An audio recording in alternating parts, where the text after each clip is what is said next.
Shabbat Shalom. Shabbat Shalom. Torah portion.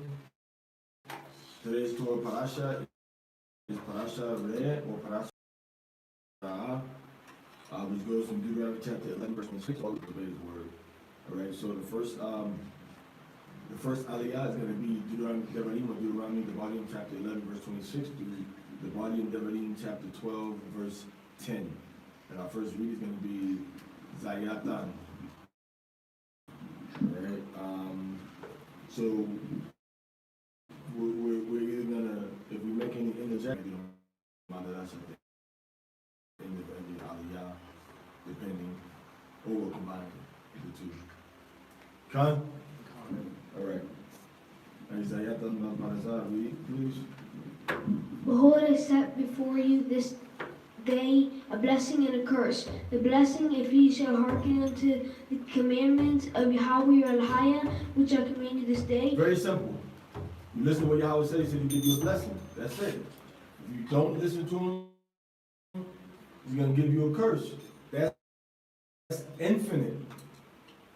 All right? So, because it takes away life and you're giving yourself death. But these guys on all over the world now, they're saying, oh, this was changed. You got to be nice to the animals. You can't kill the lambs and the sheep. You're blaspheming the word of Yahweh. And a curse is going to come upon you. If not now, then later. Especially if you know the truth. And then you found another book or some other written text or some other source that says, oh, that part of the Torah was added. You don't got to keep that no more. Right? That doesn't come from the Most High. It doesn't come from El Shaddai, Allah Sharia. It's something from Hashatan. Hashatan tells you part of the word of Yahweh is added and taken away, so now you have to make your own adjustment.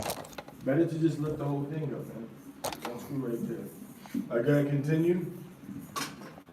In the curse, if ye shall not hearken to the commandments of Yahweh your Elohim, but turn aside out of the way which I command you this day. So walk in the path that Yahweh gave you. Go ahead. To go after other gods. Anything you do outside the Torah is following other gods, period. Anything you do outside the Torah of Yahweh is you worshiping and following other gods. You know why? Because there's always some other God out there that's authorizing and telling the people, the demons and the devils, telling the people to do exactly what you're doing, which goes against the Torah. Go ahead. Which ye have not known. And it shall come to pass, when Yahweh the Elohim shall bring thee into the land whither thou goest to possess it, thou shalt set the blessing upon Mount Gerizim. Mount Gerizim. And the curse upon Mount Ebal. What does that show us? That shows us that we as a nation have the ability to either bring the blessing or the curse upon ourselves as a nation, according to what Yahweh has already put out there. So when we go against Yahweh, we bring a curse upon us. When we do what he said, we bring a blessing upon us. And we get further and further away from him when we start to deal with the people of the other nations. When we start to deal with the Goyim, the Gentiles, the Goyim. When we start to deal with their thought processes, their societies. We start to deal with their gods. We start to deal with their religions. Go ahead. Are they not beyond the Jordan, behind the way of the going down of the sun, and in the land of Canaanites that dwell in Arabia, over against Gilgal, beside the terebinths of Moria, or the plains, right? The level areas. Go ahead. For ye are to pass over the Jordan and go to possess the land which Yahweh your Elohim giveth you, and ye shall possess it and dwell therein, and ye shall observe to do all the statutes and ordinances which I set before you this day. Kalashad Bar Yahweh. Kalashad Bar Yahweh. Na'Yishawah Na'Shamin. All that Yahweh said. We do in here. All right, chapter 12, verse 1 through 10. Go ahead. These are the statutes and... Wait. Real quick. All right? The verse says, Washamartam la ishawat at kal ha chakyam wa at hamashapatyam ashera anakia natan la panyakam ha la salati not panyakam but panyakam ha yawam, which means what? It means that you all right? It says that washamartam, you all protect and preserve. Washamartam, it says la ishawat. What's isha mean? To do. So to protect and preserve, to be able to do what? All all right? Yum, the statutes. All right, all the specifics and the details. How do you know that this was the word? You might not know what this word chak means, right? You might know what that word means, but chak is what? First letter is chayat, which is what? A letter or a division. Letting you know you have to be careful, pay attention in your movements, right? Right? You take the time. You show this hand, this rung, which is the vertical parts of the horizontal parts of the ladder. Hand, you all climb the ladder to go up to the highest part of the roof, right? Hand, foot, they have to work together to go. You have to think about what you're doing. You're not going to do it with your eyes closed. You're going to be paying attention. That's the first letter of kaf, which they translate as statue. What's the letter? The next letter is korwak, representing the what? The eye of the needle, right? The thread of the needle. Then you have to pay close attention again and be very meticulous. These are very specific things that Yahweh has told us. But the first part that he commanded us, he says, Washamartam. Meaning what? You all protect and preserve.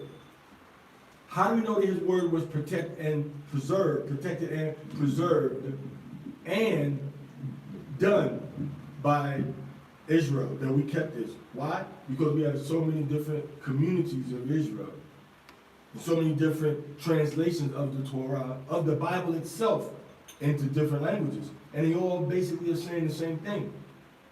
They all say don't eat pig, shrimp, lobster, and crab. They all say you can eat cow, goat, and sheep. They all say you can't sleep with your neighbor's woman, right? They all say that. You understand? They all say these things, right? Greek, you understand? In Aramaic, the ancient versions, the ones that we have that in Pakistan or in Iran, they all say the same thing. So we protected these words. Now, all of the different Israelites around the world didn't always keep the Torah, but it was around before the Catholic Church.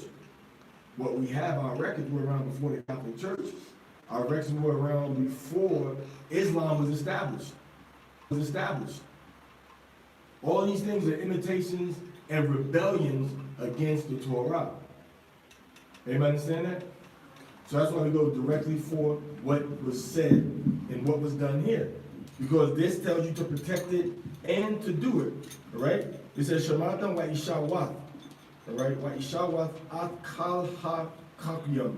To all of the statutes, all of the specific details of the laws.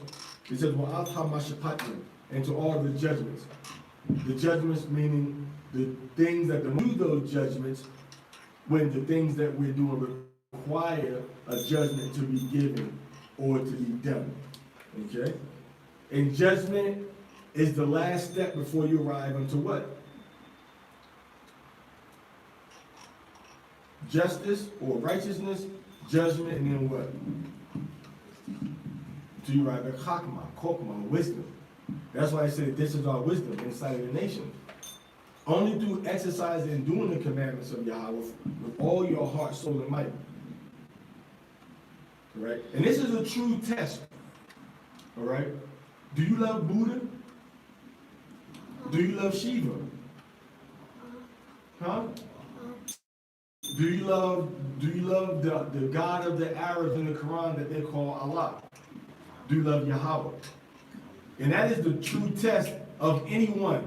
That's how you check a person's spirit. You ask them, you want to be a Muslim? You want to be a Hindu? I want to hear you say, anybody can say, La ilaha illa Allah. Anybody can say there's no God but Allah. But only a person that's totally turned their back on Yahweh can say, I don't love Yahweh. I don't believe in Yahweh. You see that? I can say, I don't believe in the God of the Quran. I don't believe in that God. He's talking to this person. I don't believe that happened. I don't believe in Brahma, Vishnu, all right, Shiva. I don't believe in those gods. I don't believe in that. You understand? I don't love them. So, do you love Yahweh? Yes, I do. Well, you can't love Yahweh and call yourself a Hindu. You see that? So, could you say, I love Yahweh. That's it. I don't love the other gods of the other nation and the other books. I only love the God of Israel, Yahweh.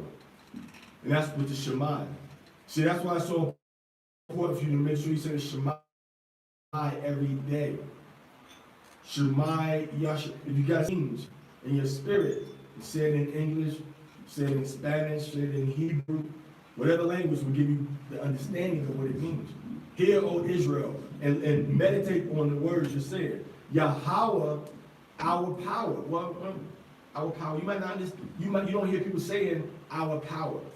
Sometimes you have to speak to yourself in the vernacular, meaning the common way of saying things as other people do. You understand? So you have to say, hear, O Israel, Yahweh our God. Some people say, well, don't say God because that means let's go backwards. We're not saying it backwards. I'm saying it forward. And it comes from the German word what? Gur, right? Ghue, which means anything that is worshiped. Not German, I'm sorry. Ancient Teutonic word. German word is Gott. All right? So you have to make sure that you're saying that to yourself. Because it plants those seeds. And can you keep the microphone still, please? Because it plants the seeds and waters the seeds in your spirit. Hear, O Yasha Allah. Hear, O Israel. Yahweh our God, Yahweh is one. Everybody understand that? So you plant that in your spirit and you believe it. And you operate and walk it. Because it says to do, it says to protect, to guard, protect, and do these statutes and these judgments. So hear, O Israel. All right? So you can hear by saying it to yourself and by saying it to someone else. You're helping them to complete the mitzvah, the matzazawa, by saying to do it. That commandment. And you're performing it upon them. You're making sure that they hear it, right? Everybody, let's say it in English. Hear, O Israel. Yeah, let's say it in English, everybody. Hear, O Israel. Yahweh our God. Yahweh is one. You see that? So the first part is what? Shema. Obey. Listen. All right? So I'm making sure that you hear it. And I'm actually making sure that you hear it and you're doing the other part, which is to actually hear it. Because you can't hear unless what? Unless somebody is sent to teach you, to talk to you, and to tell you, right? You didn't know Shema Yasha Allah Yahweh Allah Hayinawa Yahweh Kad when you came out the womb, right? You didn't know it, but guess what? You heard it when you came out of the womb. Everyone in this room under the age of 18 heard those words when their fathers first looked upon them when they came out of the womb. You see that? And as you get older, you hear it and you say it. Right? That's why I say all day how I say, well, we do and hear. Hear meaning you're going to consciously hear it and obey it. But you heard it, all right, and you were doing it before you knew what it was. You were observing Shabbat. That's why it says, when it says what we do and hear, understand what that means. That means that you're Well, let me not say that's what it means exclusively. But when it says Kala Shana Dabari Yahweh Na Isha Wa Nashima, all that Yahweh said what we do in here, that means that you as a human being, Israelite person, are walking in and doing, all right, the Kakuyam and Mashapatyam, the judgments, the statutes, and the judgments of lobster, pork, and crab. She's not working or lighting fires and kindling fires on Shabbat, right? She's not wearing clothes that don't have Gedalia, which is the Yatzazat, right? She's not going out into the world and doing wickedness, right? All right? She's not getting tattoos. She's not getting her body tattoos or Saturnalia, aka Christmas. All right? She's not doing Ishtar celebrations, aka Easter. She's not doing that. You understand that? She's not doing these things. So she's commandment really is not even talking so much to you as a person that knows how to count, knows your alphabets.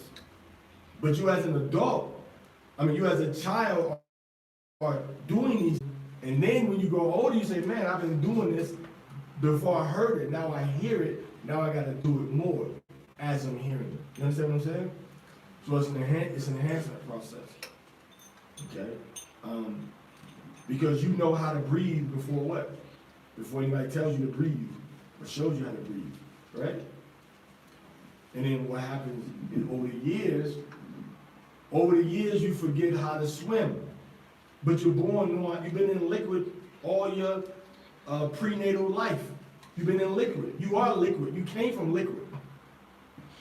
And you're breathing in all the fluid inside your mother's womb.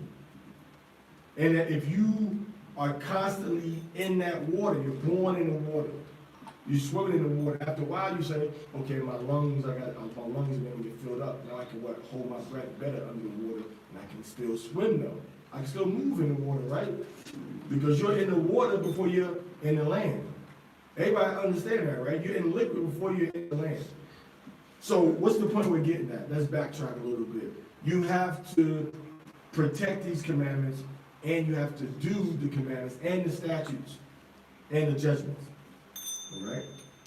It doesn't have Matzazawa commandments, but it does have judgments. What are they supposed to be to you?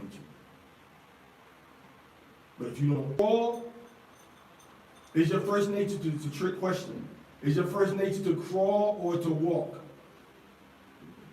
It's a trick question now. What's your first nature, to crawl or to walk? We need the little Jeopardy hourglass up here. Is your first nature to crawl or to walk? It's a trick question. No. What's your first nature? Close. What's your first nature? And created in water, literally, right? Literally, in water. So as you were created and nurtured in water, all right, the word of Yahweh is that water, the Torah is that water that nourishes us, that guides us, that gives us what we need to survive. You understand? So what's the point we're making now? Let's get back. That you have to operate in your first nature. Right? Not your first carnal nature, but your first spiritual nature. What scripture said? The Most High says he sends his spirits to the earth, right? Let me get that real quick. It's in the Ecclesiastes, rather.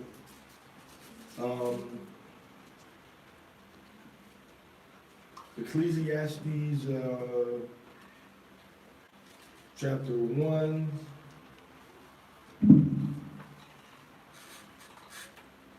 Let's read verse shall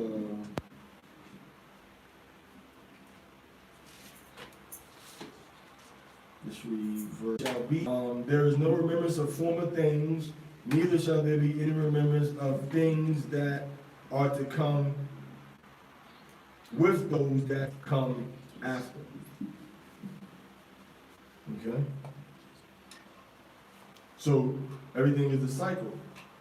What the Most High say? One generation passes away, and another generation coming. Well, where's it coming from? The passing away and the coming is all going back to the Lord of Spirits. All right? Going back to the Most High, Yahweh. Did we hear that phrase someplace, Lord of Spirits, before? Did we hear that before? When that thing we looked at last night? Is that what they said it? That sounds like to be, even to critique stuff, I don't like to listen to them other books, man, because that stuff starts to go into your vocabulary. You look, is that even in the scriptures anywhere? Lord of Spirits? Or the Apocrypha? Anywhere? What do you say? Somebody say something? All right, so for Yahweh, let's see,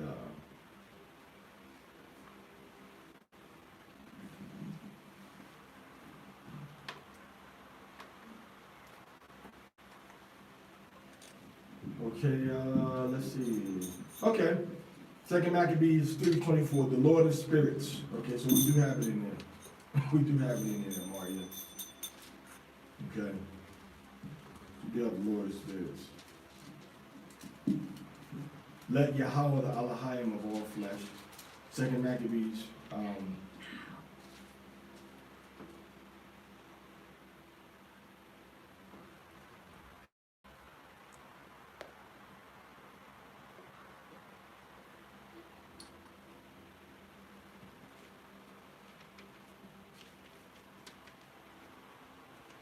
Look at this, man. It's coming up.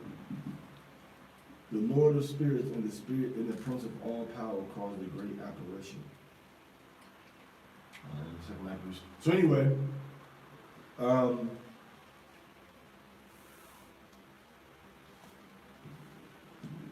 so Yahweh controls everything. What was I saying before? The Lord of Spirits? Is that everything, it goes back to the Most High. And it's coming from Him. So that's the point. Everything is coming from everything in the creation that we have, the generations, the people. There's a cycle. Everything is coming back to the Most High. So our first nature, our first righteous nature, is to serve the Most High. All right. But then that other nature comes in. All right. And then we want to try to go against the Most High. Right? Adam's first nature, and then Eve's first nature. All right? Adam's first nature was to obey Yahweh. All right?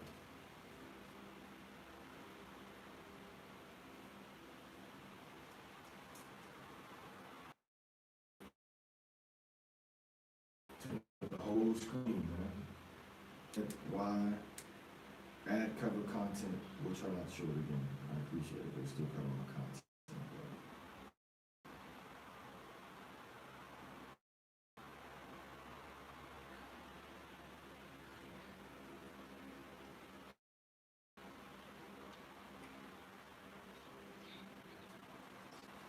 So let me get this another one. I got a trick for that. What you do with that?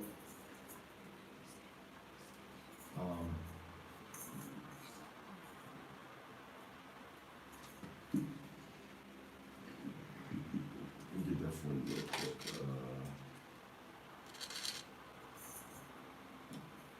We're gonna get back to that after, no worry, man. Don't forget about you.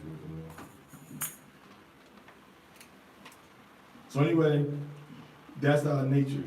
Our nature is supposed to be to serve the Most High, to serve the Yahweh. Okay.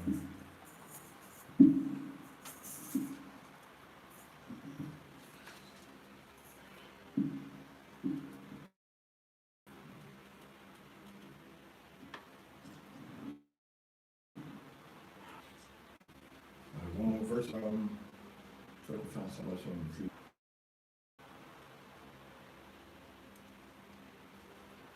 Let's see.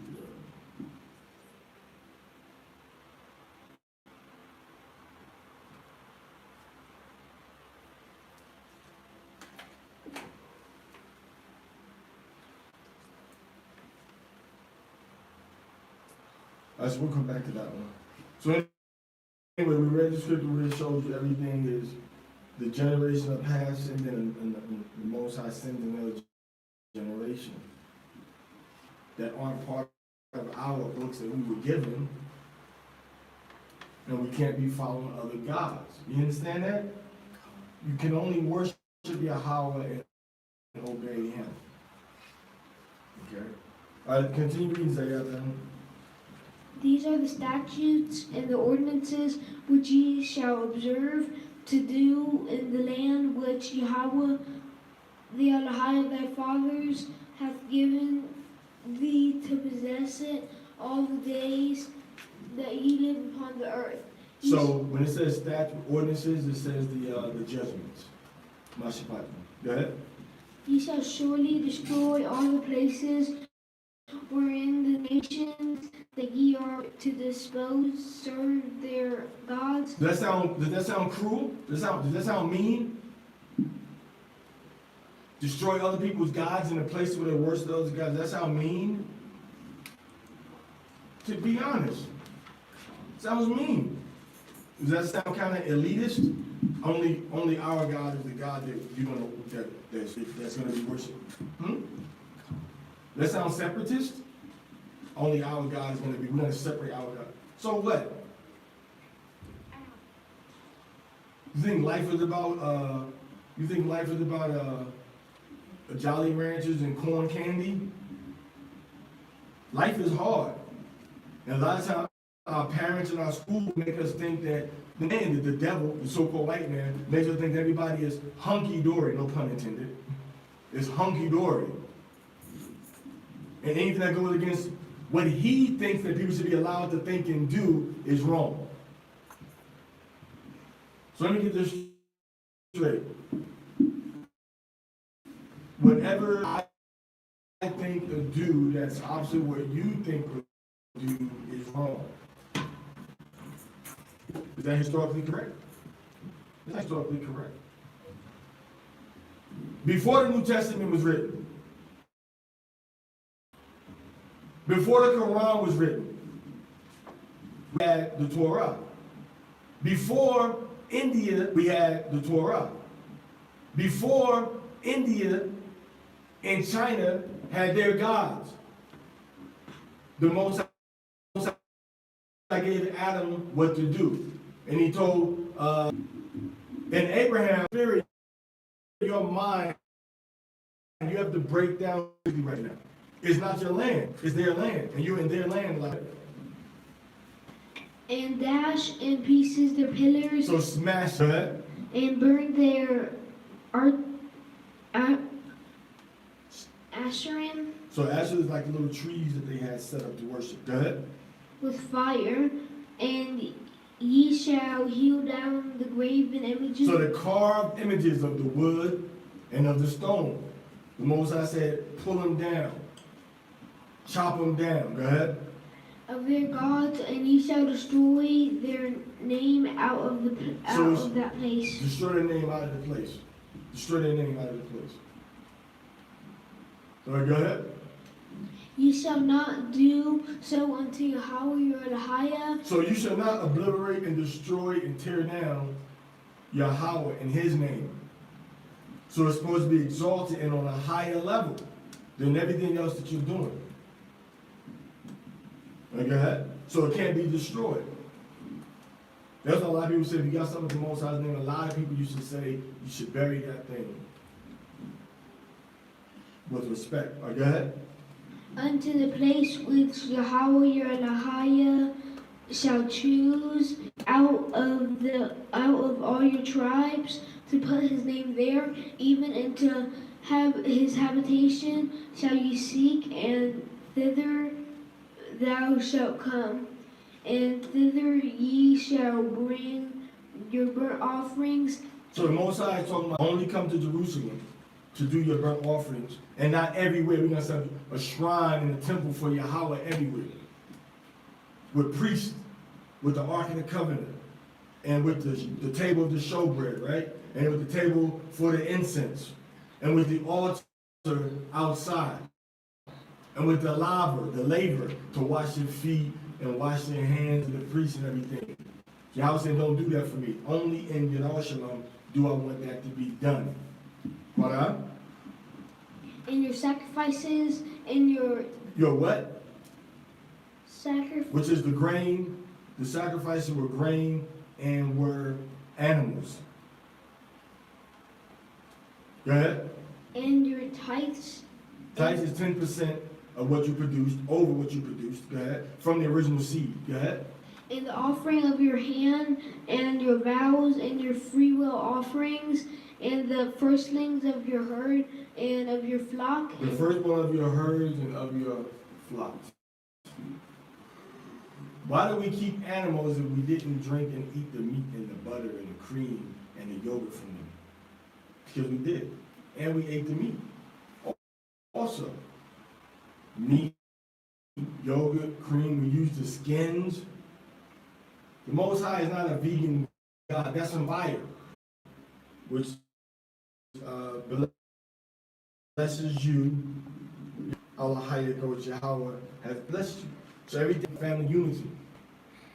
So family unity is what is one of the things that Yahweh says, I want you to do. Keep your family, rejoice together as a family. Go ahead, verse 8. Ye shall not do after all that ye do here this day, every man whatsoever is right in his own eyes, for ye are not as yet come to the rest and to the inheritance which Yahweh your Elohim giveth thee. But when ye go over the Jordan and dwell in the land which Yahweh your Elohim causeth you to inherit, he giveth you rest from all your enemies round about, so that ye dwell in safety. So you dwell in safety.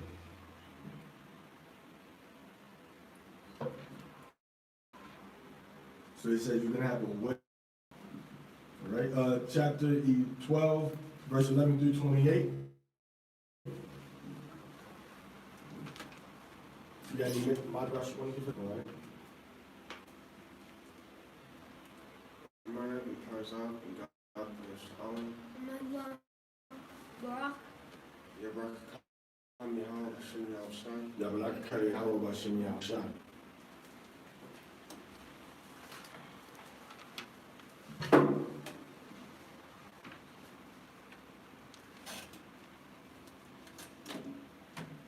You can even kind of do it like that too if you want to. All right, verse 11 through 28. Deuteronomy chapter 12, verse 11. Then there shall be a place which Yahweh your Elohim shall choose to cause his name to dwell there. That's Jerusalem. Go ahead. Thither shall you bring all that I command you, your burnt offerings and your sacrifices, your tithes and the heave offerings of your hand, and all your choice vows which you vow unto Yahweh. Mm-hmm. And you shall rejoice before Yahweh your Elohim, vow unto Yahweh. Mm-hmm. And you shall rejoice before Yahweh your Elohim, ye and your sons and your daughters. You, your sons, and your daughters. Big family unit was going to Yerushalayim to worship Yahweh on the holy days, man. And to not do that, to not worship Yahweh together as a family, is going the exact opposite of what Yahweh said to do. Because understand that when you get married, you're joining yourself into a family. So what part of, if I go out and I say, you know, Nihoma, Ho, and marry a Chinese girl in China who's a Buddhist, and her family is a Buddhist, Am I joining myself unto my family or unto her family? Because they're Buddhists, she's a Buddhist.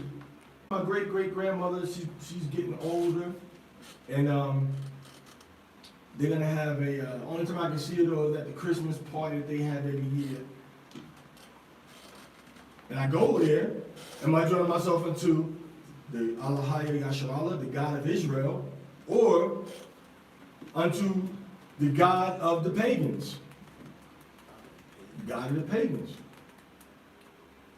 Whoever loves their mother and their father more than they love Yahweh and the words that have come from him through his prophets is not worthy of him. Or worthy of me meaning what? They're not worth even, you're not worth even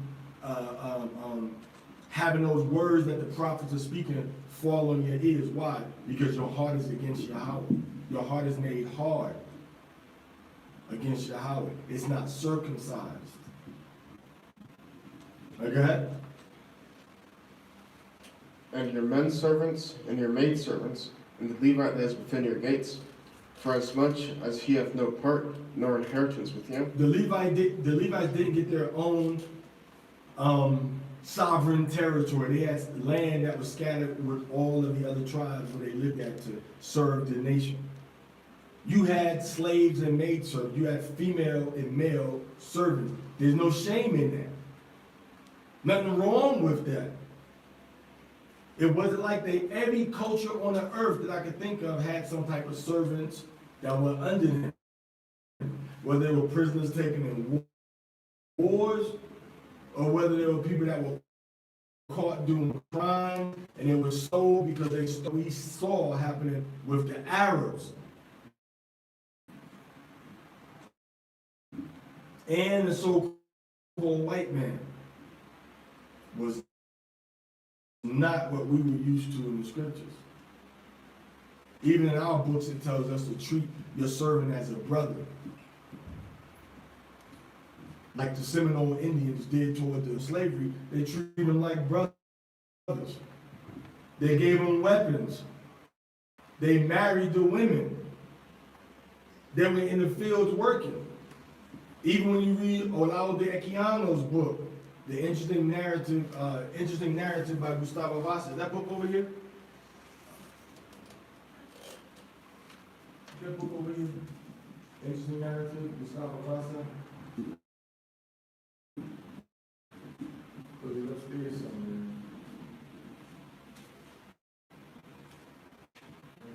Is there my bookshelf over there?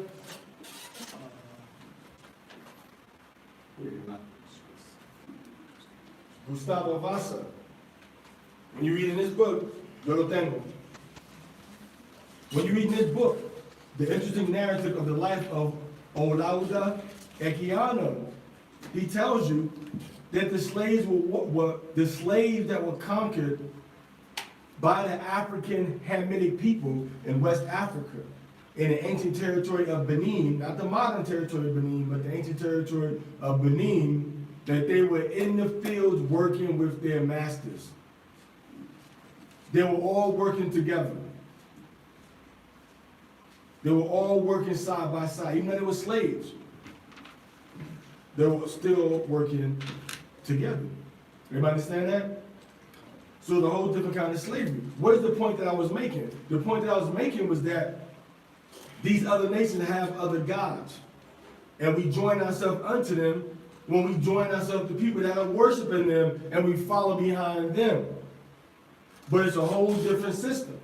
And then we read about the servants and the handmaids. Yes, we had servants, we had slaves, we had handmaids. But historically, the slavery that the Arabs and the slavery that the Europeans did to us was different than what the Africans and then as the people learned from the white man, the Cherokees started to imitate the type of slavery.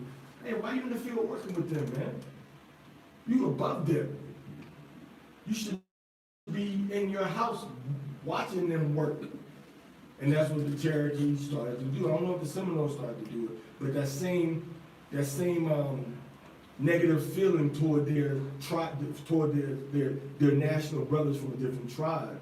The same negative, evil thoughts that the white man, Esau, the Gentile Edomites had for us, they taught that to the other tribes against each other.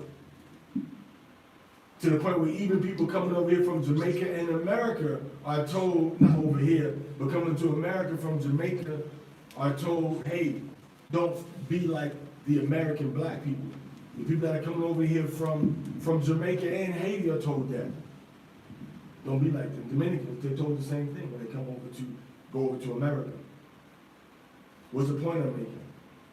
The point I'm making is that the other nations, they stick together, but the Israelites were still sticking together before they learned how to be evil toward each other from the so-called white man. Which means that the servants and the handmaids that we had, we treated them with more respect as a human being that got in that situation. Now I own you. To the point where, who heard of leaders of the Haitian Revolution, right? One of the main leaders that became the president.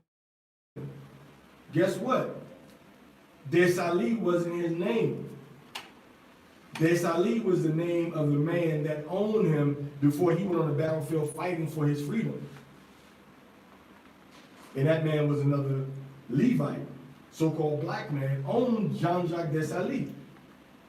But Jean-Jacques Dessalines became his boss, his master, but he treated him with respect as a brother. Why did he do that? Because that's how he was treated, with respect as a brother. Slavery was a reality of life. I'm not talking about this, I'm going to kidnap you, master, servant. It's a fact of life. Even now, you got to put yourself under some kind of master somewhere to tell you what to do, when to do it, and how to do it. But certain brothers don't do that. Certain brothers would rather live a certain kind of life, a certain way, maybe even in a foreign land, before they continually just submit themselves unto a wicked, evil man that only wants what? Only wants money. Be a Muslim? Fine, pay me. Want to be a Christian? Fine, pay me. You want to be an atheist? Fine, pay me. You want to be Hindu? Fine, pay me. You can do whatever you want, just pay me, pay me, pay me. You want to pull yourself out of the system and be independent and buy some land? Fine, pay the tax on the land. They always want money from you. All right, Greg, keep reading. Take heed to thyself, that thou offer not thy burnt offerings in every place that thou seest. So you can't offer your sacrifices any old way you want to. Go ahead. But in the place which Yahweh shall choose, and there shalt thou do all that I command thee. Notwithstanding, thou mayest kill and eat flesh in all thy gates. That means what?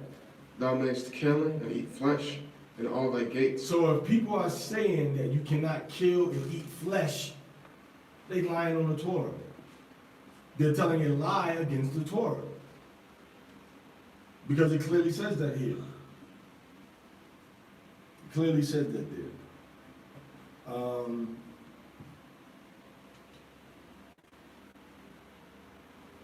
Let's see. However, in all your soul's desire, you may slaughter and eat meat. Okay. So it says, rock. It says bakal awath pashka. It says tav zabak, slaughter. Wa akalat, you shall eat. Bashar, flesh. It says bakar kaf. Okay, bashar. Then it says ka barakaf Yahweh.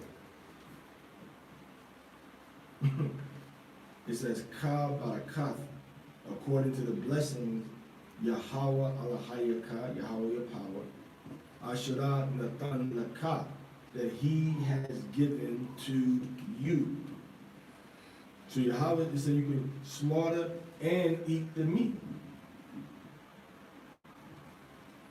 All right, you can slaughter and eat it. It says Ta Zabak, meaning you shall kill, you shall slaughter / sacrifice. Wa Akalaf, and you shall eat. Bashar, it says flesh or meat. It says Ka Barakaf, as the blessing. Yahweh Alahayaka Asherah Nathan Laka. It says according to, as the blessing that Yahweh, according, it says as the blessing Yahweh Alahayaka, which, or as he's given to you. So you can eat the flesh. So what people start to do, well, I found this book over here. It said don't eat flesh. So this is taken out. Now I'm gonna explain this one, because this next part, pay very careful attention, because people don't understand what this part is talking about also. Okay, so we're gonna understand what it's talking about. Go ahead. Whatsoever thy soul lusteth after, according to the blessing of Yahweh thy Elohim, which he hath given thee. Hold on, let's see that. So that's after. It says,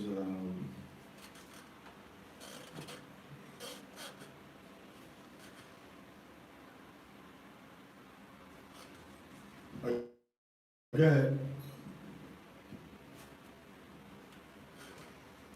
The unclean and the clean may eat thereof. Okay, that's what it says. It says the unclean and the clean may eat thereof. Okay. Go ahead. As of the roebuck and as of the hart, Mm-hmm. only ye shall not eat the blood. Wait. Go back to the first part again. Did you say something about cities or gates? Come. Read that part again. Notwithstanding, thou mayest kill and eat flesh in all thy gates. Mm-hmm. Whatsoever thy soul lusteth after. Right, so it's the soul lust after. Go ahead. In all, it says Sha'ir Yakah, in all gates in all your gates. Gates represent this protection, the city, the political establishment, the communities, even the families. All right? Sha'ir Yakah, it says, Ha, the clean, Tahar, Tahawar. It says, Ya, Akal Nawa, meaning they can eat. Katizabya, as of the flock, Waka Ayal, and of the sheep. All right, so Tizabya is like flock, but they have to translate it as a deer. We know that Ayal is sheep. All right. So anyway, what is it saying? What does that mean? That you can eat the flesh as the unclean and the clean. It says, Bakal Sha'ir Yakai, in all your gates, Ha Tama'a wa Ha Tama'a wa Ha Tahawar, Ya Akal Nawa. All right? So they can eat. What does that mean? The unclean and the clean. What does that mean? Imaka. So everybody can hear you in cyberspace. If you're Tama'a, you can eat it, and if you aren't Tama'a, you can eat it. You can eat what? The flesh from the offerings. The flesh from the way? From Not the offering, but the this meat. Why is it telling us that an unclean and a clean person can eat of this flesh? Why is it making that distinction?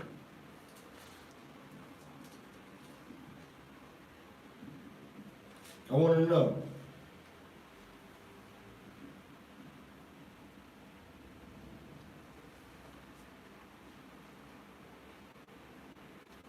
Why is it saying that?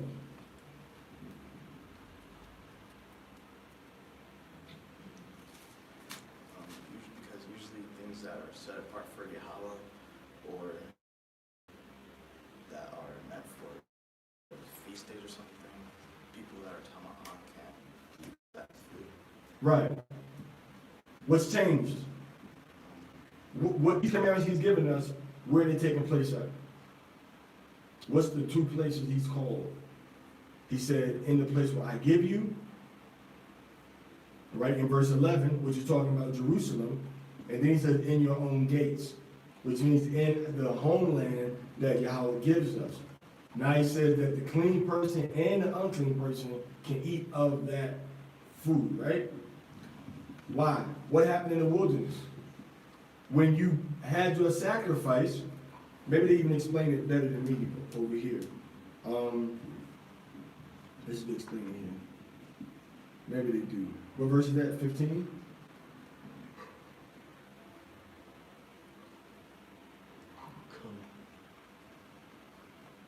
Well, they have a verse here, 18 and 3. They have like 15. Anyway, when you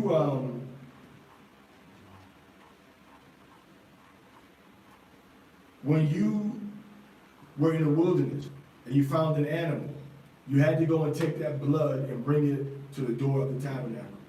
Anybody understand that? And that was given to Yahweh as an offering. But when we come into this land, all right, when we come into this land of Israel, it's a big country. So when you are in the land of Gad, on the other side of the Jordan River, and you go and kill, a sheep, or you kill a deer, you didn't have to bring the deer blood in the wilderness, but you had to bring the sheep's blood in the wilderness to the door of the tabernacle. But we don't have to do that anymore. We didn't have to do that anymore once we got into the land of Israel. It was only at Jerusalem that you had to bring those blood by the temple to bring those animals' blood, all right, over there, all right, for sacrificial purposes, right? But now, everybody understand, am I making sense? If you don't understand, raise your hand. I'm trying to give you a clear understanding. If you understand what I'm saying so far, please raise your hand. If you don't understand, raise your hand. I ain't see your hand go up for either one. You understand what I'm saying? Raise your hand. If you don't understand, raise your hand. Okay, I'll make it clear. In the wilderness, right? When you killed an animal, you had to take the blood of that animal and bring it to the tabernacle. You understand? If you were unclean, you could not eat that food, that meat, because it was brought as a sacrifice to Yahweh. And only those that were tahar could eat that food that was brought to Yahweh. Understand? Put your hand in the air. You understand? Okay. Now, once we got into the land of Yasharallah, or Eretz Yisrael, or Aratzah Yasharallah, and now you go and kill that same animal. Anybody that's unclean or clean can eat that animal. Even though they might be tahar or tama'at, it didn't matter. You couldn't bring that blood unto the tabernacle or the temple, Hayakala. You couldn't bring that unto the temple. You're too far away. And Yahweh understood this. So he said, now when you get to the land, you don't gotta bring that, you don't have to bring that stuff to me again. And we're gonna see it again. It's gonna explain later on. But I just wanna give the overview of why it's saying this now. Because some people read, well, hold up, so now he's saying you can eat unclean animals. Like you eat the clean animals. That's what somebody may misunderstand in the English. But in the Hebrew, we see it's talking about a person. It says, Ta'akal. It says, you all shall eat it. It says, Ta'akal nawa. And I'd have to go on to see what exactly is that form of the speech. Okay? But it says clearly, it says, what verse is that? 15, right? It says,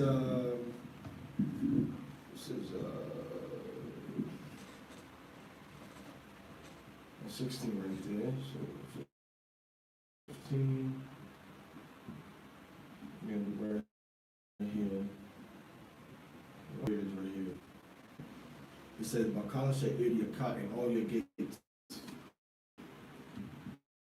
It says, Hatama'a Waha Tahawat, the unclean and the clean. Alright. It says, Yah, or you itself, Akal Nawa, it itself is eaten by you all. Everybody understand that? So it's eaten by you all, or being them, really them. So it says both of these people, it is eaten by them. Okay? Can eat this stuff. All right. Somebody pull up, somebody go to Bible Hub and pull up Deuteronomy 22:15, and let's see that figure of speech before they have Yal Kal Noah. All right, everybody understand that now, right? So it's not talking about the unclean and clean animals. And you have to listen to, when I teach, a lot of times, the teaching comes from the Torah. Sometimes you might get a subject, teaching, but a lot of times, this is why I do what I do, and this is the understanding of it. You understand? So this is the what? Ra'ah, see. Right? And what's the main thing you want to see here every day? It's not coming up.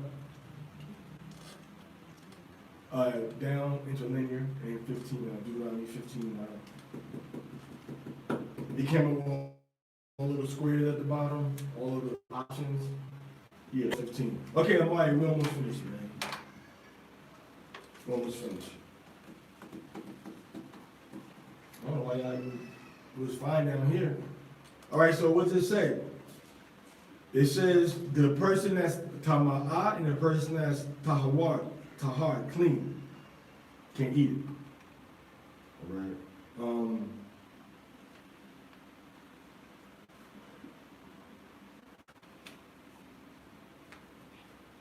Go ahead, keep going.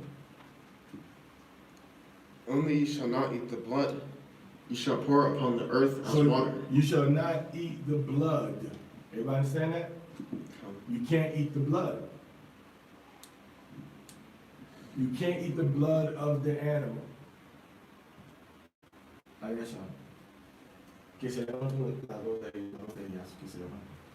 You can't eat the blood. So you have to get the blood out of the meat, or cook it out, or boil it out, or roast it out, or whatever. You can't eat that blood. Okay? You shall not eat the blood. You shall do what with it? You shall pour upon the earth as water. You pour it on the earth. Like water. And a lot of times once you pour it, people pour it and cover it up with dirt. All right? You cover it up with the dirt. Go ahead. Thou mayst not eat within thy gates the tithe of thy corn, or of thy wine, or of thy oil, or the firstling of thy herds, or of thy flock, nor any of thy vows which thou vowest, nor thy free will offerings, or heave offerings. Vow offering, talk to people with kindness and respect, okay? With your vow offerings and your tithe, you brought those. Wait, did he just say eat your tithe? But he said, put it in the pastor's pocket. No, there are three kinds of tights. In these kinds of tights that you ate, there were the type of tight that you ate was from the feast days when you went to Yerushalayim. From the crops and the animals that had procreated and had increased. All right, go ahead. But thou must eat them before Yahweh the Elohim, in the place which Yahweh the Elohim shall choose. Which is Jerusalem. Thou and thy son and thy daughter, and thy manservant and thy maidservant. The family unit, the household. Go ahead. And the Levite that is within thy gates, and thou shalt. What was he doing? Anybody know? What was the Levite doing in our gates? Teaching. Teaching what? Torah. Teaching the Torah. And the Levite to teach the Torah to other people.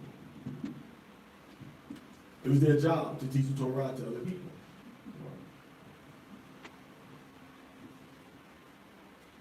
Okay.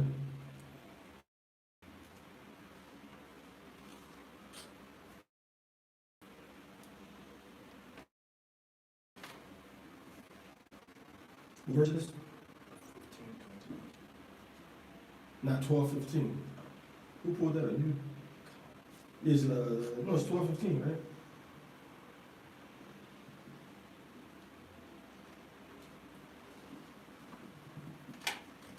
Okay.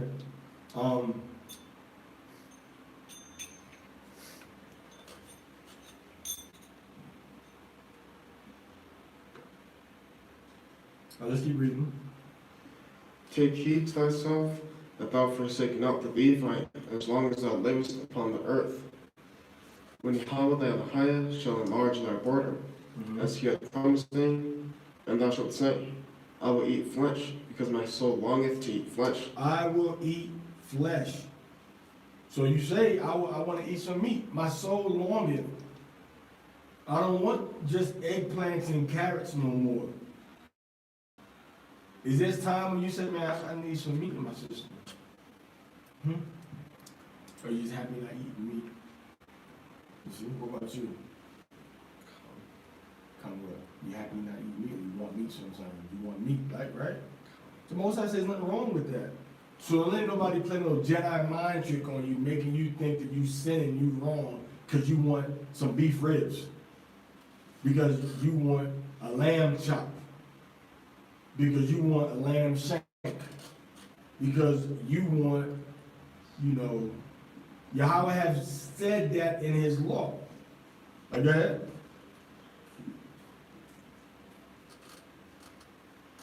Because thy soul longeth to eat flesh, thou mayest eat flesh, whatsoever thy soul lusteth after. Whatsoever your soul lusteth after.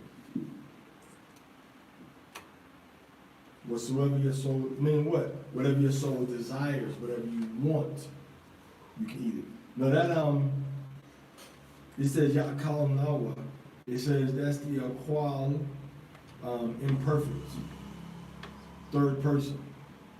Masculine, singular. Third person, masculine, singular. All right.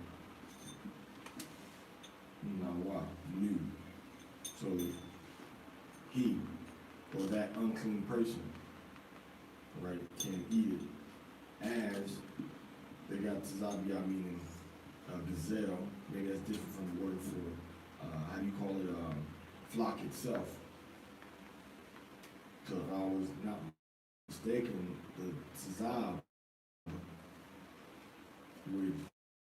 is also the person that's Tahawar or Tahar, and the person that's Tama'at, that they cannot be held back from eating that animal.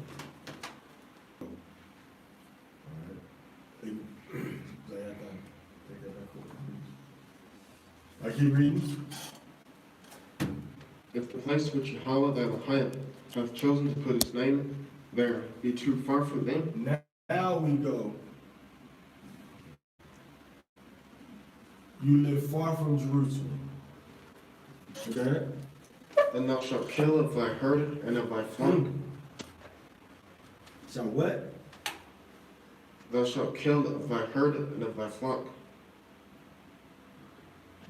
The herd is talking about the big animals, like a herd of buffalo or a herd of cows. The flock is talking about the smaller animals, like a sheep or a goat. Okay? Everybody got that? Go ahead. Which Yahweh hath given thee, as I have Who commanded. gave you that? Yahweh.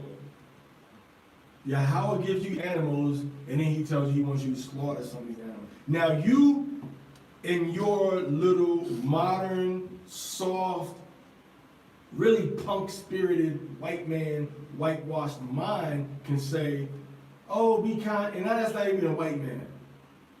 So white man don't give a damn about nothing moving, breathing, living, period. He kills everything, he don't care. He doesn't care, does he? The dodo, everybody knows about the dodo bird, right? So many, oh my goodness. Let's not forget about, everybody knows about Tasmania, right? Murdered, made extinct every ethnic group that was on that island. Except for one person, I think it was one person that was left behind.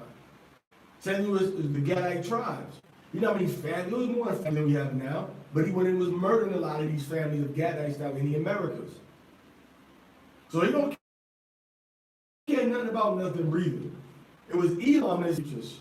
Well, have to be nice to the creatures.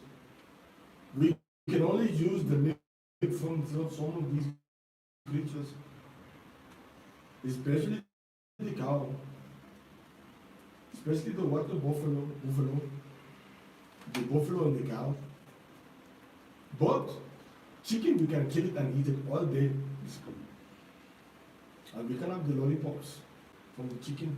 That's the chicken leg that they cut the bottom part out and just keep the top part. And they bake it, season it, tiny little sauce on the grill and they sell it. Cheese, but no beef. It was only around the border, which was conquered by and settled by the Portuguese, that they had a beef hamburger up there. But any other part of India, they didn't have the beef.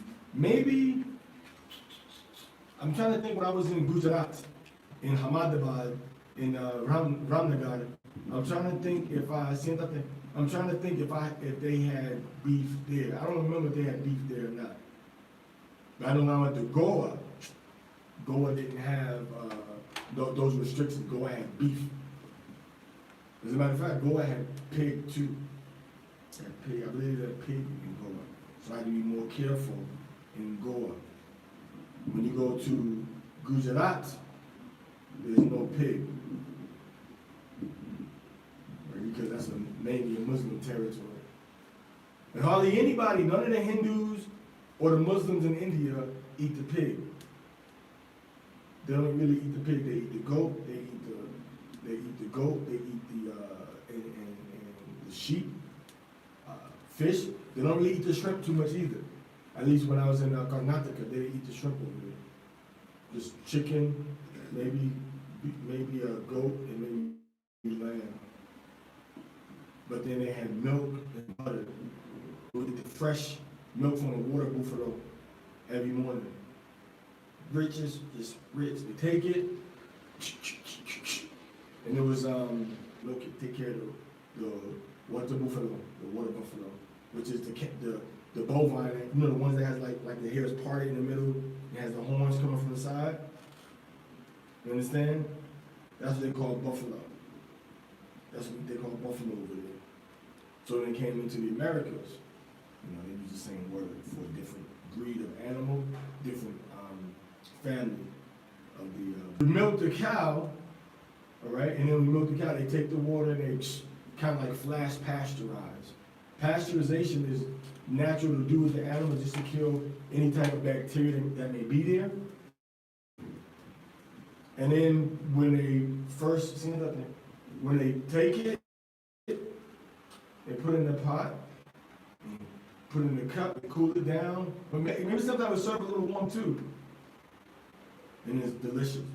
If you have any type of lactose intolerance, who got lactose intolerance? Raise your hand. Any type of lactose intolerance? You? Okay. You're not lactose intolerant. What you are is your homogenized pasteurization intolerance. Lactose intolerance comes because your body, your stomach, hasn't adapted itself, or it has unadapted itself to be able to process milk that has fat molecules that are the size of the liquid molecule. Everybody understand what I'm saying?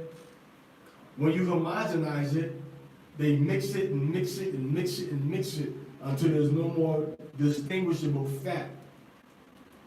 It's mixed in perfectly now with the milk liquid. You understand that? So now when your stomach digests it, goes into your stomach and it leaves. The liquid leaves your stomach slower, and then what's supposed to happen is the cream, the fat of the milk, should stay inside of your processing center in your stomach, and it goes out a little more slower, and it goes into your system slower. When you homogenize it, homogenize, homage or homo means the same. Gene means the little building particles of the milk. So they make all the little genes the same, making the same size. So when that fat goes into your system faster than it should, that's where you get the flatulence from. I mean, that's what makes you fart. That's how you get gas. But when I was in India, nobody had the gas from the milk. Why? Because it's natural milk. And the cream is in it still. And you drink it, it separates once it gets into your stomach. It doesn't process the same way. All right? So the point that we were bringing, what verse are we in, Amaria? Verse 22. Okay, the point that we were bringing was that the flocks and the herds are bigger animals, and the small animals are the flocks, the big animals are the herds. And Yahweh gave us these animals not just to eat the milk products that come from them, but Yahweh gave them to us for us to be able to eat the meat also, as it says right here. And the meat is called what? Bashar, right? It's called Bashar. Called Bashar. And Yahweh said that he would give us a heart of Bashar, the heart of flesh. The epitome and the precursor of our Habashar, Yahweh Hamashiach coming in flesh. You understand that? To walk and live and demonstrate the Torah, and live and demonstrate the Torah of Yahweh to us, as well as what else? Chokmah, Chakmah to us.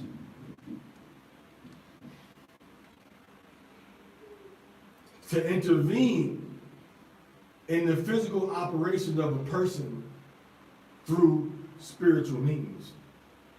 And those spiritual means come from denying your own physical desires for a period, no matter how emotional or how nutritional they are. When you deny it, you increase your spiritual potential to and through to Yahweh. Everybody understand that? So different when you read the front of this Kumash. It says, with great pride and love, we dedicate this volume in honor. So this whole Torah Kumash is dedicated in memory of, the blessed memory of somebody. I don't know if it says it in this one. But in that one it does, so that's the point. This Kumash will link the name of so-and-so with Torah study for generations to come. the patron of the stone edition is Mr. So-and-so. You see that? Imbued with his parents' philosophy that outstanding educators matter more than bricks and mortar. Everybody understand that? That educating people matter more than buildings and bricks, which is true because buildings and bricks, because education shows you how to build and destroy, remove and replace anything that's brick and mortar. But brick and mortar, you can't do nothing with it if you don't know the education on what to do with it, right? Everybody understand that? So what's my point that I'm making? The point that I'm making is that this book is meant to connect to somebody. Does not Malak Dawai tell us that prayer shall be made in his name or for him every day? Is that in the Tehillim? Is that in the Psalms?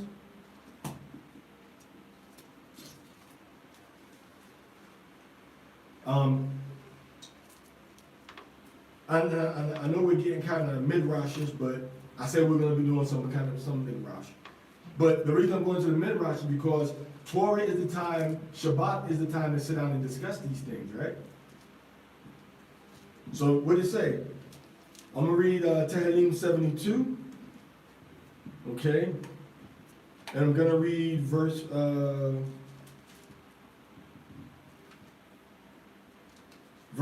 17. His name shall endure forever. His name shall be continued as long as the sun. And men shall be blessed in him.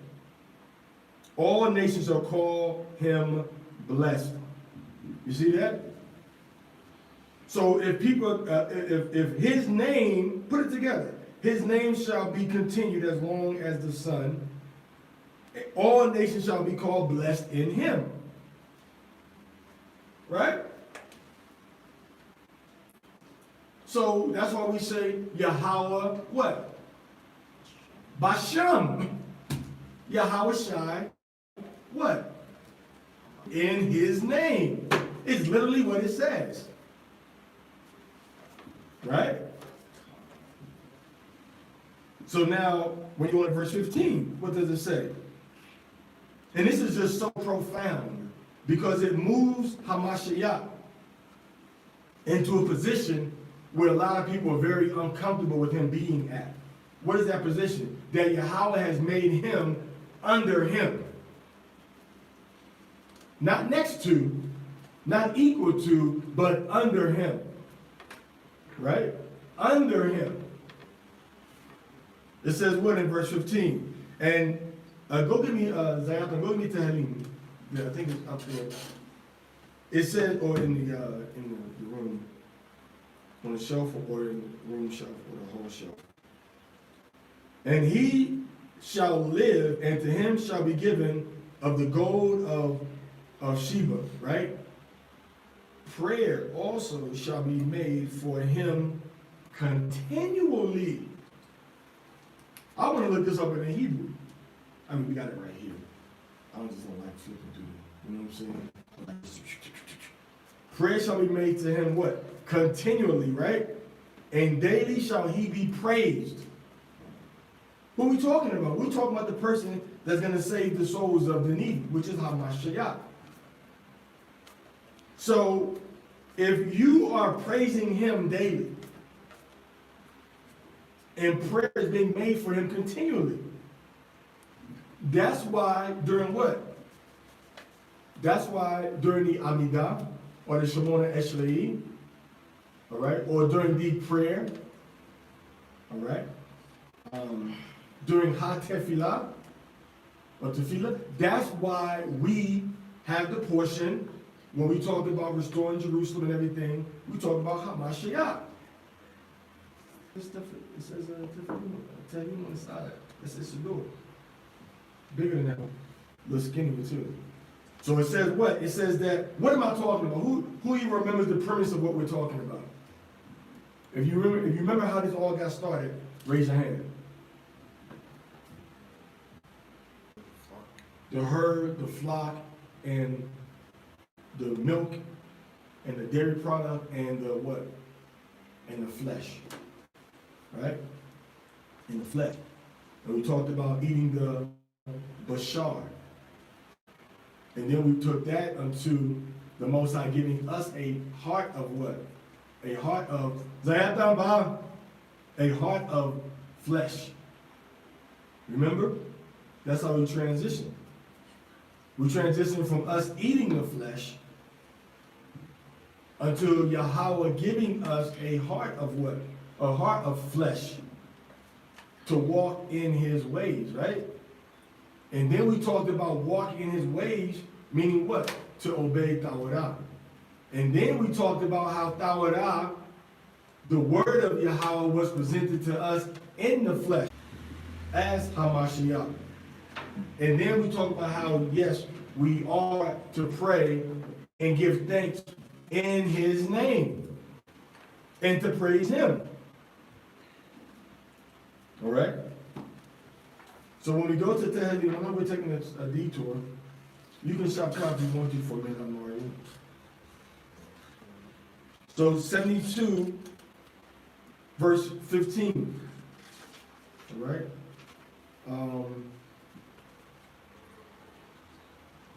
It says, and he shall live.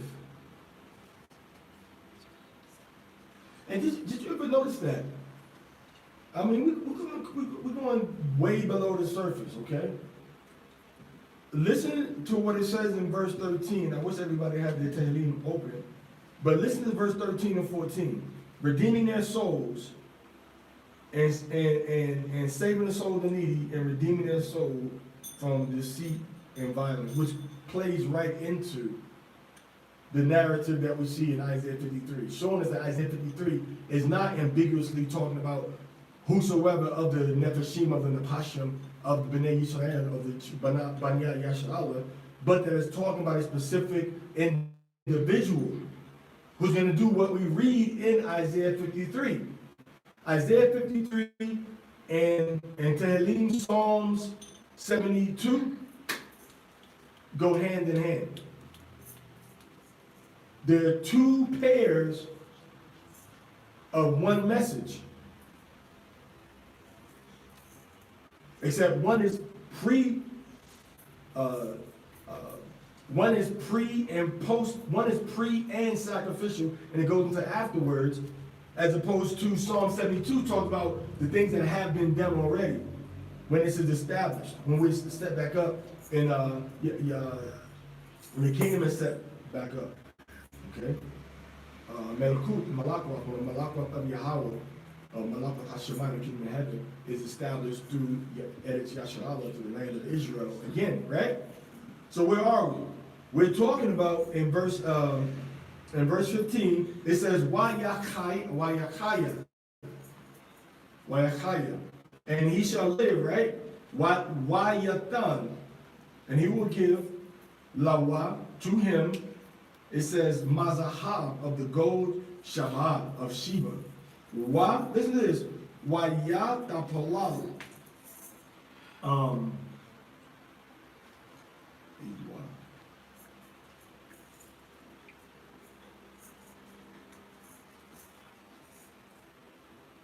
It says Wayatapalalu. It says and they will pray. Or in prayer, it says, Ba'aywa, from eternity till or they. Then it says, Damyad, forever. It says, Kal o Hayuam, the day, Yabarak Yahawah, all right? They will bless him. But in the translation it says, he will bless him. But we clearly see, it says, the wawa on the end, okay, for blessing him. So he will be blessed, all right? He will be blessed. So you have to look at this again. That's when you go into that BibleHub.com, is you have to use that tool, make you hiccup. All right. Now let's go into verse again. Let's go on to verse 17. 2 verses down. In English, his name shall endure forever. His name shall shall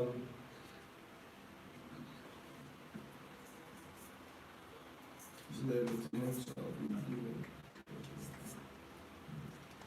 for him. Continue and daily shall be praised. So it says, his name shall endure forever. Yahaya be Shamawat, set or placed, or his name, La Iwalam, forever.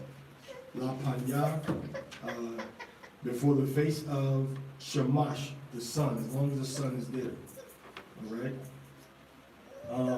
Then it says, Wa Yatabara Wa.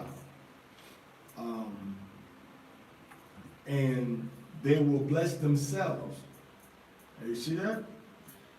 5. Remember that sometimes the thought means shall, but sometimes the thought on the beginning means like what you call it, like a hit pound, like something that you're doing yourself. So they shall bless themselves. It says Bawa in him. What is that? Listen very carefully. Let's go to. That's why it's so important for you all to start to understand and study and know these Torah portions and the names of them and where stuff is. In him, basically it says Bawa, it says Kal Gawayam, all nations. All right. We've seen the scripture about nations being blessed in somebody. I'm in Psalms now. Come on, y'all gotta think.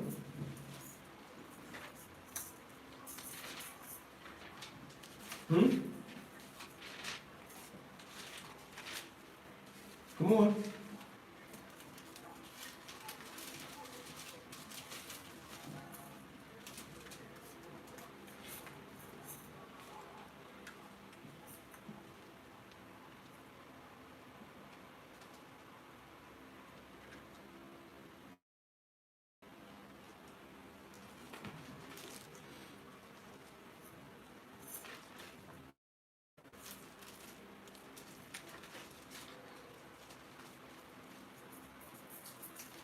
Anybody gonna tell me?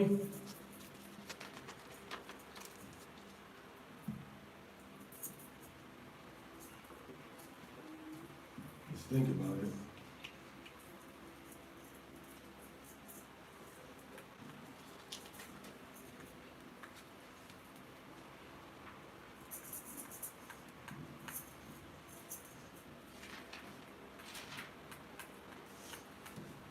Do you know what you're looking for?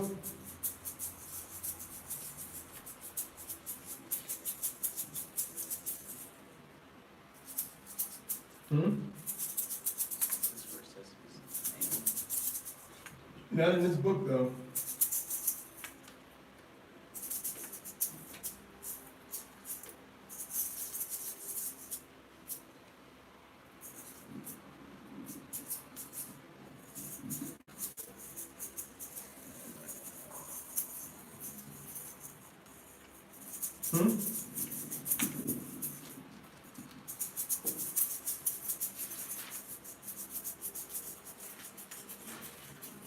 Anybody?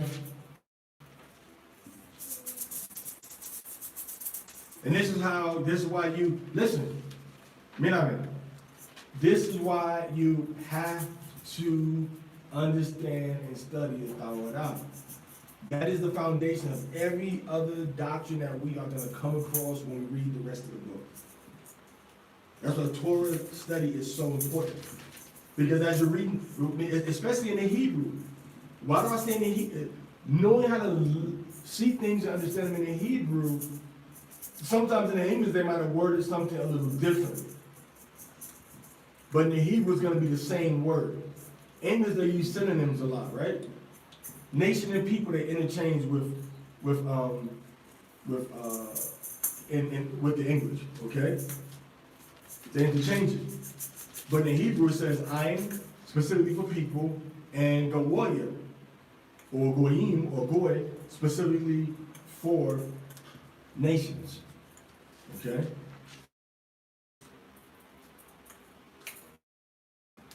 Then, Hata Barak Yom. Alright? Hata, and they shall, why, listen, why Hata Barak Yom. This is Genesis 22:18. Why Hata Barak Yom. It said, I'm sorry, Waha, where is that again? Well, that's at 18, right? It says, Wahata Barak Wa.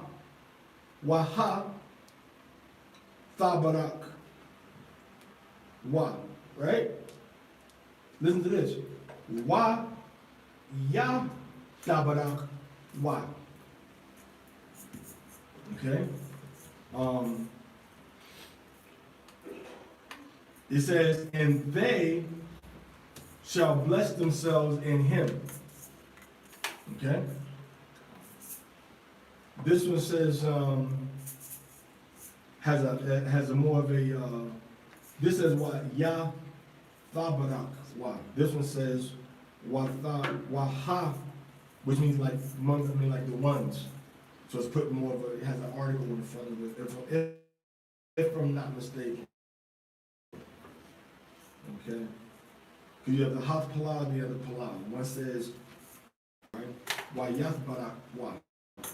The point is that they have the same verb and the same suffix for second person, third person singular, which is the wa on the end, right? For they. So this one says, so everybody's with me so far? What's the key verb we're looking at? No, verb. What's the action that we have on here?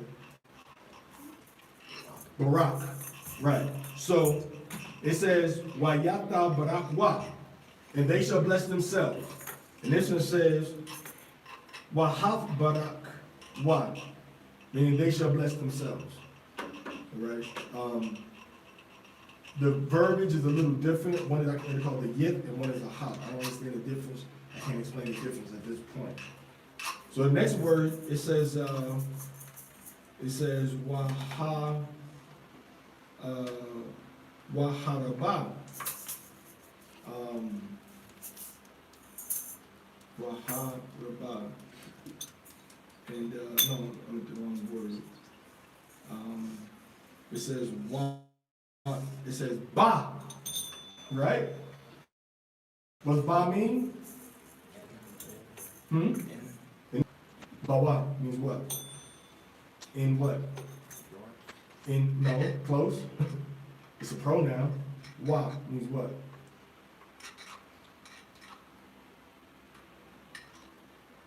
His. In his or in him. This one says ba zari. What does zari mean? Or zarai? You know what zarai means? Raise your hand. Zarai means what? Seed. This one says bazarika. In your seed, in him. Talking about what? Blessed in the seed of Abraham. Okay? Zari. This one says kal, all. This one says kal, all. Right? This one in Genesis says gawayaya, which means what? Gawayaya, which means Gentiles. This one says gawayam, which means what? Gentiles or nations. Same thing. Same concept. People are going to be blessed. The people are going to be blessed in this seed or in him. This one says people are going to be blessed in Abraham's seed. It says Gawaya Haratazah, meaning nations of the earth. This one says Kal Gawayam, meaning all nations. Right? All right. It says nations in him. All right. It says bless themselves in him. All right.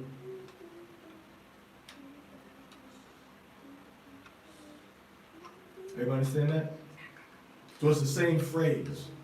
So we know that this phrase in Bereshit, about Asher 22, 18, is the same phrase that we see in Tehillim or Psalms chapter 20, chapter 72, verse 17. Okay, everybody understand that? So in the English it says, "And all nations of the earth shall bless themselves by your offspring." So how can I literally bless myself? Now over here also, how can I literally bless myself in the offspring of Abraham?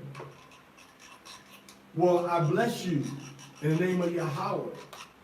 May Yahweh bless you in the name of this offspring of Abraham. Everybody, does that make sense? Because that's what it says is going to be done. They're going to bless themselves. They're going to bless themselves, meaning everybody's going to be blessing themselves. It doesn't say they shall be blessed. Why does it say they shall be blessed? Right? Because it says hath. Hath means we're gonna. I think it should have that inside the Bible Hub should have that on there. Now I'm sorry, but this is not really a Torah reading right now. We're doing more like a Torah study. Why do we come to this point? Because the scriptures talk about eating the flesh. And when we're talking about eating the flesh, we know that he said he's going to give us, know that this flesh at the temple was what? Was sacrificed. So now we have a flesh, listen, we have flesh that's sacrificed and the blood was brought to the temple. Everybody understand that? The scripture says in Psalms chapter 72, it says, he shall spare the needy and save the soul. He shall spare the poor and needy and save the soul of the needy. Right?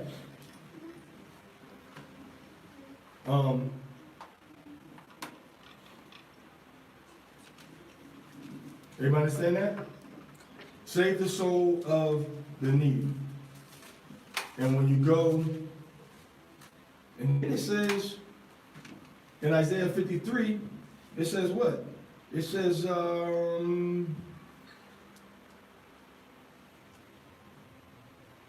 Yeshayahu, or Yeshayahu, it says,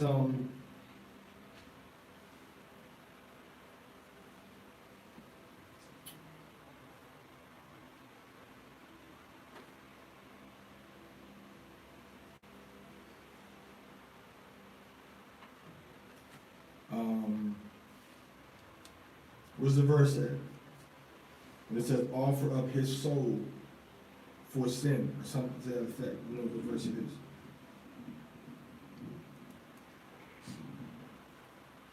Verse 10. Yet it pleased Yahweh to bruise him. He hath put him to grief. When thou shalt make his soul an offering for sin. Make his soul an offering for sin. So I don't care if you say it's talking about Yahweh Shah Mashiach or not, but it clearly tells you that an entity's soul is going to be an offering for sin. Your sin is forgiven. When you give the offering for sin, the sin is forgiven. All right? And what happens to my soul? When my soul gives an offering, when my soul gives an offering for sin, what happens to my sin?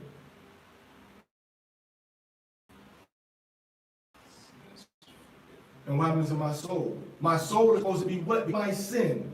Before I give my offering, what's supposed to happen to my soul? When I sin and I know I'm sinning, what's supposed to happen to my soul? Supposed to be destroyed. So when something is supposed to be destroyed, and then something happens, when it's no longer destroyed, what do you call that process? There's a couple of words for it, but I want a key word that we read inside the text.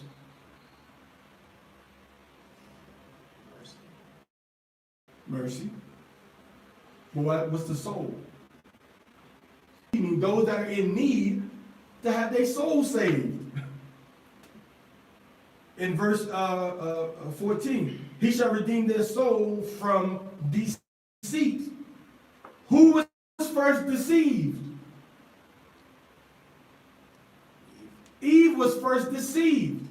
So the consequence of that deception, my soul is redeemed from. He shall redeem their soul from deceit and violence. Redeemed from violence, meaning the sin. Right? And precious shall their blood be in his sight. He shall redeem their soul from deceit and violence, right? Because he had done no violence. Neither was there any what? Can you guess what the next word is? Neither was there any blank in his mouth. Can you guess what that word is? In Psalms, in Isaiah chapter 51, verse 9. Just don't go to it. Just take a wild guess. Deceit. So the same words that we read in Psalm 72 are the same words we see in Isaiah chapter 53. Which happens to be the same words we read also in Genesis 22 and 18. Genesis 22:18 is talking specifically about the seed. Whose seed? Abraham's seed. Now, in Psalms chapter 72 that David wrote, this person is called what?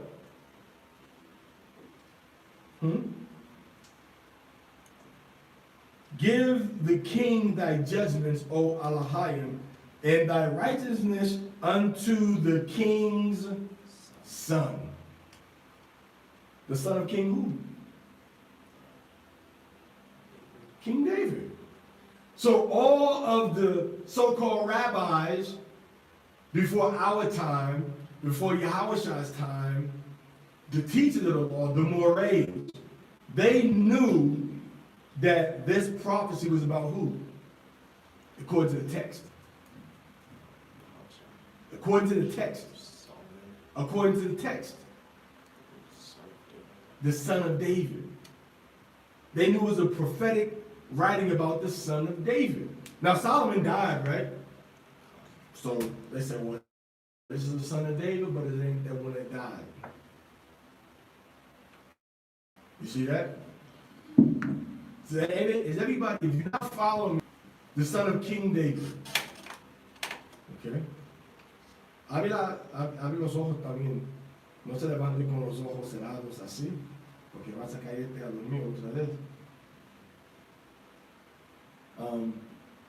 Give him the shower park. Put your book in la silla and go to shower park. You need 2 good, strong blows, man.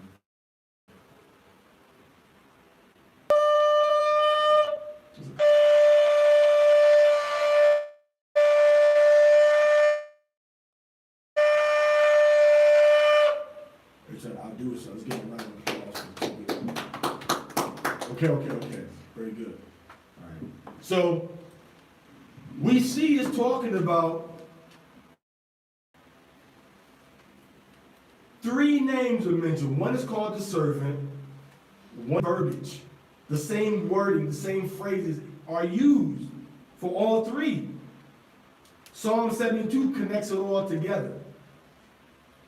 All right, then Deuteronomy, Genesis 22:18 shows us the seed of Abraham is going to be that vehicle through which all the nations are going to what?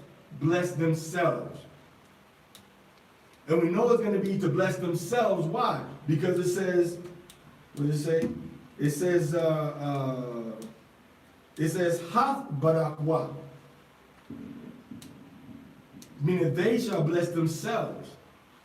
The action that they're going to do is Hath. Like we say, Hath Kodash Thumb. They shall bless themselves. This says Hath Kodash Wa. Meaning they shall bless, they themselves shall be blessed, or they shall bless themselves. Really, it's like they shall bless them. Like they shall bless them. I believe that when we go into, I gotta go into a Hebrew app now because we don't have the book. We got a book. We got a Hebrew. No, give me this one right here.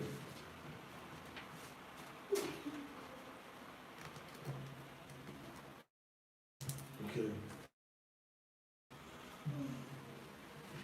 Let's go into the creature, the spider creature. Give me a tissue with a little water. Zephaniah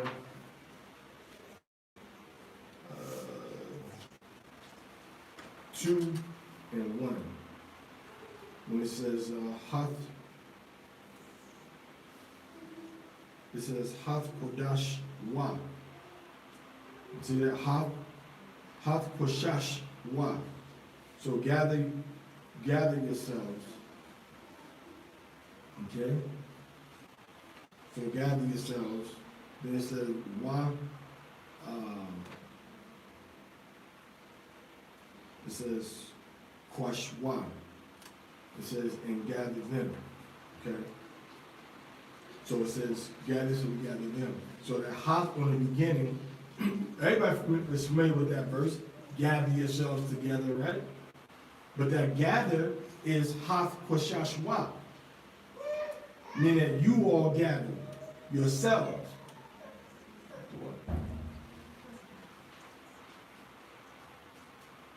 Meaning you all gather yourselves. Everybody understand that? So it says, you all be blessed. All right? It says, and, so it says, and, bless themselves and all the nation, and they shall bless themselves. All right? Says, all right, so and bless themselves. Everybody understand that? So it says, and bless themselves. So the nation is going to bless themselves in this seed of Abraham. So now when we see all of that, what's this whole thing that we're talking about is eating of the flesh of the animals. Eating of the flesh of the sacrifices that were brought, that where the blood was brought to the temple. Okay? And now we're talking about when the word itself was made flesh. Why do we say the word was made flesh? Because when we go into where we are now, which we're going to get to next week, I assume, when we go, no, I think we're going to get there now. Yahweh says, he shall speak unto them all that I command him. So this fleshly person is speaking what? The words of that Yahweh has commanded him to speak. So he is the word of Yahweh, made in the prophet of Yahweh, made in the flesh. See, now it takes on a different meaning with this man walking among us, which is speaking the words of Yahweh that Yahweh has commanded him to speak to us, right? And once he speaks those words, you understand, to us, he's speaking the words of you. That's okay. He's speaking the words of Yahweh. Everybody's supposed to be playing something over there. So speaking the word of Yahweh, right? So the same entity that's speaking the word of Yahweh, that's the word of Yahweh manifested to us by a physical person. So as the flesh, this fleshly person speaking the word of Yahweh to us, That's when we took that bashar of the animals in Leviticus, in Deuteronomy 12. That's where we get the flesh, and then we just took it totally to another place. The spiritual meaning behind this flesh that we're eating. So the words of Yahweh coming to us through a physical medium, a man's voice, we're supposed to eat and consume all of those words. Everybody following me? Eating flesh, or the flesh of a person. Not eating that flesh, but the flesh of a person. Now we see the spiritual meaning of that. Remember those sacrifices that the priests offered up? They themselves ate. So spiritually, that's where the bread comes in there. The bread represents the body of Hamashiach, and it's eaten by us as the sacrifice of the priest was eaten up to consume that animal, that flesh, which represents what? The atonement, the sacrifice, the offering given to Yahweh, and us being able to consume and eat that and partake of that sacrifice. Everybody understand that? But the point was that Genesis 22, and then Isaiah 53, Zephaniah was just pulled in as a reference to show the verbs of Deuteronomy, of Psalm 72. Okay? Everybody following me? All right. So then that's when we went into the Psalms 72 to show how Yahushai is the son of David and the son of Abraham that's supposed to save our soul. As it says in Isaiah 53, verse 17. All right? Everybody with me? Was it 53:17? Isaiah 53:17? We'll get another verse. Let's go look. Just to be sure. Isaiah 53, verse 10. Make his soul an offering for sin.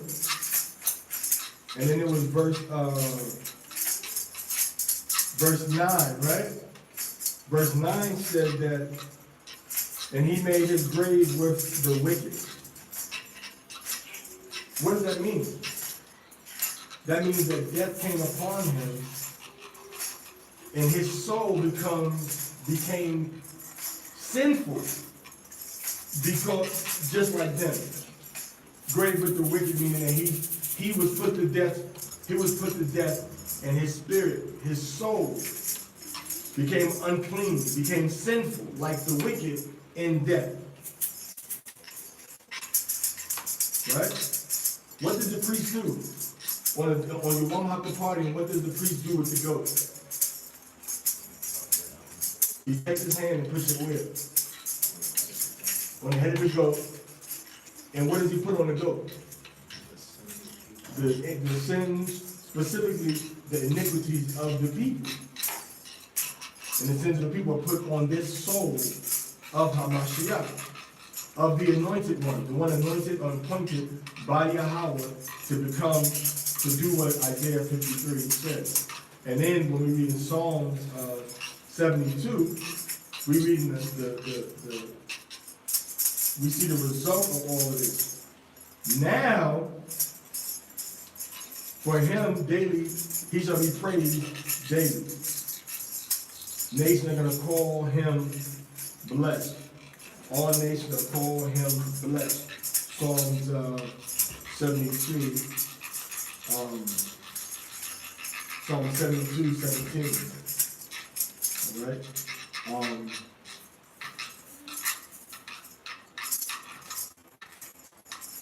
So this one says, again, they shall call him blessed.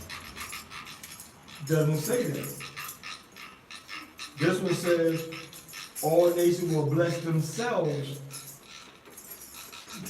by him, in him. So we gotta look at the Hebrew. Do that a little quieter.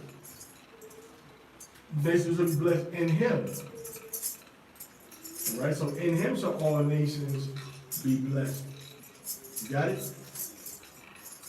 Everybody got that? So all nations shall bless themselves in him. In him shall all nations bless themselves. So how are you going to bless yourself? I mean, we're going to be talking and we're going to be blessing in his name or in him. Is what it's saying. Everybody understand that? Everybody see that? It's there. So we don't have these types of prophecies and relations about Muhammad, about Buddha, about Brahma, anybody. And when we look in what it says in Deuteronomy, it's the same book that says who are we, or who we are, according to the lesson and the prophecies that we see in Deuteronomy chapter 28. Right? So this is, I think there's a lot of meat that we can take out of this chapter. All right, in Deuteronomy chapter 12, right? There's a lot of meat that we can take out of it, but we have to, we have to connect it back to all these different things. Psalm 72, Genesis 22, Isaiah 53. Okay? We have to link it all together. And all nations of the earth shall bless themselves by your seed, because you have listened to my voice. All right? Bless themselves in my seed. Shall bless themselves by your offspring, or in your offspring.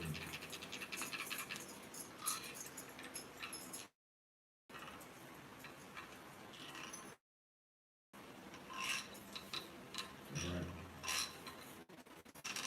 And then they came later trying to get it. This is the Messiah that was prophesied.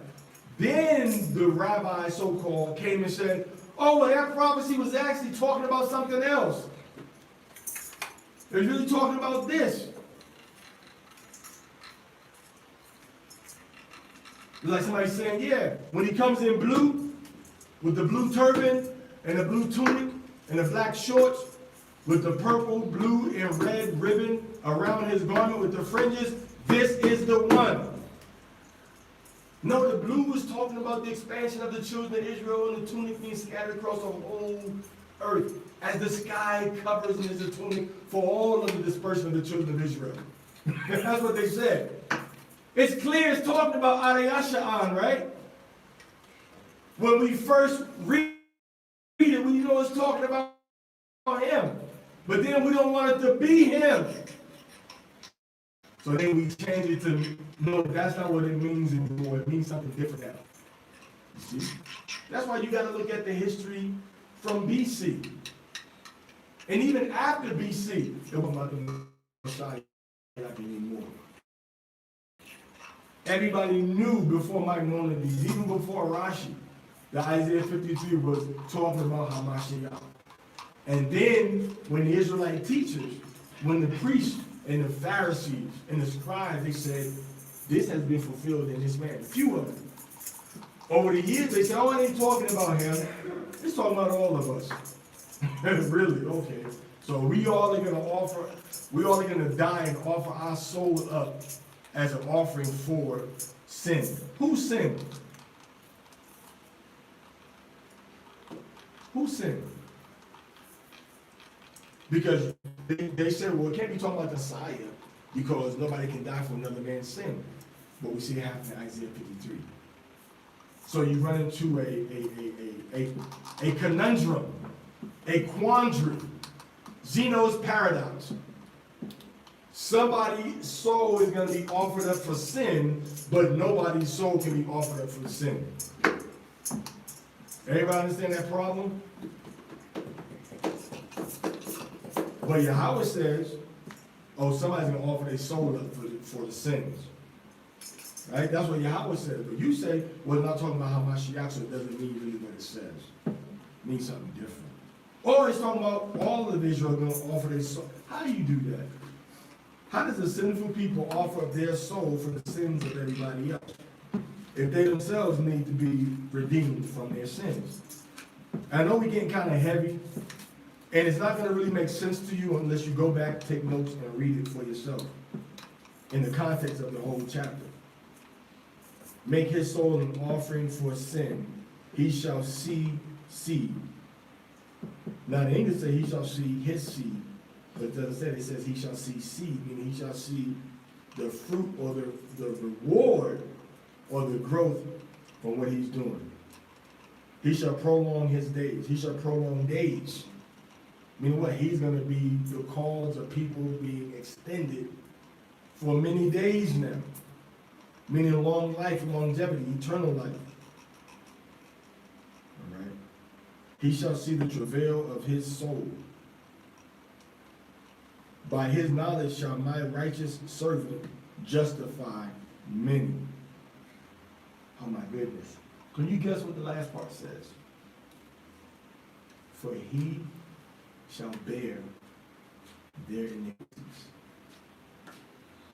He's gonna bear, what's going to happen to the nations that put us in captivity once we get into power? What's going to happen to the nations once we get into power? They're going to go into captivity. Isaiah 14 says that. They shall take them captives whose captives they were, and they shall rule over their oppressors. Isaiah 14. We got to go into that later on, hopefully this week or next week. But this one says that he shall bear their iniquity for sin, and he had done no violence, and no deceit was in his mouth. Shabbat shalom. So that's what it says. Okay? So if that's what it says, that's what it means. You can't come about what doesn't really mean what it says. So once you see that this is talking about a human being doing this, now you have to say, well, it's not talking about all human beings. I mean, it's not talking about one human being, it's talking about the whole nation of Israel. But how is the whole nation of Israel going to make their soul offering for the sins of who? Whose iniquities are we going to bear? So now it becomes the question whether logically, according to the biblical text, it's talking about whether or not a person is going to do this, or groups of people are going to do this, or a group of people. And redemption happened. Psalm 72. Right? Psalm 72. And if you go on YouTube, go on Banya Yasha Allah, Mashara Yasha Allah, you can see you can see there's a whole breakdown of Psalm 72.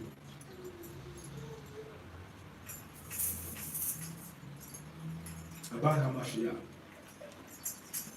Okay? Okay, so now, Amadia, the moment everybody's been waiting for. Let's go back to the reading. What verse you in? Verse 22. Let's go back to verse.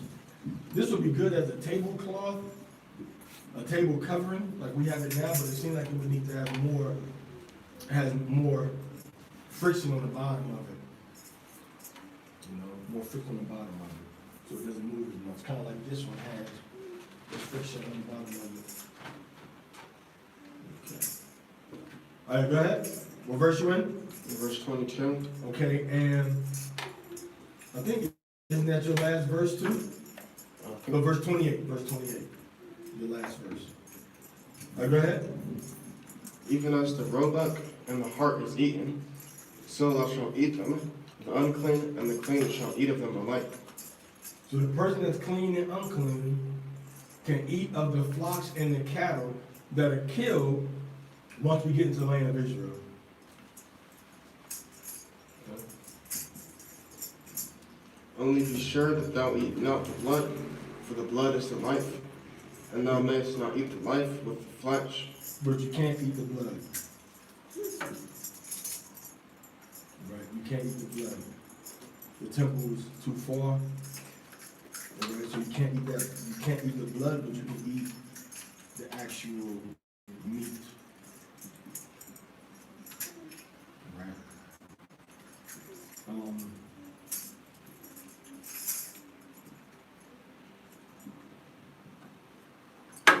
Now go ahead. Thou shalt not eat it, thou shalt pour upon the earth as water. Thou shalt not eat it, that it may go well with thee, and with thy children after thee, when thou shalt do that which is right in the sight of Yahweh.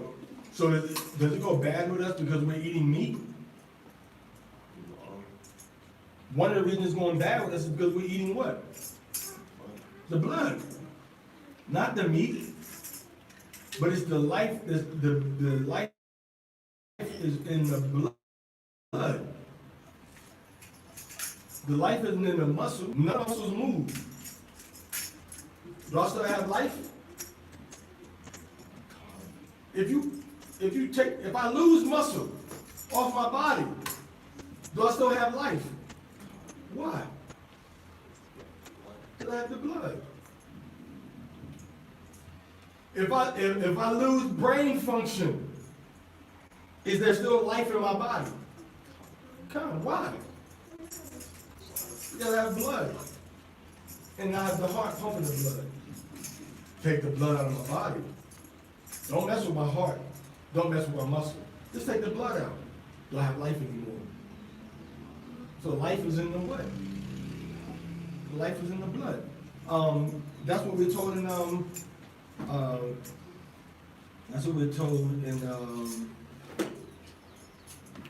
Vayikra 3, Leviticus chapter 3, in the end of the chapter.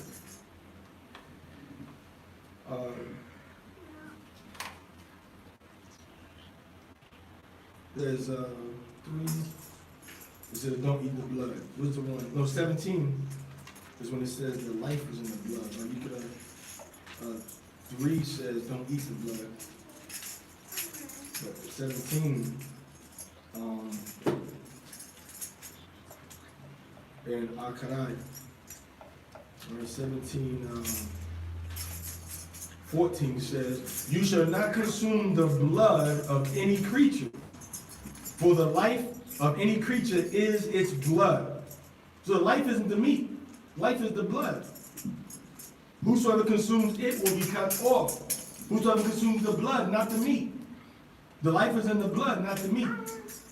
The movement or the muscle is in the meat.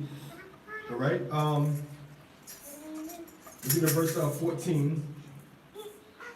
Yad. It says, Kaya. It says, Napash. What's Napash mean? Napash means soul. Napash Kal Bashar. The soul, all flesh, damwa, is his blood. That's why Yahweh said don't eat the blood, because you're not eating the soul of the animal. You're not supposed to eat the essence. The soul, the energy of that creature is in the blood, not in the flesh. That's why what do you do with the blood? What do you do with the blood? What do you do with it? When you kill an animal, what do you do with the blood? You pour it on the earth, pour it on the ground. So you take its energy, its essence, which comes from the which is a life force on the earth, and you put it back where? Into the earth. In the earth. Okay. So it says Bana Pashwa, in soul his, Hawa'a, his. All right, he. It says Yah Amar, for it is spoken, La Banwa, or what Amar and spoke, La Banya, the children Yasha Allah of Israel, Dam, blood, Kal Bashar, the blood of all flesh, La Ta'kawad. You all should not eat. All right? You all should not eat. It says Kaya, for Kaya, not Kaya, but Kaya. Kaya, Napash, for the soul, Kal, all, Bashar, all flesh, Damwa, is his blood. Damwahawa, blood. It says kal.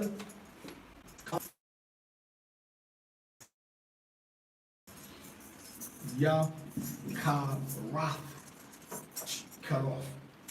Only what? The blood. You see that? Only the blood is cut off. So it says the blood. Again, for your reference, that's Leviticus chapter 17, verse what? Verse 14. Leviticus 17:14 says, don't eat the blood. And do you find it to be more convincing when I just read to you, you shall not consume the blood of any creature? For the life of any creature, its blood represents its life. Or when I read to you this right here, when I read to you, Kaya 4, Napash, soul, Kal, the soul of all Bashar, the soul of all flesh, Damwa, is its blood. It says, Badnapashwa Hawa'a, in his soul, in its soul, all right? It says, Bashar, Damwa, Badnapashwa, all right?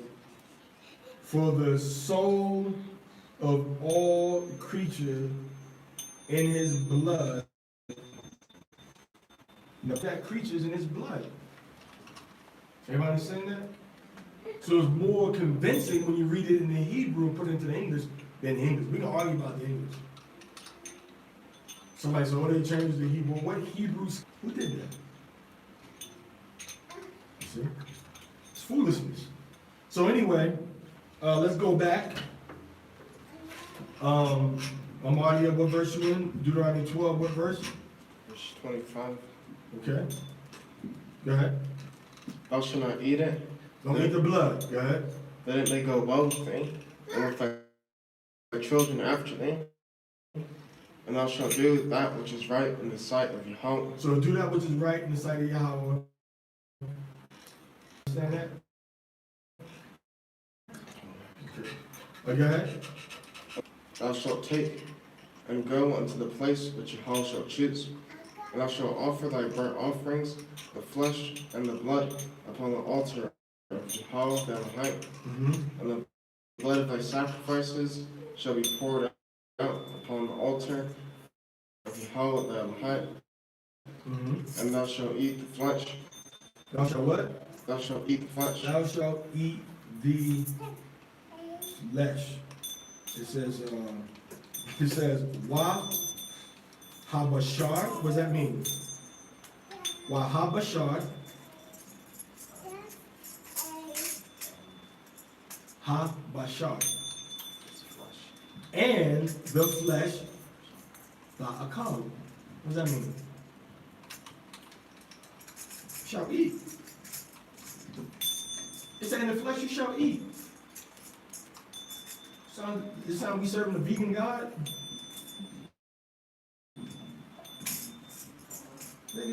Serving a vegan God? No, most of you eat the flesh.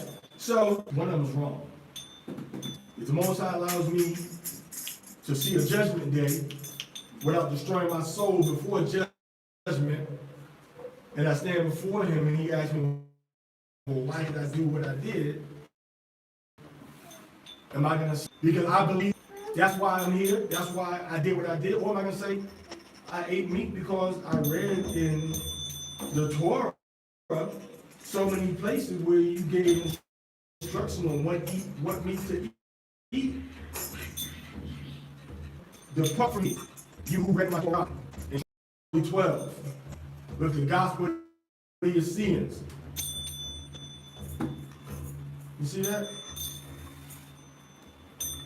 And the way you know that these books are fake are why? Because they don't have complete instructions to live.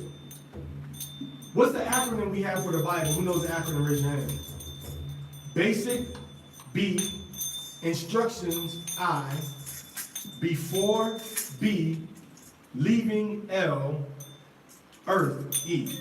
B-I-B-L-E. Basic instructions before leaving earth.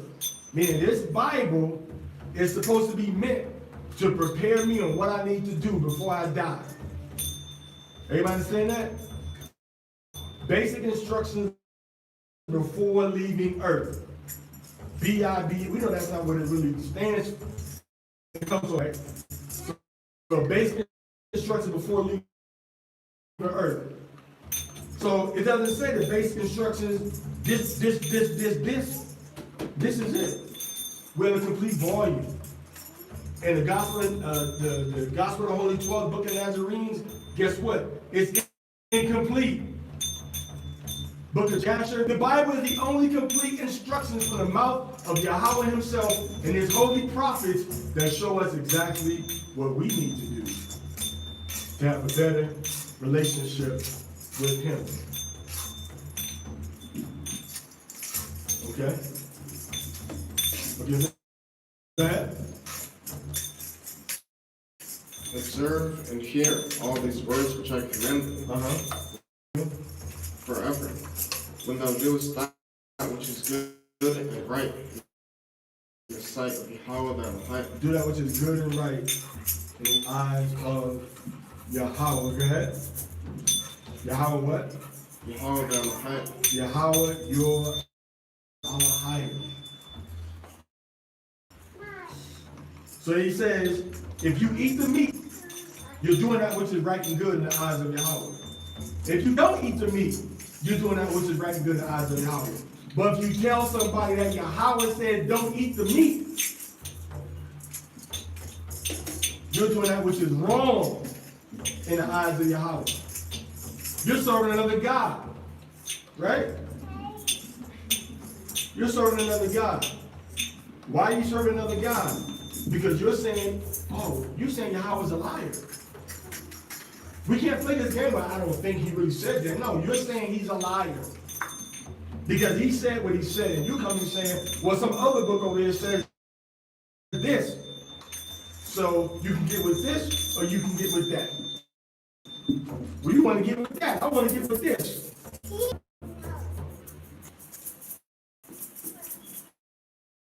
Okay. All right, that's it.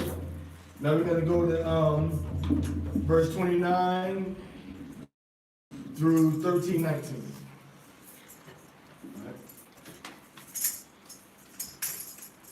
Parashah, I'm a Parashah, the God's name is TORAH. TORAH. Yeah, Barak come behold, Hashem Yahushua. Yeah, but I can tell you how much you know, sir.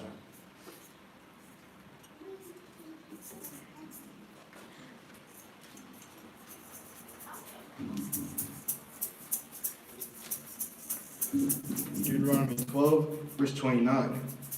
When Yahweh Elohim shall cut off the nations from before thee, whither thou goest to possess them, and thou succeedest them, and dwellest in their land, take heed to thyself that thou be not snared by following them, after that they be destroyed from before thee, and that thou inquire not after their gods, saying, how did these nations serve their gods? Even so will I do likewise. Thou shalt not do so unto Yahweh the Elohim, for every abomination to Yahweh which he hateth have they done so unto their gods, for even their sons and their daughters have they burnt in the fire to their gods. What things soever I command you, observe to do it. Thou shalt not add thereto, nor diminish from it. Yahweh, Nai Shalom Hashemayim. All that Yahweh said, what are we doing here? So when we go to take the land and possess it, and then once we get rid of all the people, kill all the people that are in the land, we're not supposed to go and ask how this people worship their gods and try to imitate how they did it, because the way that they worship their gods and the things they were doing were wicked to him. And they were even sacrificing their children to the different gods that they had. obviously Yahweh didn't want us doing that.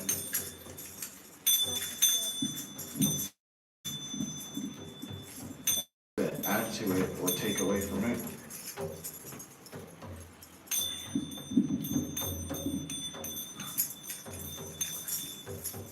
What verse you in? I just finished chapter 12. Okay. What verse says don't add to or take away? Verse 32.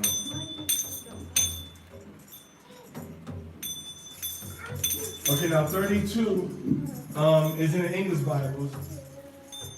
In the Hebrew Bibles, it's going to be chapter 13, verse 1. Okay? So what he said to do, he said don't add to or take away. And that goes for the entire book. That goes for the entire book. Okay? So you can't take away from Psalm chapter 50 and Psalm chapter 51, where David talks about sacrificing and eating animals, or sacrificing animals, and then study the prayers and sacrifices of Yahweh of a contrite heartness, of broken spirit. You can't say that and then say, overlook the other parts where he says that you got to offer sacrifice upon his mountain. Like it says in Psalm chapter 51, I believe, verse 19. You can't be adding and taking away. You can't say, well, we can eat pork now because this pig is clean. You can't say that. You can say, well, this shrimp is farm raised, so I can eat it. You can't say, we're in captivity, so I can work on the Shabbat. You can't say that. Those things are lies and abominations against Yahweh. Okay? Those things are lies and abominations against Yahweh. Everybody saying that? Go ahead. Deuteronomy chapter verse 13. Deuteronomy chapter 13, verse 1. If there arise a prophet among you, a prophet or a dreamer of dreams, and giveth thee a sign or a wonder, and the sign or the wonder come to pass, whereof he spake unto thee, saying, after other gods, which thou hast not known, and let us serve them, thou shalt not hearken unto the words of that prophet, or that dreamer of dreams, for Yahweh Elohai approveth you to know. And did our God say don't eat meat? Did our God say you can work on the Sabbath in captivity if you feel like you don't have no other choice?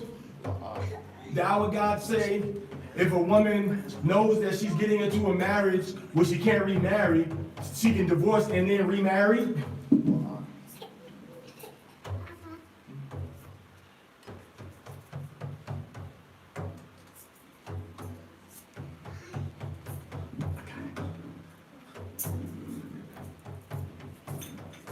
Okay, so that you got a whole another God. That ain't the God of Yahweh, the God of I am and I am, of He is, the God of the Torah. That's a different God, man. Prophet or that dreamer of dreams shall be put to death, because he hath spoken to turn you away from Yahweh So when Elohai. people start speaking away, or going against what Yahweh said, they're bringing death upon themselves. Go ahead. Which brought you out of the land of Egypt, and redeemed you out of the house of bondage, to thrust thee out of the way which Yahweh the Elohai commanded thee to walk in. So people trying to make us go away from what Yahweh said, what the Torah said. And it's the same thing with all of these different things, man. People say, oh, the new moon is this day. Here's when the Shabbat starts. Shabbat has always been from sunset to sunset. Any record you look at that the children of Israel have. Any record. There's always been sunset to sunset. Any records. You find Gentile records from modern times that say, oh, the Sabbath starts when the sun comes up on Saturday morning. But we got the ancient texts that show different, explaining the different rulings that we gave in our captivities about the Shabbat. Okay? We have it. We have it. Whether you're talking about from Judah Hanasi, and even before him, the records are clear. Even if you're looking at the first mission that was put together by Judah Hanasi, it hadn't changed coming after captivity, reading a language that was forced upon us, whether it's English or Spanish. Well, I'm going to tell you something. A lot of times the Spanish Bible is better because Sabado and Shabbat, we know is the same thing. Okay, we know it's the same thing.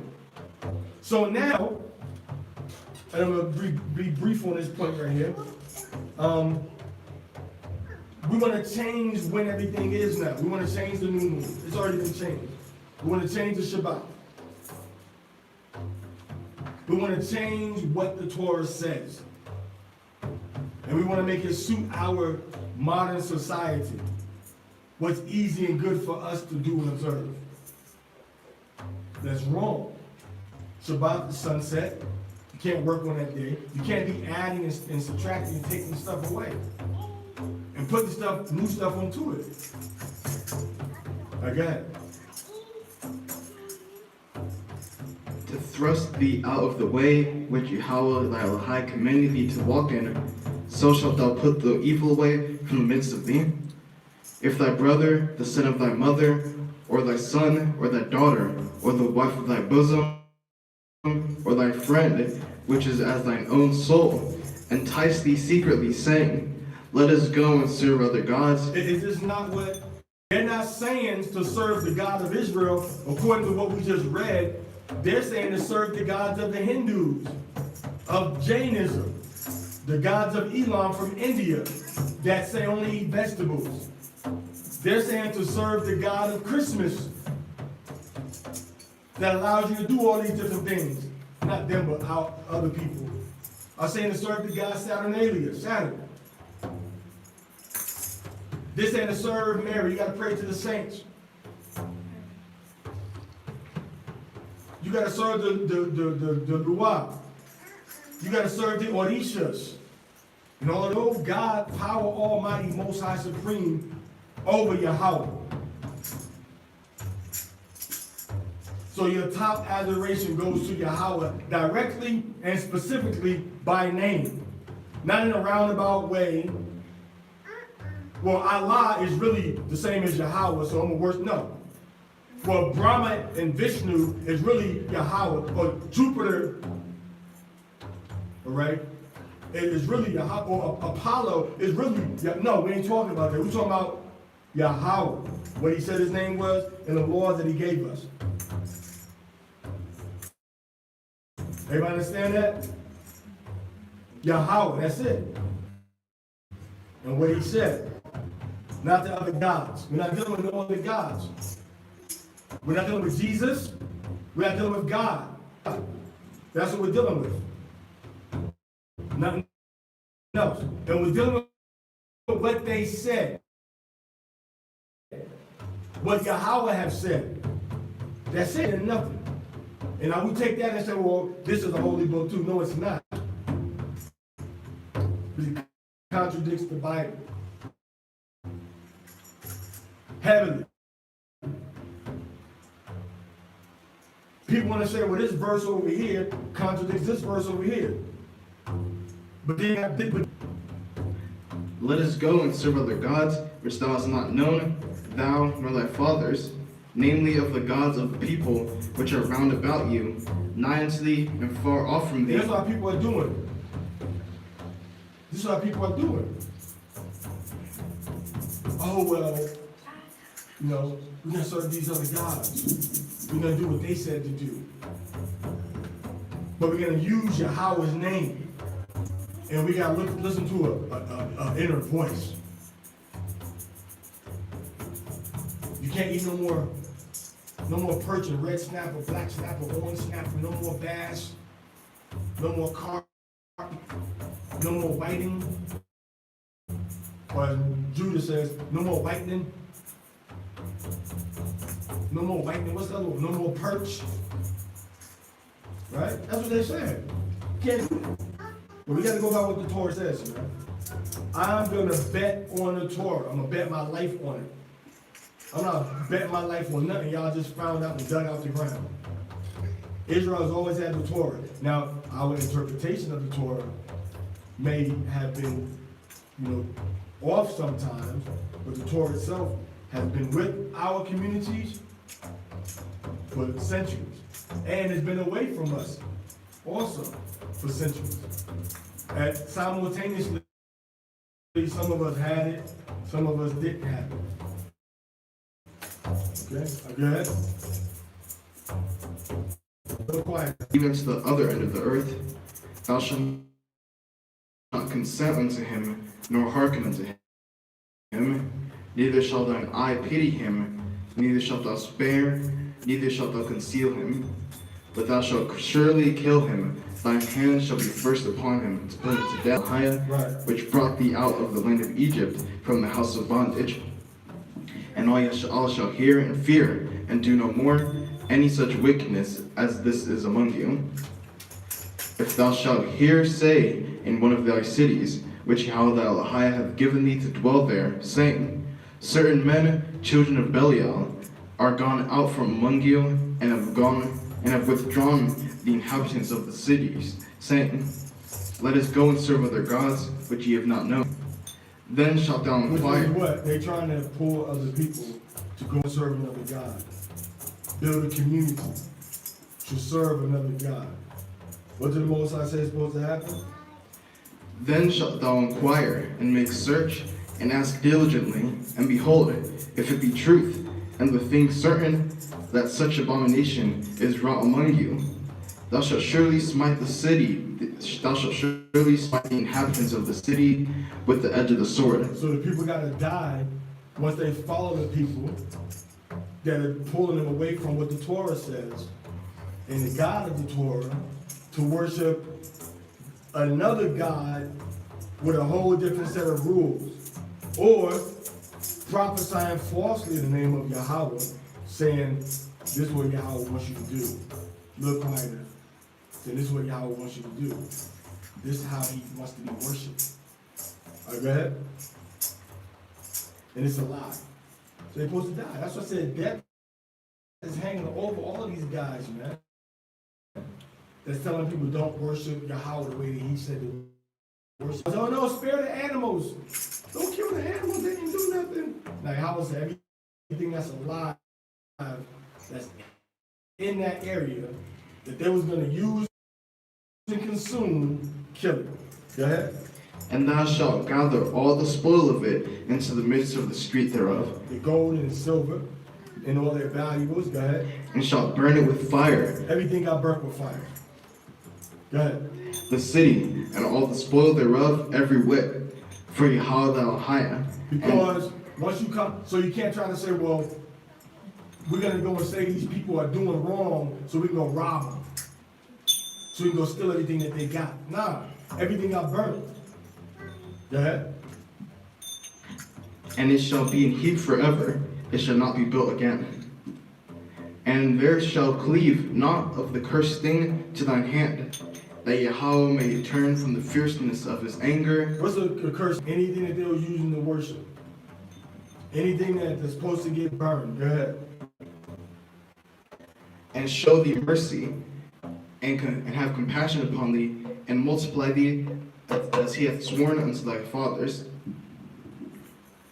When thou shalt hearken unto the voice of Yahweh the Elohim, Listen to his voice. Go ahead. to keep all his commandments. What? To keep all his Some. commandments. All his Half commandments. of them. All his A little commandments. bit. All his commandments. In captivity. All his commandments. Out of captivity. Keep all his commandments. You got to keep all of his commandments. Period. Whatever you cannot physically do, because you're not in Israel, you can't do that. Go ahead. Which Right. Kal Shirada Bar Yahweh, Kal Shirada Bar Yahweh, Na'isha wa Nashamai. Na'isha wa Nashamim. All that Yahweh said, All that Yahweh said, what we doing here. what we do in here. All right, chapter 14, verse 1 through 21.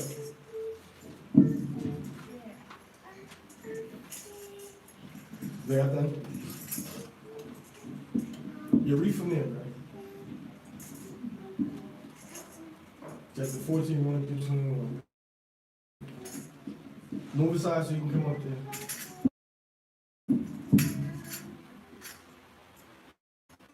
Put the book up there. Can you read that like that? You sure? We need you to be able to read it a lot, not a little bit.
Deuteronomy chapter 14, verse 1.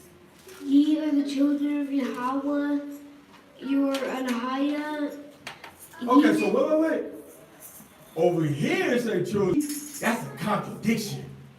Bible's wrong. Right? It's a contradiction. Bible's wrong. Throw the whole book away, burn it, right?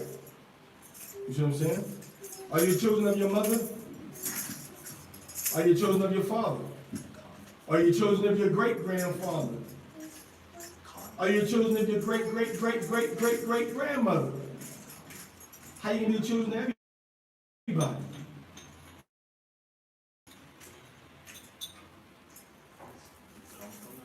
Are you children of Yahweh? If you don't understand how family works, then you'll say there's a contradiction out of ignorance. But once you understand how family works, you understand better. Go ahead. Ye shall not cut yourselves, nor make any baldness between your eyes from the dead. So people would gas their arms and stuff like Shiite Muslims do to mourn somebody when they died. Okay? Whether it's by hand or whether you had with your fingernails or a knife or something. And then bald spot, make a bald spot or cut between your eyes, you're talking about the area right here. Some of the people had customs to pull their hair out right there when somebody, no one's doing all those things. All right? Go ahead. For thou art a holy people unto Yahweh the Anahiah, and Yahweh hath chosen thee to be his own treasure out of all the peoples that are on the face of the earth. So Yahweh chose us to be his treasure out of all the nations on the earth. Is that what? The other side. The bottom or the top?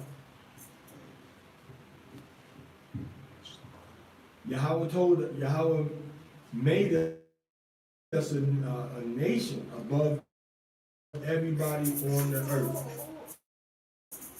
Go ahead. Thou shalt not eat any abominable things. So now Yahweh is showing us don't eat anything that had an abomination.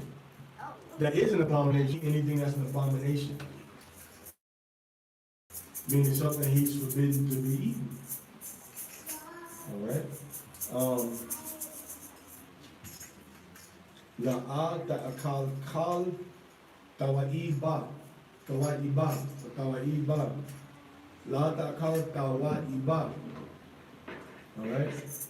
Don't eat any abomination. Anything that's a shun. Anything that is put to the side by Yahweh as something that's forbidden to you. Go ahead. These are the beasts which thou may eat: the ox, the roe buck. All these like deer, in the deer family, the cow family, the sheep family, the goat family, the moose family, the antelope family. Go ahead. And the wild goat, and the pigard, The ibex, the antelope, wild oxen. Go ahead. and the antelope, and the mountain sheep, and every beast that parteth the hoof. So a split hoof, meaning that the foot is split into two pieces. Go ahead. And has the hoof newly cloven into two, and cheweth the cud among the beasts that Meaning the back of it has two little pieces at the back of the foot also. Go ahead. And chew the cud means a grazing animal with a 4-chamber stomach. All right, go ahead. Nevertheless, these ye shall not eat of them that only chew the cud, or of them that only have a hoof cloven. So they have one of those characteristics. They don't have both. All right. Go ahead. The camel and the hare You can't eat rabbit. You can't eat a camel. Go ahead. and the rock badger. Was like a badger. Go ahead. Like a badger's like a, what do you call that? Wolverine, right? All right, go ahead. Because they chew the cud, but are not part of the hoof. Not the hoof, they are unclean to you. Okay. Go ahead. And the swine, because it The part pig. Because what? because it part of the hoof, but not chew the cud. Not because it's a dirty animal. Read what it say. Because what? Because you part of the hoof, not chew the cud. So it ain't got nothing to do with how clean or how cute or how sweet the animal is. That's the reason we can't eat pig.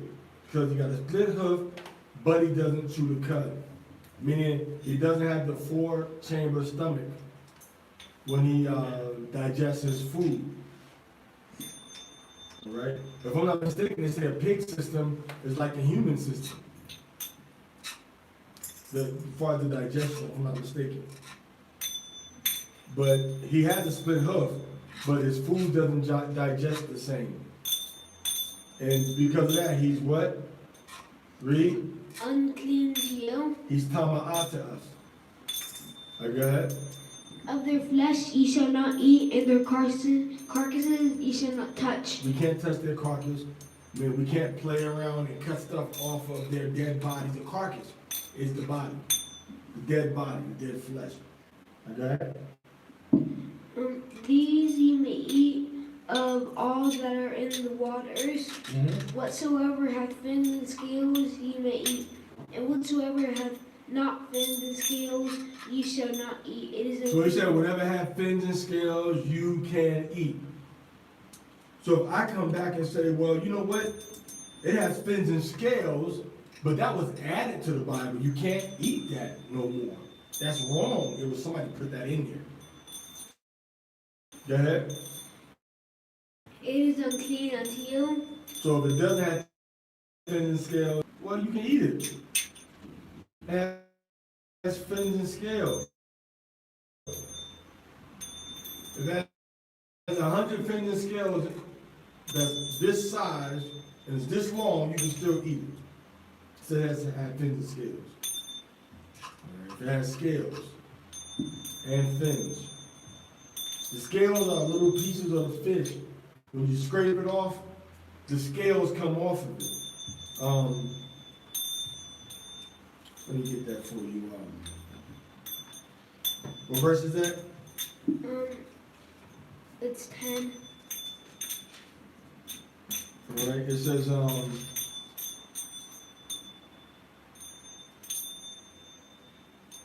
you're gonna,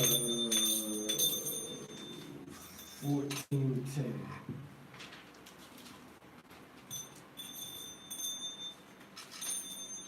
14:10.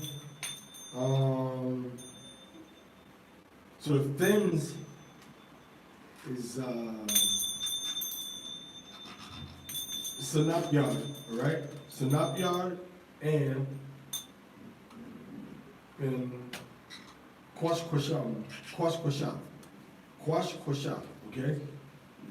That's the scales, like scratch, right? Quashat, all right? Scales. And then fin is Sanapyard.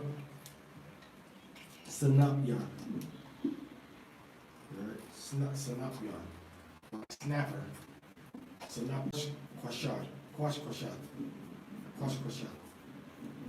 Right? Like cut, quashat, okay? So it has to have fins and the scales.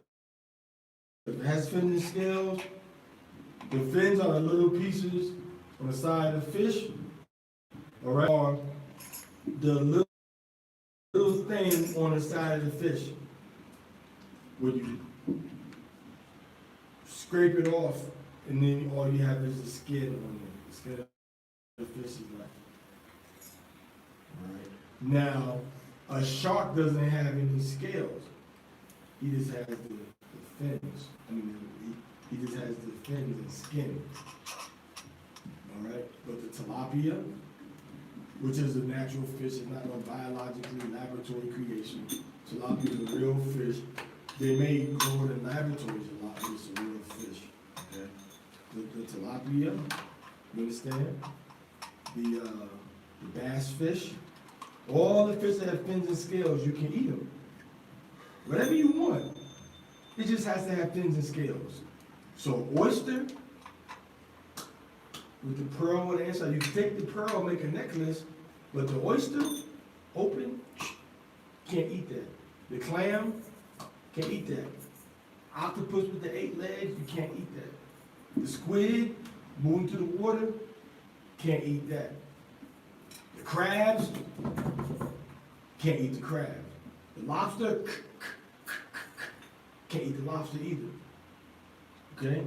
The crawfish, like little tiny crabs with a bunch of legs and stuff, can't eat those either. But anything that has fins and scales, you can't eat it. Now, scientifically, those animals that we cannot eat, most of those animals filter dirt and bacteria from the ocean floor. Okay? In other words, if you have a catfish on the side, like a cat, so it's a catfish, but it's not a real cat. This catfish, when the other animals go poop, and when the water is dirty, the catfish body takes it. His body can clean the water. And then he takes his little caca, or clam, which is the little circular plates in the ocean, an animal that's circular, right? And it's 2 circles together, and it goes like this. Everybody seen those in the movies and stuff, right? Like SpongeBob, or these different type of movies, like circular, and you got, bam, it opens like this. Okay? The little pearl is a collection of things that are unclean and dirt going into that oyster. And then it just puts a little hard shell around those things that are unclean. And that's how the pearl is made. And it takes a long time to do this. And that's why the pearls are very valuable. Because it takes a long time to be made. That's why people, and they're hard to find, so people sell them for a high price. Okay? So that's the pearl. Okay? So these different animals, like what? the crab, right? The lobster, okay? The catfish. Things that are dirty in the water or impure. These animals can eat that stuff. It can go into their body and it doesn't hurt them. And they can process it. You can go on YouTube and find an experiment and says, how do clams clean water? And they'll show you 2 tanks. A tank with clams in it and a tank without clams in it. And then they'll show you a dirty tank and you put clams into that dirty tank. And the clams are gonna clean the water. How do they do it? Who knows? But they can filter the water. Everybody understand what I'm saying? Because dirt is really something that's microscopic a lot of times. And sometimes it gets settled at the bottom. But like when the water comes into the pozo, right? It can come in cloudy sometimes, right? But then after time, it just settles all the way. If you have enough catfish in you to do that. So it cleans the water. So toxins go into these creatures that don't have the fins and don't have scales. Things that are dirty in the ocean and in the seas and in the rivers and lakes and in ponds, right? They can eat it. It goes into their body and it filters it and then makes the water crystal clear. And then you can even put your hand in the water and you can drink it up. You can drink it. Okay? You can drink the clean water. But if you don't have those animals in there, what happens to the water? It's going to get dirty. And when it gets dirty, guess what animals die first? You know why? Because their bodies can't take the poison. Their bodies cannot eat and poop out the toxins or the poison. If their body poops it, because they're breathing the water, if their body breathes in and eats the dirtiness, the toxic, the poison in that water, guess what's going to happen to them? They're going to die. So if you get a crab or a lobster, they can take it. So when you eat the crab and the lobster, what you're doing is you're making yourself what? Putting toxins in your body that are filtered from the ocean. Okay? Everybody understand that? So these things that we can and can't eat, they react differently in nature. They don't act the same way. Everybody understand that? All right, go ahead.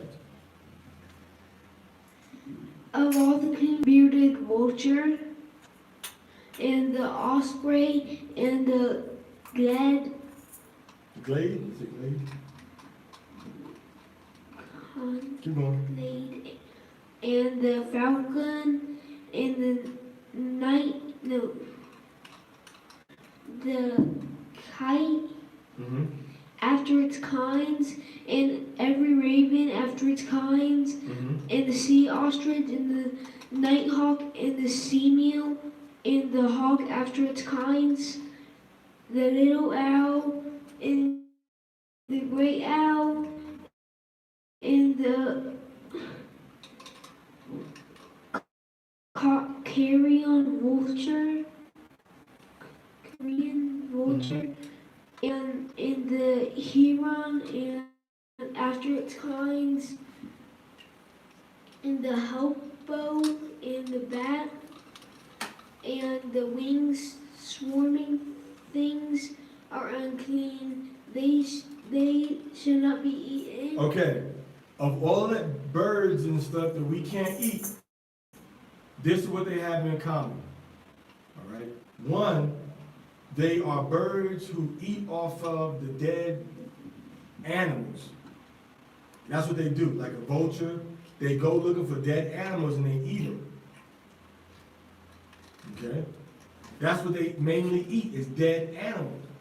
That's why you see where the vultures, when they die,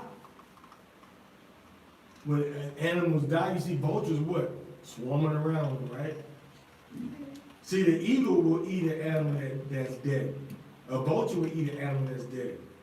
But usually, an eagle also will do what? He hunts. What do you call a bird that hunts?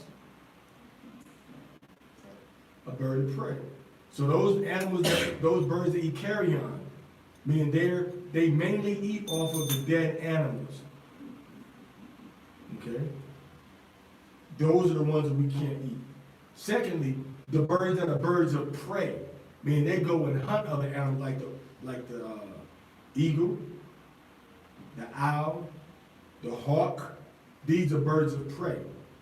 And what's the third category of animals that we see? The heron and the stork. What are those animals called? Waterfowl.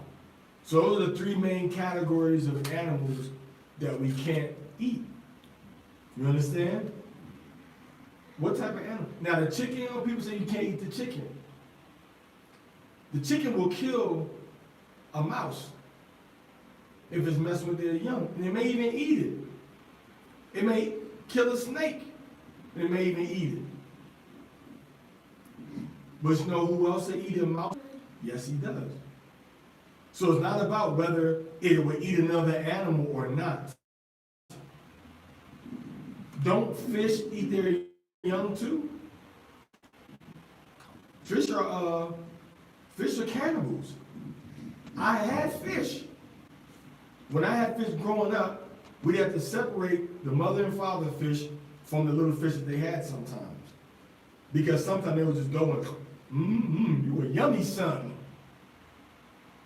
The fish would eat their babies, their sons, and their daughters. They would eat their little baby fish. So fish are also carnivorous, even if they have fins and scales. Black-eyed danios, right? Goldfish, oysters, piranhas. Fish will eat their young. So just because a fish or a chicken eats meat does not make it unlawful.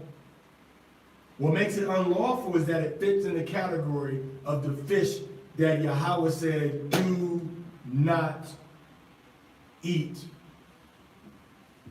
So a chicken doesn't fit in that category. It doesn't go hunting looking for dead animals to eat. It doesn't go, chicken don't say, when chicken doesn't say, well, I'm gonna go and find me some snakes today. I'm gonna go and find me some mice today. Chicken doesn't do that. An eagle would do that. A hawk would do that. Okay? But they don't go, now what do chickens eat? They'll eat two main things. What's those two main things they eat? Grain, right? Like grass and stuff like that. What else? Little bugs. How would you say?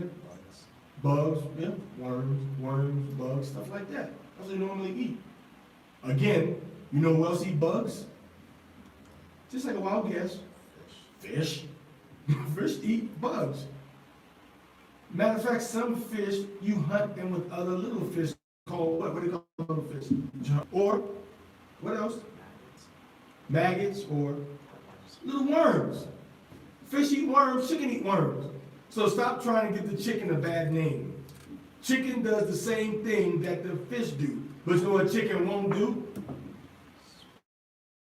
Usually, well, not that. Usually a chicken will not young. Or the reason why we can and can't eat something is not relevant.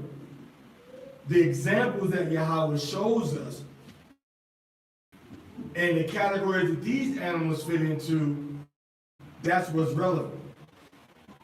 So, these sea creatures won't, these sea creatures with fins and scales, we can eat. Okay? So everything that's flying, swarming creatures are, this verse,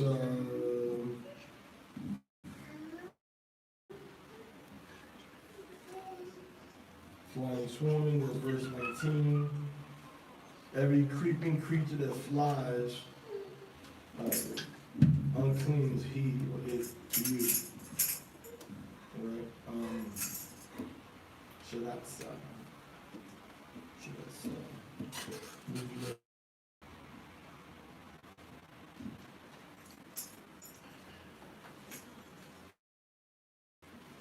so that's getting into different kinds of like, You shall not eat of anything that dieth of itself. so generally speaking, Israelites,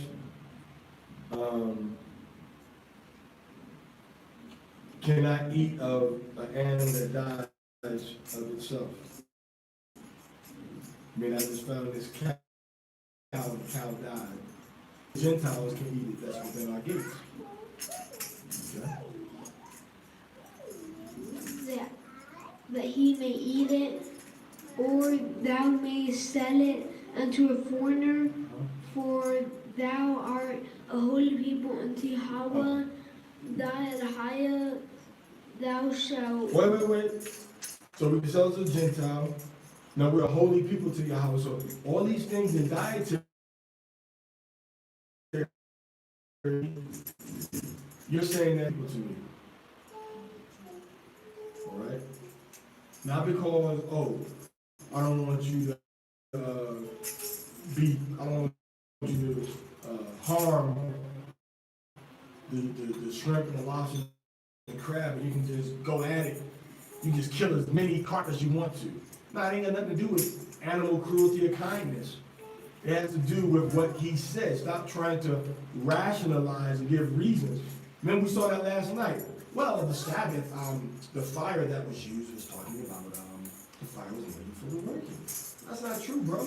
He said, don't kill the fire in all your habitations. Well, the habitations that he was talking about was the places where they lived at. They were using the fire to cook. No, they wasn't. Was it no blacksmith saying, honey, can you hurry up and finish cooking because I need to heat up this metal? Was he? He had a whole separate tent, man. All right, go ahead.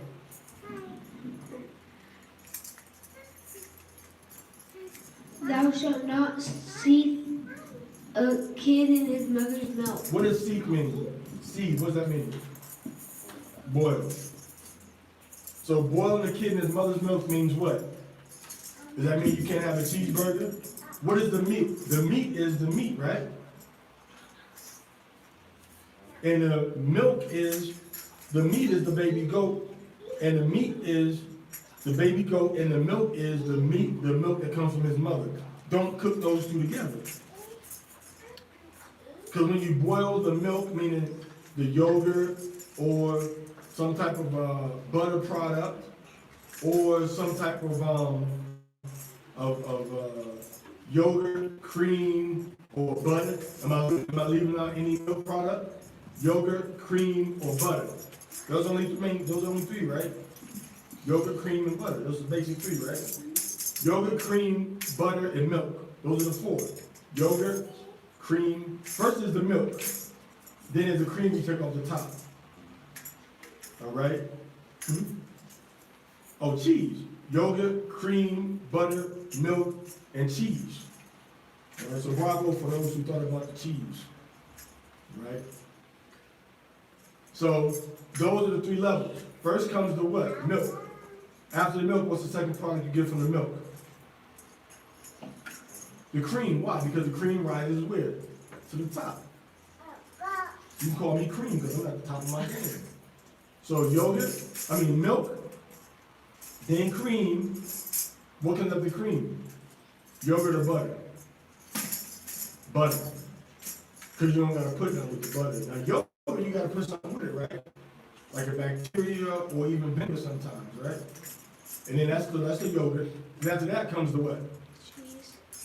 Comes the cheese. Now, cottage cheese is between the cheese and between the cream, right? Says that it doesn't taste like yogurt, right? Yogurt has a certain sweetness, like a whey, curdles in whey, like Little Miss Muffet, right? So it's called whey, right? And then last you got the cheese. And then from your cheese you got the Munsters, the Goulds, and the Cheddars, and the Bries, and the blue cheeses, all right? And you got the Munsters, I think I said that one already. You got the Parmesan, all these different cheeses which have to sit and age longer. So Yahweh is saying, don't take any of these products, the cheese the milk products, the milk, mother's milk is used, it don't stop really being milk. It's still gonna be, milk, right? Of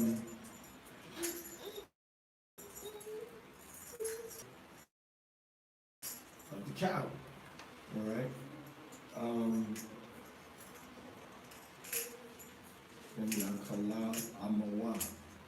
Right. So you can't take that kebab and put it or eat it with, boil it with the meat of the baby goat. But you can have cheeseburger. Now, I can understand the prohibition with them saying, well, don't eat meat and dairy together because you could inadvertently take the mother and the mother's milk and the meat of the goat and maybe mix them together. So I can see why they would say, something like that, right? But does it say that you can't take specifically? Does it say you can't take the cheese and eat the cheese with the mother, with the kid? Doesn't say that. So you got to go by what it says. Now you can try to rationalize and put you can have a different maybe let's not say halakha. Let's say a different minhag, which is a different custom that's focused on the law. Okay, here's the mother and the mother milk and the goat product right here. Okay, you understand that? Here's the mother's milk and the goat milk around here. Don't do that. Now here's the halakha that says this is how you walk out that commandment. This is how you're walking out.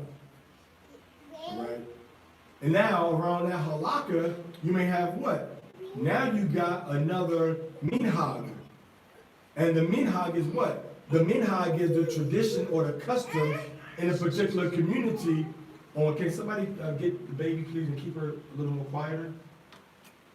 I know she's a little baby, but you get kind of. Now the minhag is what? How you and your community apply and interpret that halakha, not violating the way that you understand that law, but you may actually put another protective layer around it. You understand? So we say, here's the milk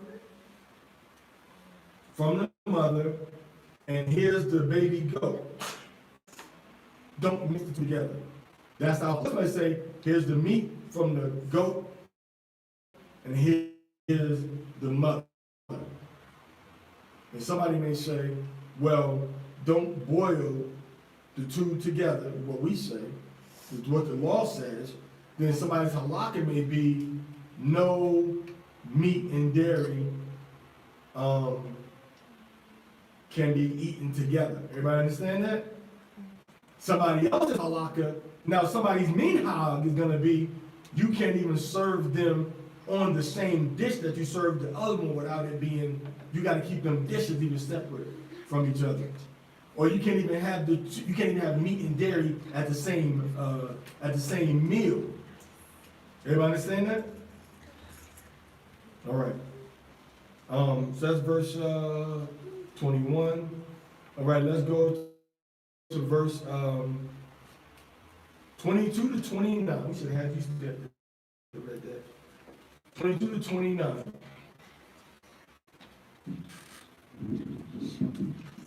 Verse 22 to 29. So we're talking about now.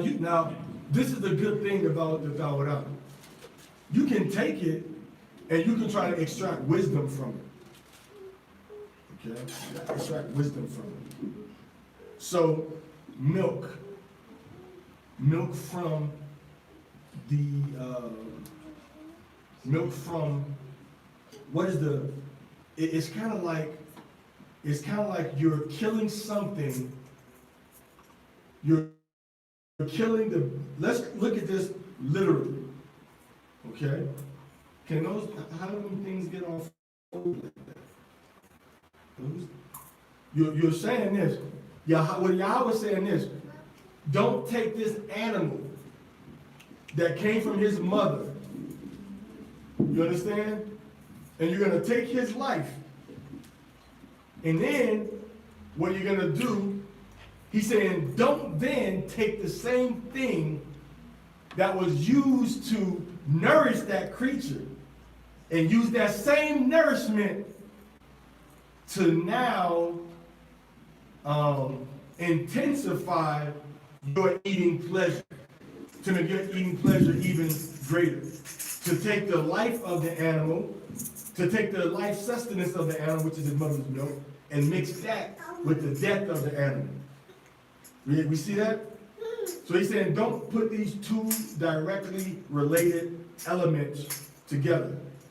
That would sustain the animal and the dead animal itself. Don't mix them two together. Right? We see another law connected with the mother and the offspring, which is what law? Law. You read. What's the other law that talks about a mother and its offspring? Do you know? All right, man, you're supposed to know this. Do you know? Do you know? Do you know? What is it? Anybody know anything remotely? Anybody know anything what I could be talking about? Remotely? Huh?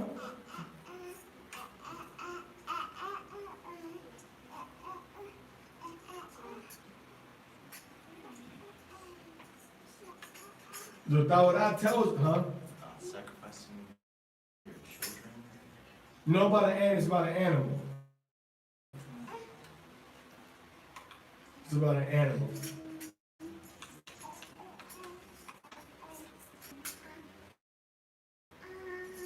So if I go get an egg, I can now take the mother and go cook the mother. Kill the mother and cook it. Okay? I can't do that. You understand? I can't do that in the same day. Which means I can't go and take this egg and then say in the morning, I'm gonna go, I can't take this chicken at night and say I'm gonna take the egg in the morning. I can't do it in the same day. I can't do it the same egg. However, deals with cruelty, number one. That would be considered cruel, number one, in my estimation. Maybe that's not why Yahweh gave it, but it would be kind of mean. You're gonna take the mother and the egg in the same day. Maybe it's not cruel, but we do know that there's biological elements, you understand? There's biological elements from this goat with his mother's milk to feed the. So it's almost like it's a funny kind of cannibalism almost. Not cannibalism, but kind of just taking these two, the milk from the mother that was used to feed the goat, and then you put that in the goat so you can eat it. Now you can eat the goat, and you can the kid, and you can eat the milk from it, but you can't mix both together. Now we can make logical reasons why all. Okay, go ahead, Mike. What verse you in? Verse 22. Okay. Thou shalt truly tithe all the increase of thy seed, that the field bringeth forth year by year. And It says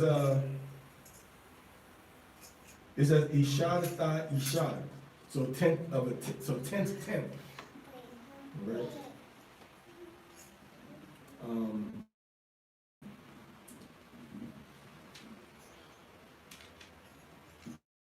Of all that you bring of your seed. So what does that mean? What's the tenth mean? So if I plant, everybody understand what that means, right? The tenth and the tithe and everything, right? Everybody understand? If you don't understand, raise your hand.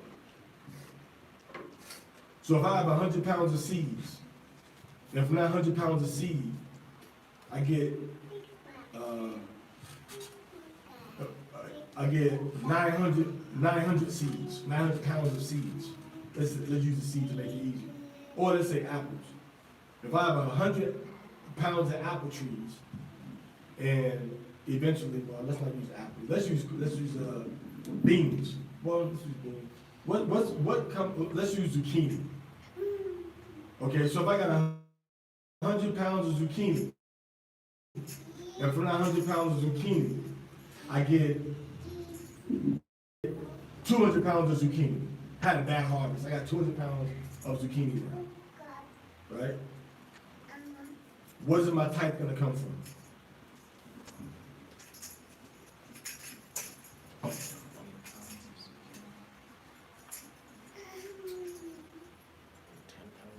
By 10 pounds. It's the increase, so since you Exactly. Increase what? Since you started with 100, the increase would be 100 since it's 200. Right, so you gotta take out what you started with. All right? You gotta take out what you started. So it's not 10% of everything. It's 10% of what you gain. You understand? 10% of what you made.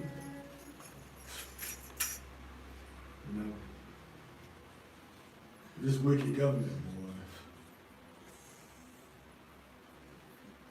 They want more than the Most High. Okay? And then you gotta be consistent. Okay? You gotta be consistent.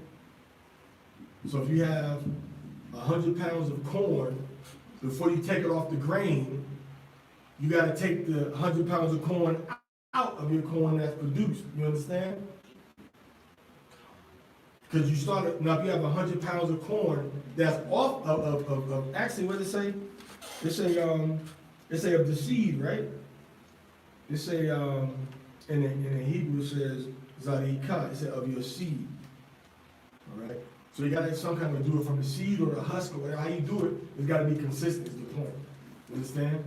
So if I have 100 pounds, if I have a pound of corn, and then I take the seed off and plant it, and then when my corn harvest comes in, I gotta take off, what did I say, pound?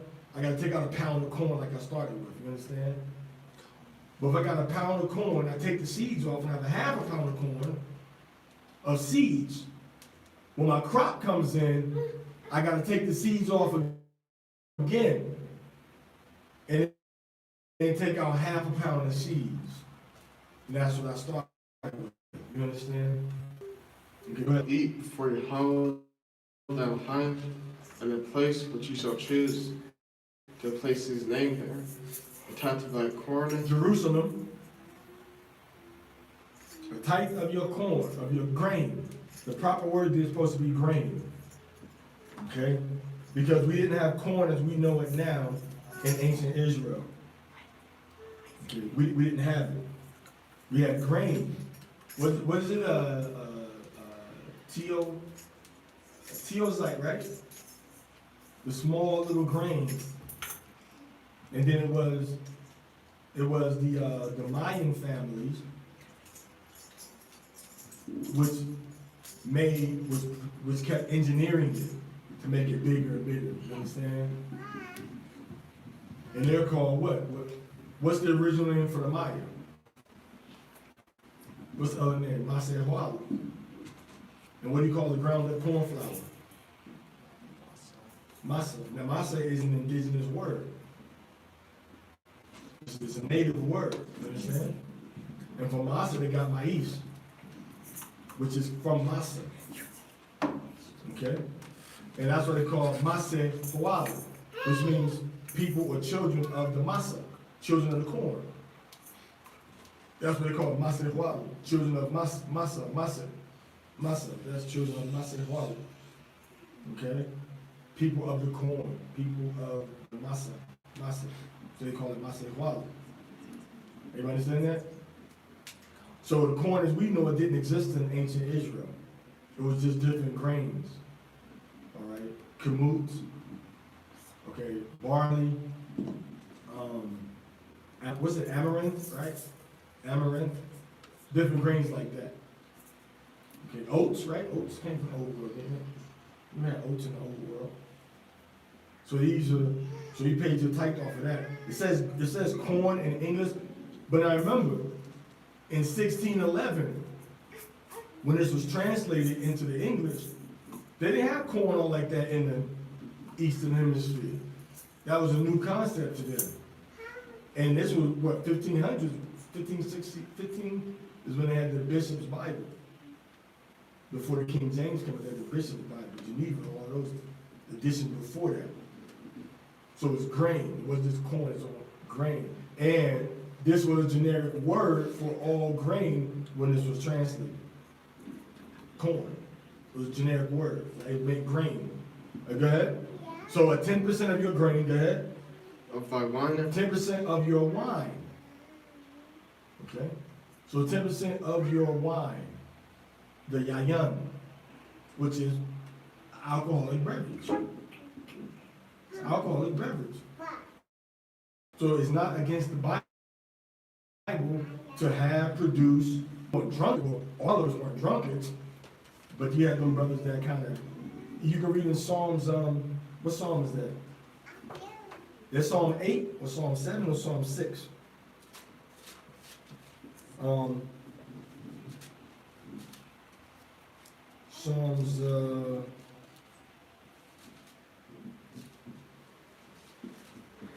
Psalms.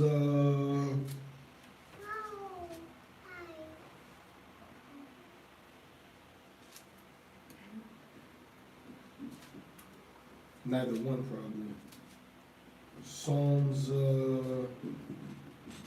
it says, and then when I'm better, I'm gonna do it again. Psalms 23. Right? Look not thou upon the wine. What does that sound like?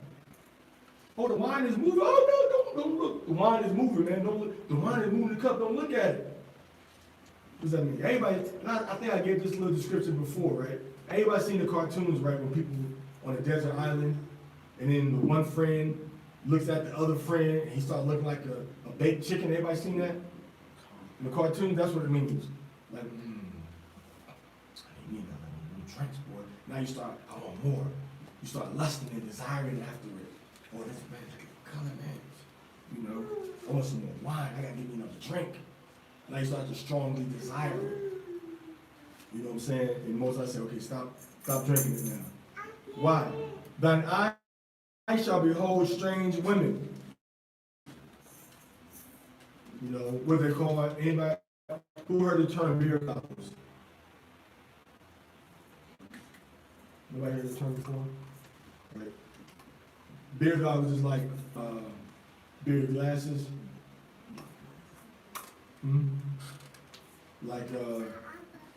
Like this your normal eyes. I don't think she's the one for me. You get some wine, you looking upon the wine, it's moving, then you put on your beer goggles like, oh, she's the most beautiful woman I ever seen.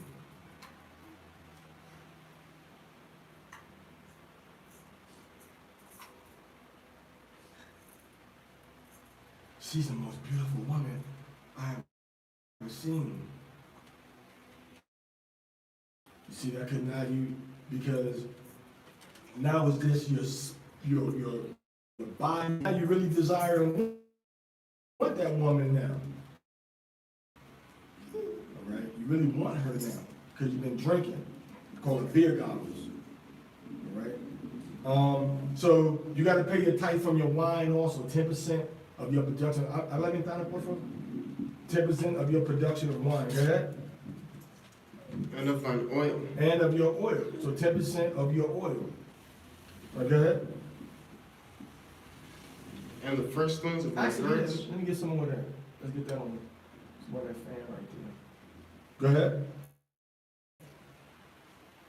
And the firstling of thy herds, and of thy flocks, Right. that thou mayest learn to fear Yahweh thy Elohim always. Right, go ahead.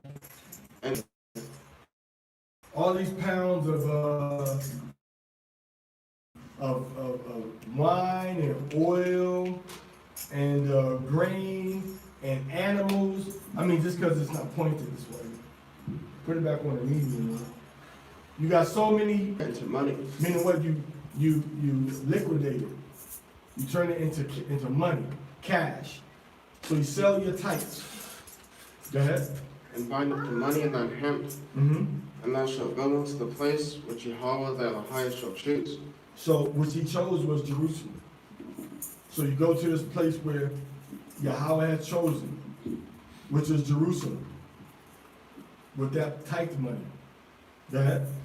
And thou shalt bestow that money for whatsoever thy soul lusteth after. So you use the money for whatever you want to eat. So you just convert it, and then you put it back to how it was when you bought it. So somebody's going to take stuff that's not their tithe, and they're going to put it out to be able to sell to you, so you have something for the feast. Okay, something that they bought, maybe kind of wholesale or something. Okay. Go ahead. Shakar. By Shakar. Alright. So strong drink. So alcohol that's even more regular, more intoxicating than regular wine. Okay? Like some people you got, in other words, you got new wine, you got this amount of new wine. This way. You got this amount of new wine. And there's this amount of old wine, aged wine, or rum. All right? You drink this much rum and this much wine, this rum is gonna have you feeling the effects of it quicker than the wine. Because it's a more potent alcohol. Or if you get an aged wine, wine that's older, it's gonna have you feeling a little more, tipsy, as they say. All right? It's gotta be feeling more tipsy. So that shows you two different forms of alcohol that Israel, the Most High, specifically is talking to them about how to drink it and what to drink it, what to do with it. You pay the tithe on it. So the type that you pay right here is the type that you're going to be consuming it, eating it at the feast. Now go ahead. Or for whatsoever thy soul desireth. Whatever you want. It don't got to be wine. It don't got to be whatever you want to eat. You want some figs. You want some dates. You want some persimmon. You want some pomegranates. Okay, you want some cherries. Whatever you want at this particular money, because the trip was too long to carry all that food, it could spoil. So then you take it to somebody to sell, you get that money, you carry that money to Jerusalem. Right, go ahead. What verse you in? Verse 26. Okay, we starting at 29, right? Right, go ahead. And thou shalt eat there before Yahweh thy Elohim. Meaning at Jerusalem. Go ahead. And thou shalt rejoice. Be happy about it. Don't be all sad and depressed on the feast days. Right, go ahead. Thou and thy household. Now what? Thou and thine household. So you and your house. It says Abba wa bayatka. You and your house. Go ahead. And the Levite that is within thy gates, and thou shalt not forsake him, for he hath no part nor inheritance with thee. Well, go ahead. At the end of 3 years, thou shalt bring forth all the tithe of thine increase the same year. So this is a beautiful chart that I saw. It might be even in here, where it shows you how the tithes were done and when they were done.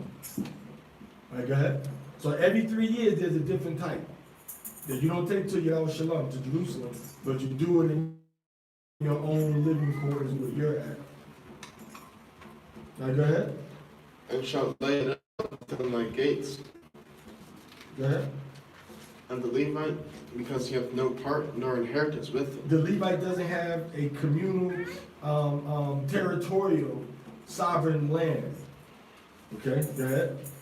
and the stranger, and the fatherless, and the widow. So the person who didn't have a father, the woman whose husband died, where it said the stranger, the Levite, the fatherless, and the widow, right? Okay, so those 4 people. The woman whose husband died and she didn't remarry. The children whose father died.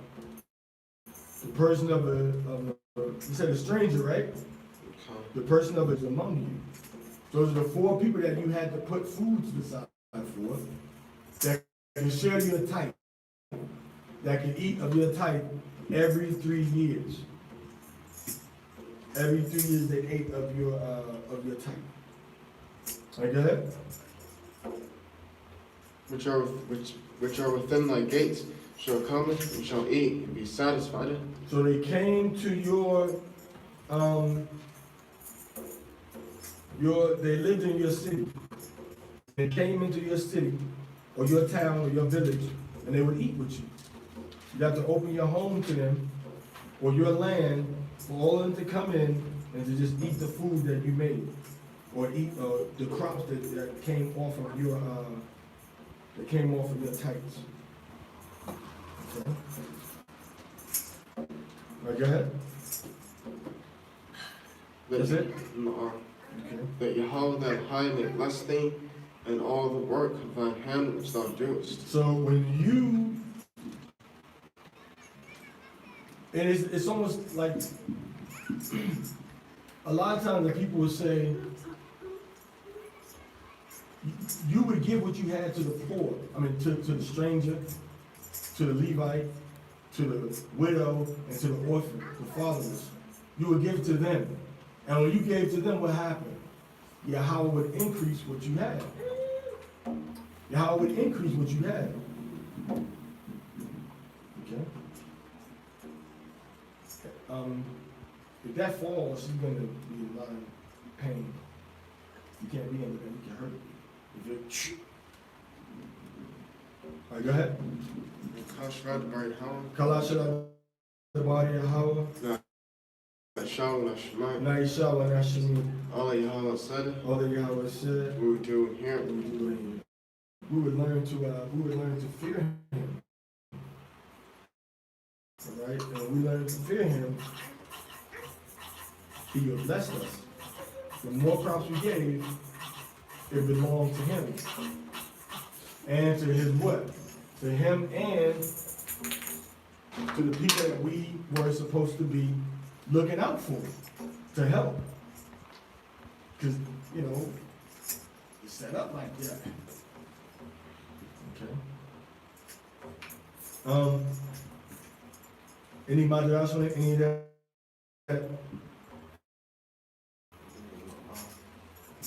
Okay. So every 3 years.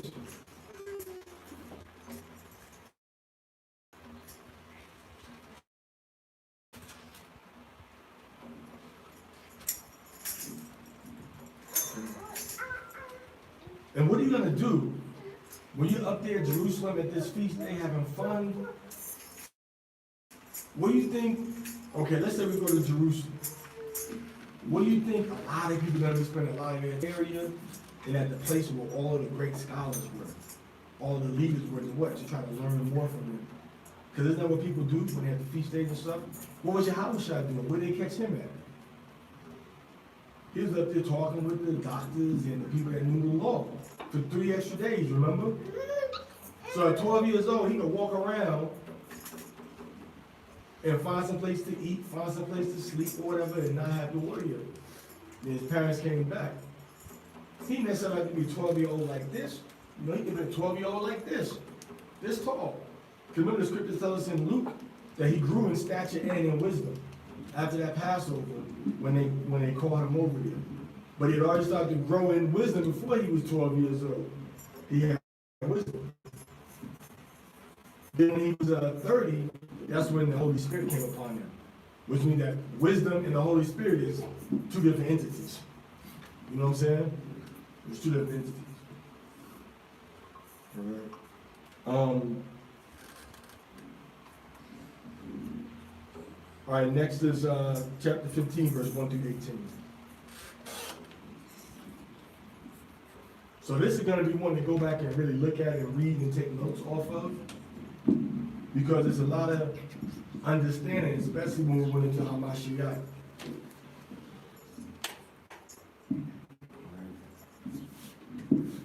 Go ahead. Chapter 15, verse 1 through 18. At the end of every 7 years, thou shalt make a release. And this is the manner of the release. Every creditor shall release that which he hath lent unto his neighbor. He shall not exact it of his neighbor and his brother, because Yahweh's release hath been proclaimed. So every 7 years, all your debts were canceled. You didn't have to pay the money back that you borrowed from somebody. Okay? Go ahead. O foreigner, thou mayest exact it. Now the Gentile was exempt from that, even if there was a believer. All right? They still had to pay that money back. Okay? It says,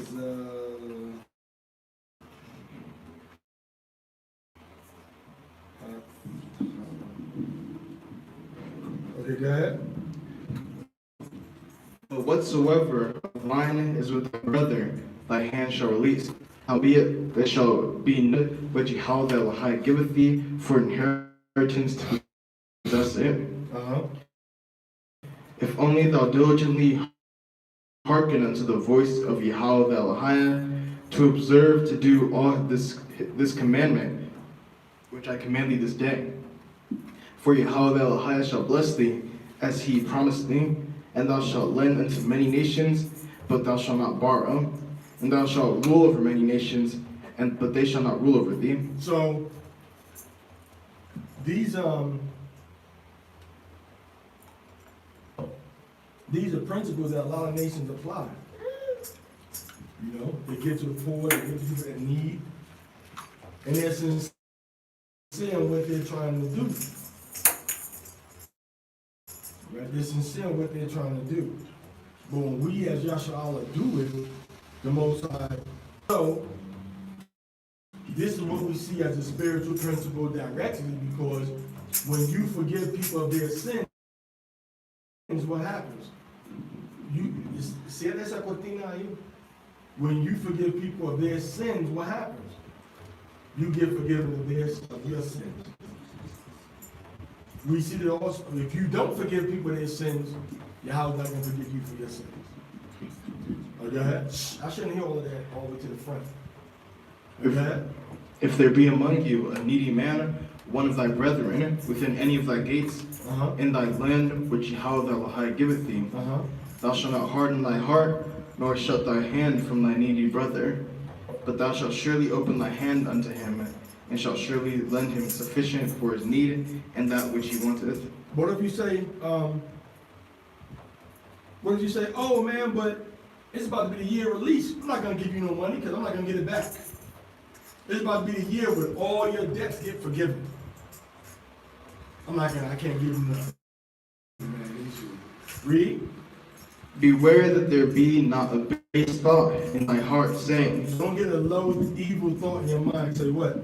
The 7th year, the year of release is at hand. Oh man, it's about to be the year of release. Go ahead. And thine eye be evil against thy needy brother, and thou give him not. And he cry unto Yahweh against thee, and it be sin in thee. Thou shalt surely give him, and thy heart shall not be grieved when thou givest unto him. So your heart shouldn't feel bad about it. Why? Why shouldn't your heart feel bad? Because the Most High is going to increase you. So nobody's saying put yourself in that bad situation so you can be in bad trade places with them.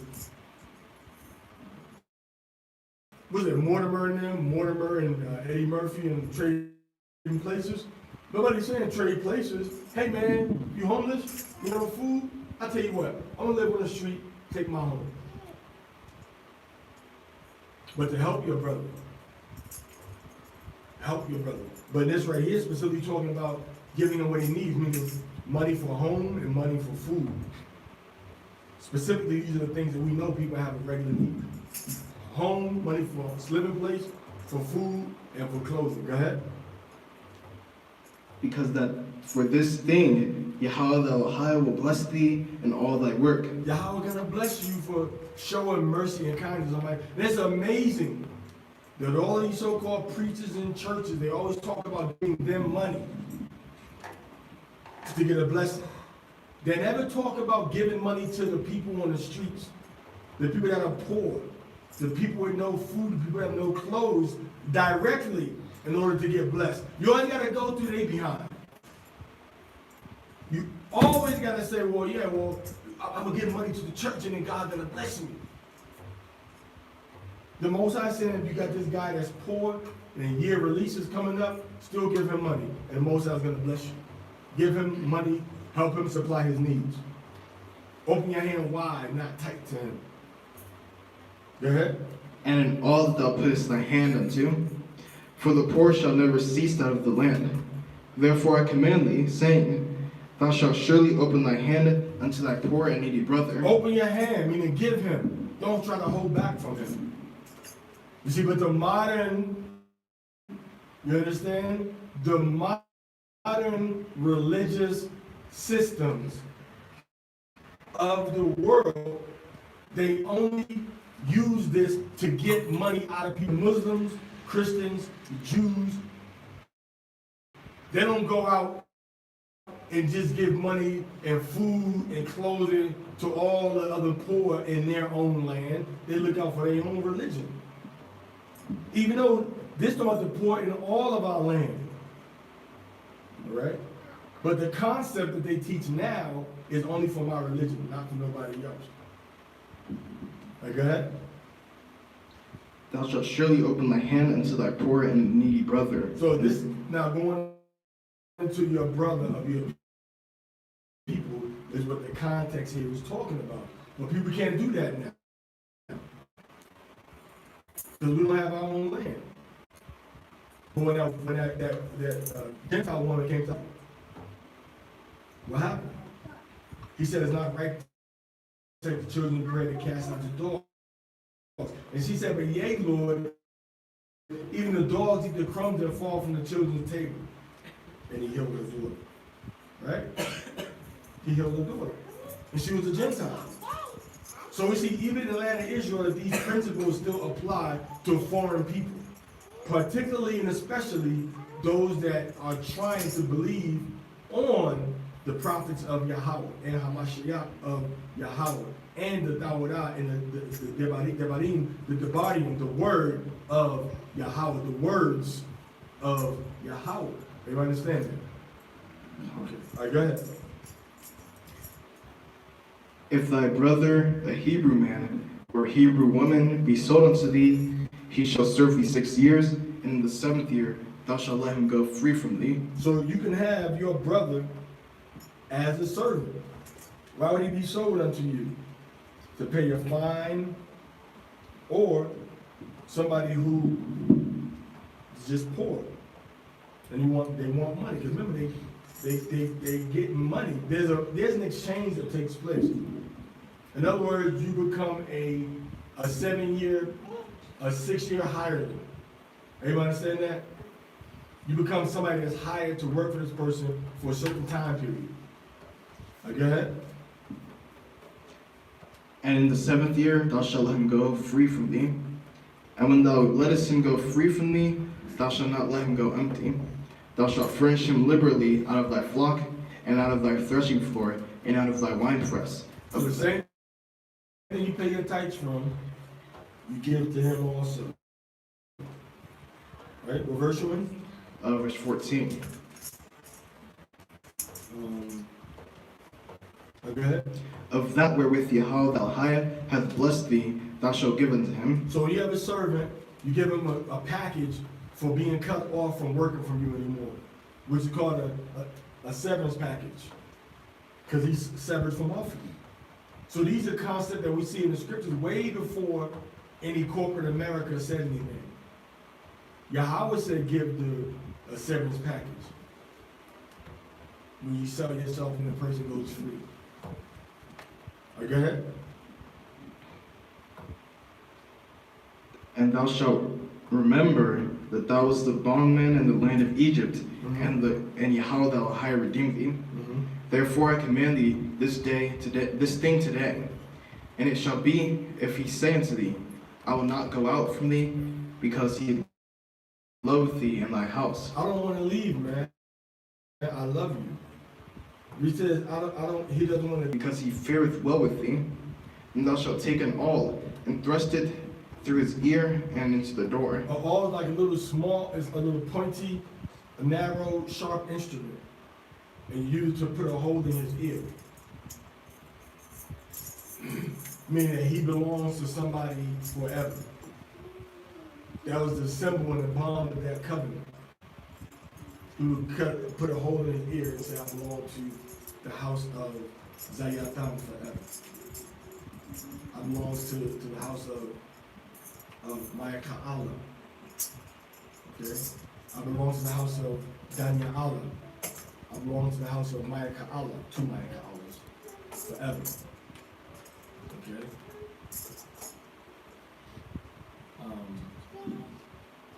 I belong to the house of Aliyah forever. So you put yourself into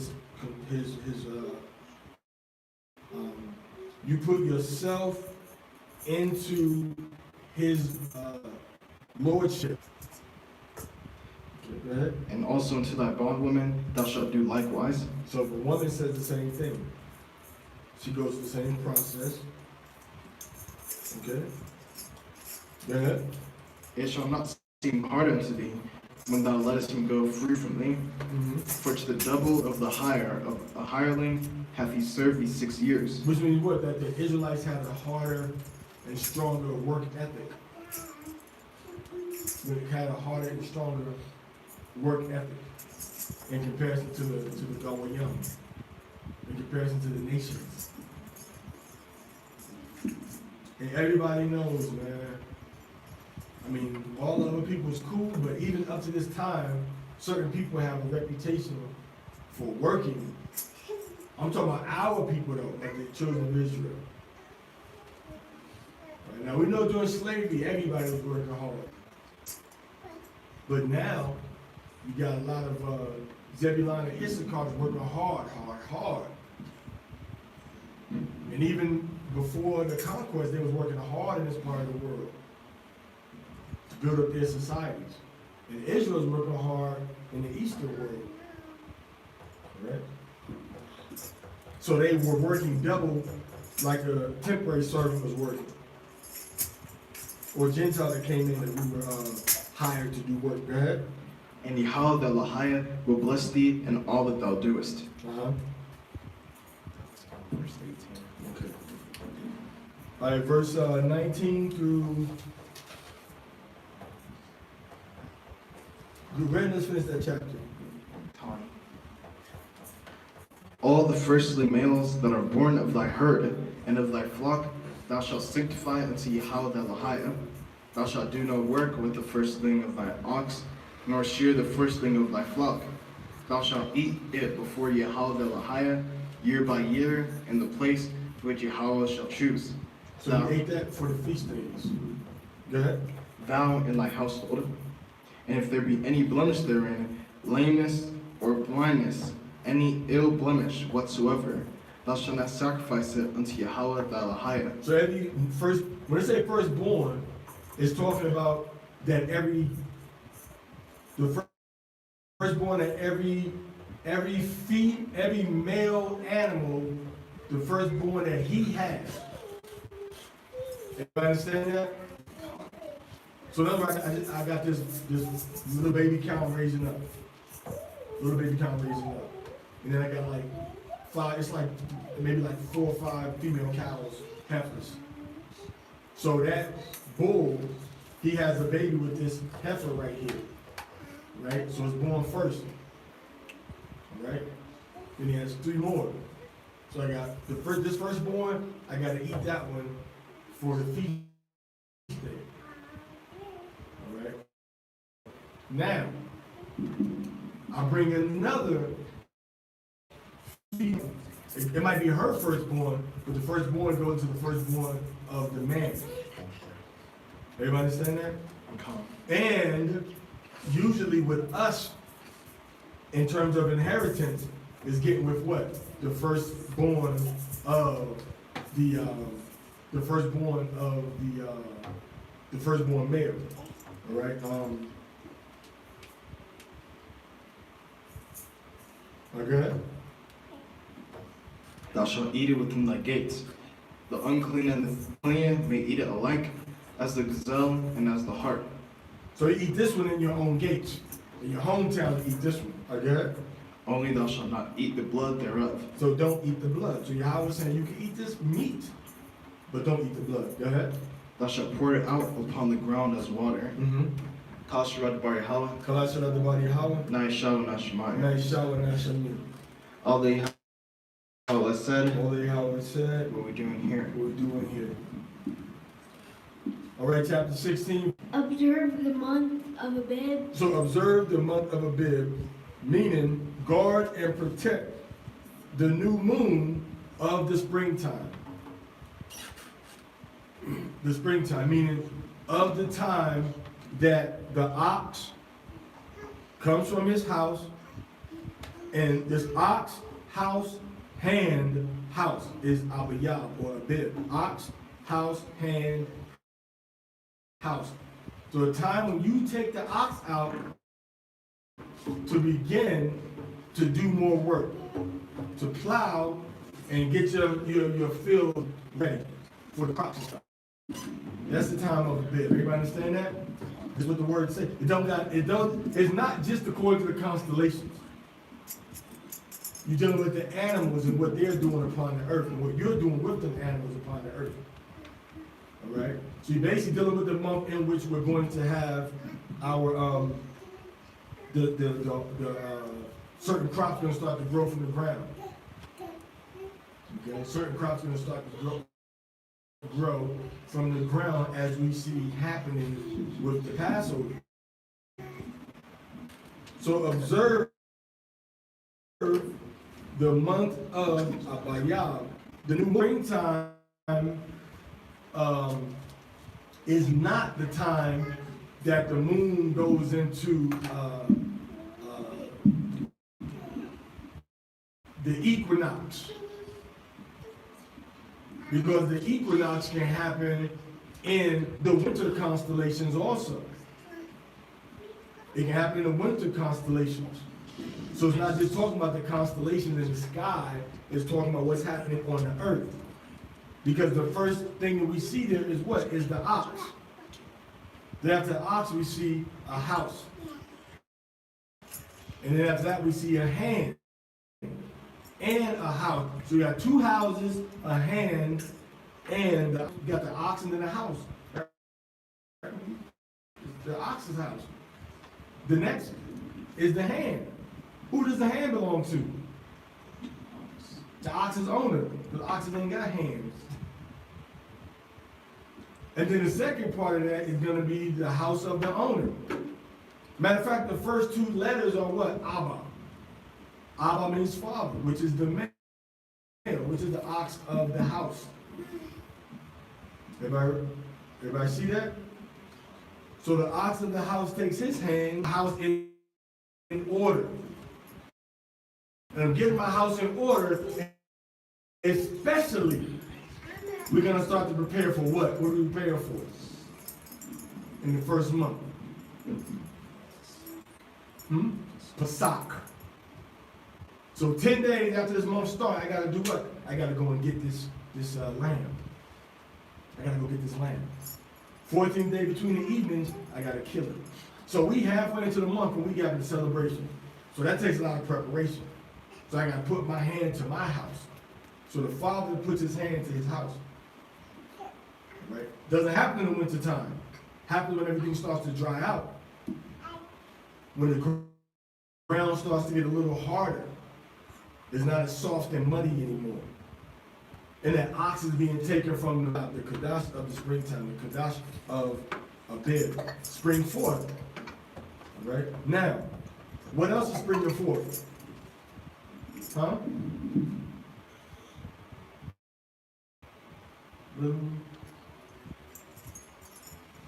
little seeds from the ground. 2 fingers. What does a seed?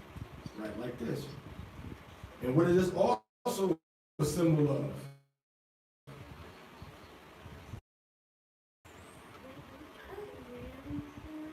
The ram horns. The sheep horns, which is the first constellation. Right? It's the first constellation. So everything works together to show us that in the first constellation, go ahead.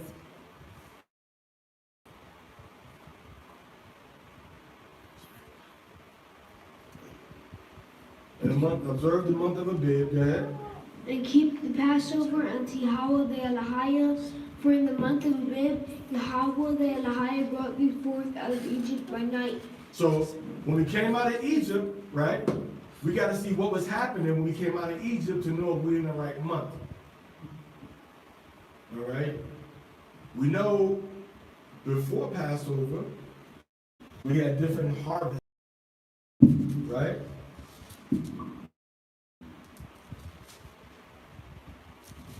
So in that month, we had what falling down from the ground? In the seventh plague, right? We had the hail coming from the ground. So all of the green grass that was in the ground, all the herbs of the field died. All the herbs of the field died. Right? Everybody remember that? All the herbs of the field died. Okay? So then what happened with that,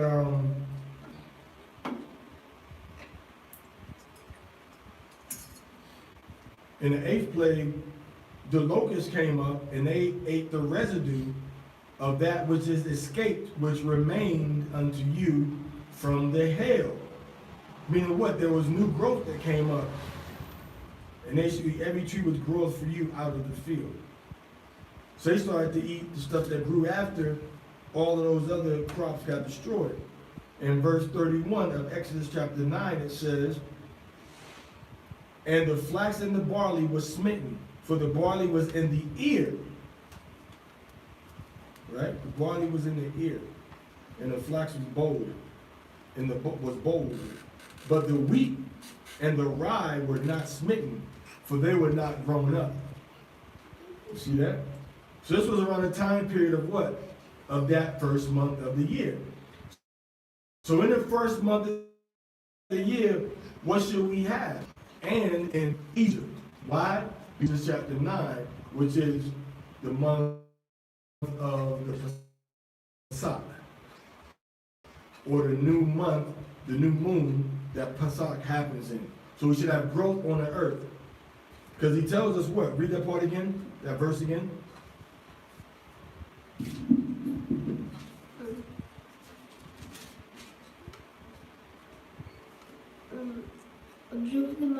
Observe the month of Abib and keep the Passover unto Yahweh the Elohim. For in the month of Abib, Yahweh the Elohim brought thee forth from out of Egypt. So in this new moon, Yahweh brought us out of Egypt.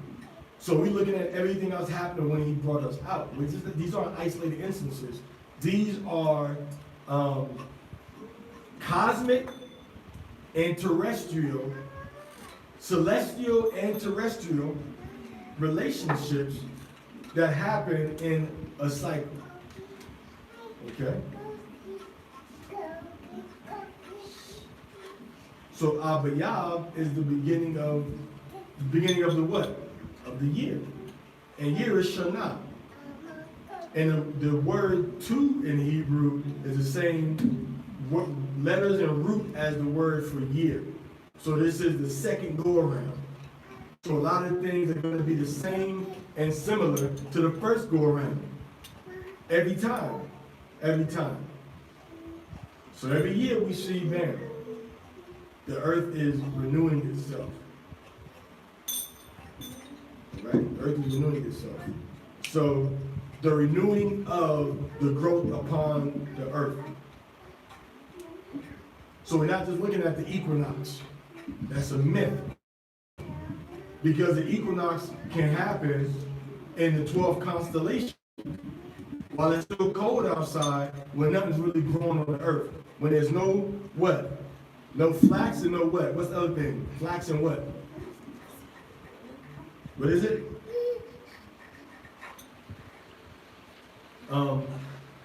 Flax and barley. Okay. Flax and barley. So now in Israel, this year, the flax and barley was coming out, you know, around the time of Passover. They had been grown up. So they had been grown up, but they weren't fully ready to get harvested. But the wheat and the rye weren't smitten. Why? Because they hadn't started to grow from the ground yet. Okay.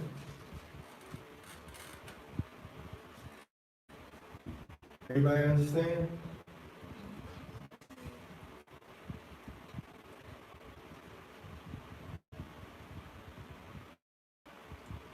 And you can look at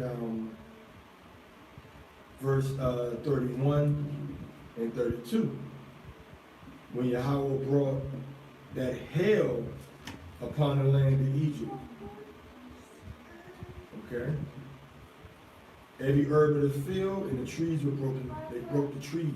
So the limbs were broken down off the trees. And some of them probably even got cracked. The hail and the thunder and the fire. Don't forget about that. The rain, the hail, the thunder, and the fire all together. Okay? Everybody got that? Then you have more growth start to come up. And then that's when the locusts came in, the plague after that, and started to destroy the other crops that were left. Okay? Then they ate all the herbs and all the fruit of the trees. Okay? Everybody understand that? And then in verse 9, the 9th plague after that was the darkness. Then after the darkness came the midnight death of the firstborn of the Matazadium, of the Egyptian, Hamites, Africans. And thou shalt sacrifice the Passover offering unto Yahweh the Lahiah of the flock and the herd in the place which Yahweh shall choose to cause his name to dwell there. Which is Jerusalem, go ahead. And thou shalt eat no leavened bread with it. 7 days shalt thou eat unleavened bread. Unleavened bread is bread without yeast in it. Go ahead. Therewith even the bread of affliction, for it haste did. For in haste, go ahead. For in haste didst thou come forth out with thee in all thy borders 7 days. Neither shall any of the flesh which thou sacrificed the first day at even remain all night until the morning. I'm going to tell you something, man. Reading these things cyclical, in a cycle, make you remember and recall what it means to be Yasha'Allah. That's why you're supposed to have a convocation every week, minimum, to rehearse and to read the Torah. It reminds you who you are. It reminds you what you're supposed to be doing. All right? It reminds you of who your God is and who you serve and what he did. You can't read this and be like, well, that didn't happen. He didn't say do that. You can't do that. Especially when you're doing it every time. You understand what I'm saying? And especially when you're looking and you see, wow, okay, you see it linked up with nature and the constellations, right? And then you see the prophecy that he gave you about the other people, what they're going to be doing. and how they're gonna act towards you and where they're gonna be at. You understand what I'm saying? You can't be like, oh, this is all fairy tale. This nothing true. This is just a big lie. It's just a big joke. You can't say that. Why? Because it's right in front of your face. It's like, if you put your hand in front of your face and be like, put your hand in front of your face. And I want you to say, I cannot see my hand. I mean, I really can't see my hand.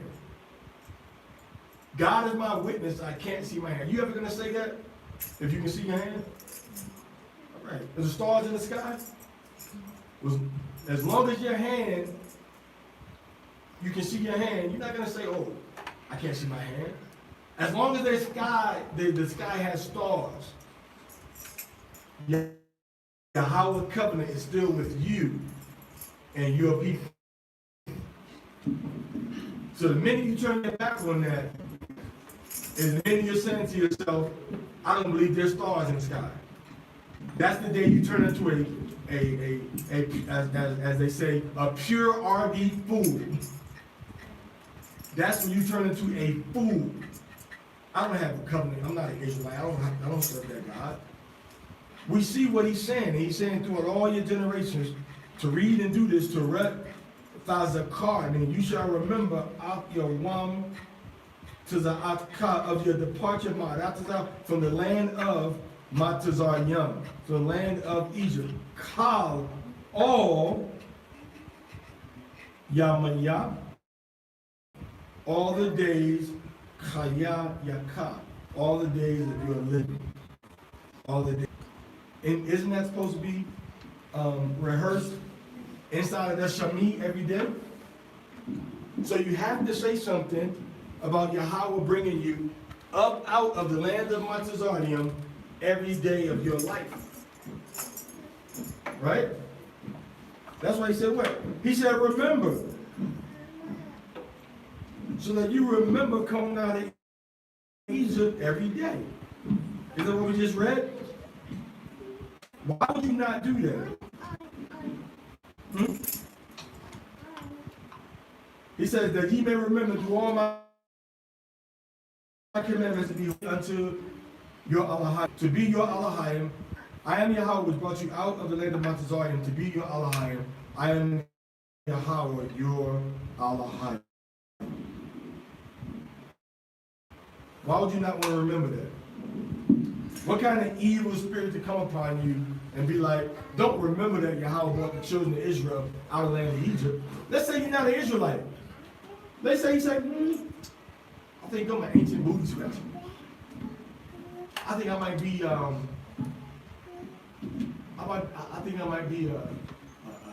ancient from a Gentile nation.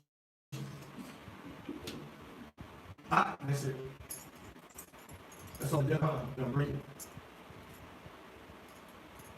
You can't do that, right? Even if you say, oh, Gentile nation, I'm not Israelite. Why would you not want to remember what he did for his people? That he ain't do it for no other Gentile nation. If you think you're a Gentile, he ain't do it for your people. You know what? Let's make up our own God. Matter of fact, let's make up 100 gods.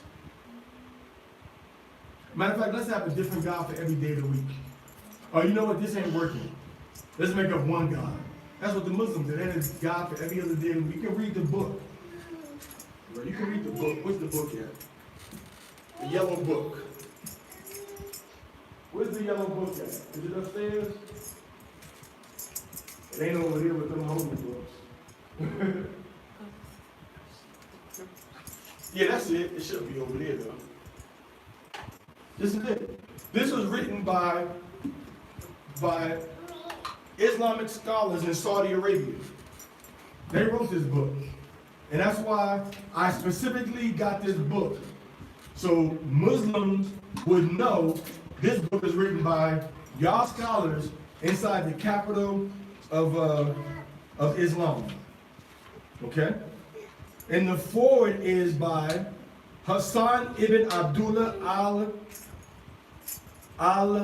al-Sheikh, President, World Assembly of Muslim Youth, Minister of Higher education, Kingdom of Saudi Arabia. So this is the guy that wrote the foreword to this book. Everybody understand that? Everybody listen? Listen what they said in their book. The Arabs venerated these stones so much that not only did they worship the black stone of the Kaaba, but they would take one of the stones of the Kaaba as an holy object in their travels, praying to it and asking it to bless every move they made. Thus, all the veneration and worship due to the star conferred upon these stones. It was in a development similar to this that paganism was established in Arabia, that the statues were sanctified and that sacrifices were made to them. So they were made sacrifice to the stars. Everybody understand that?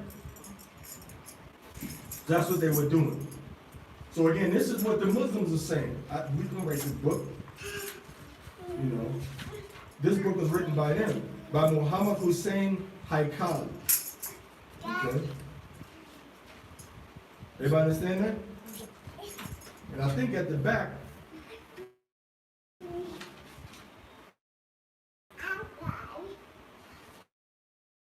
I might have had some the pages. When me going to this book, what was it? To show that we made God for every day of the week. Right. Listen what this says. These are Muslim scholars that's writing these books. All right?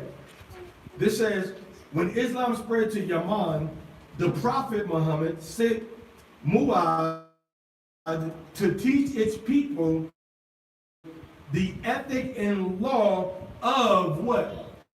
I mean, it was a new faith to them. It wasn't something old that they revived. Right? Black, returning back. Listen, there the prophet went to the black stone and kissed it. Returning back to the black stone, he kissed it once more.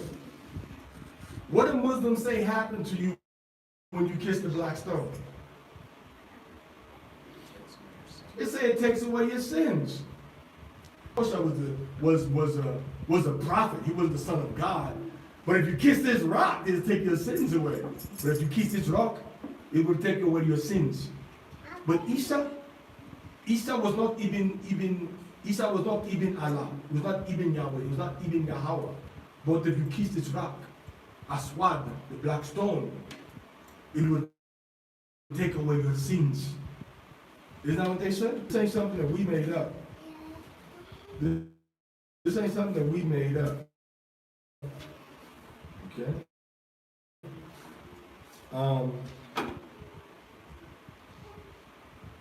Let's see.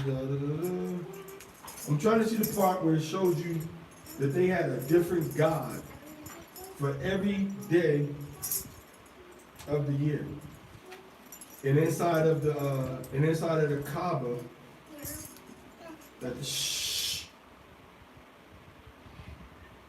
inside of the Kaaba, that they had the God for every day of the year. Okay. Let's see. I'm trying to find this for you, so excuse me for a minute, okay? This thing. Yeah. Idol worship.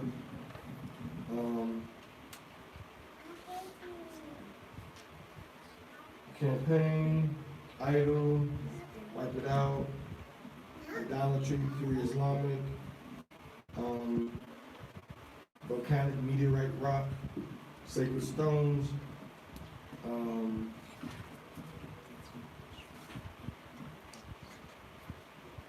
Well, I can't find it in, I can't find it in here right now. All right.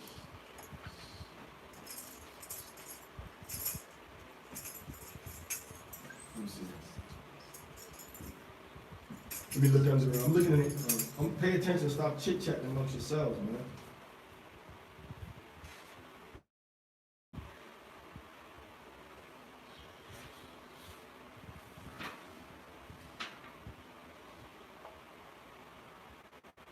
Index.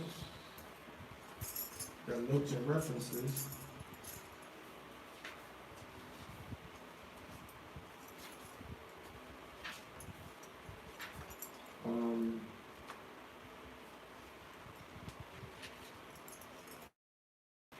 They don't have a subject index though.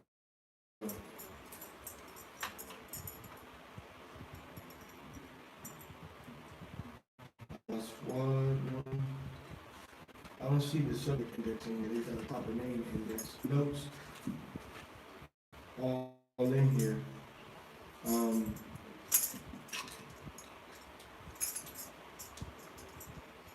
Let me look at page,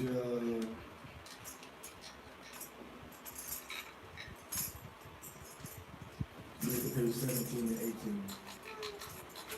But I looked at before already. We talked about the Arab, the idol worship. But I don't see about the different, I see polytheism.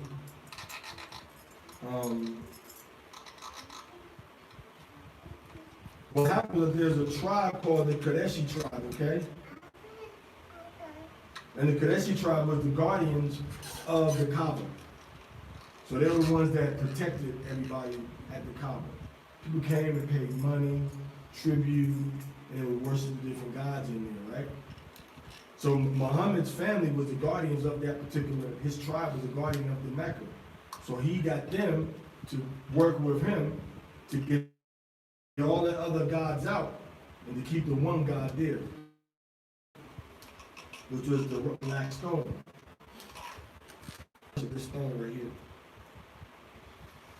We're gonna kiss. What does the word worship mean? It means to bow down. So what do they have to do to kiss that rock? They have to bow down. So what are they doing to the rock? They're worshiping the rock. Not only are you worshiping it, what else are you doing to it? You kissing it, bro. You kissing a rock. You're kissing a rock. A rock. But they're saying, what about the rock? Why are they bowing down to it? To kiss it. To take away your sin. So all these years, the Israelites, the Jews, Yasha Allah, were not bowing down, kissing nothing.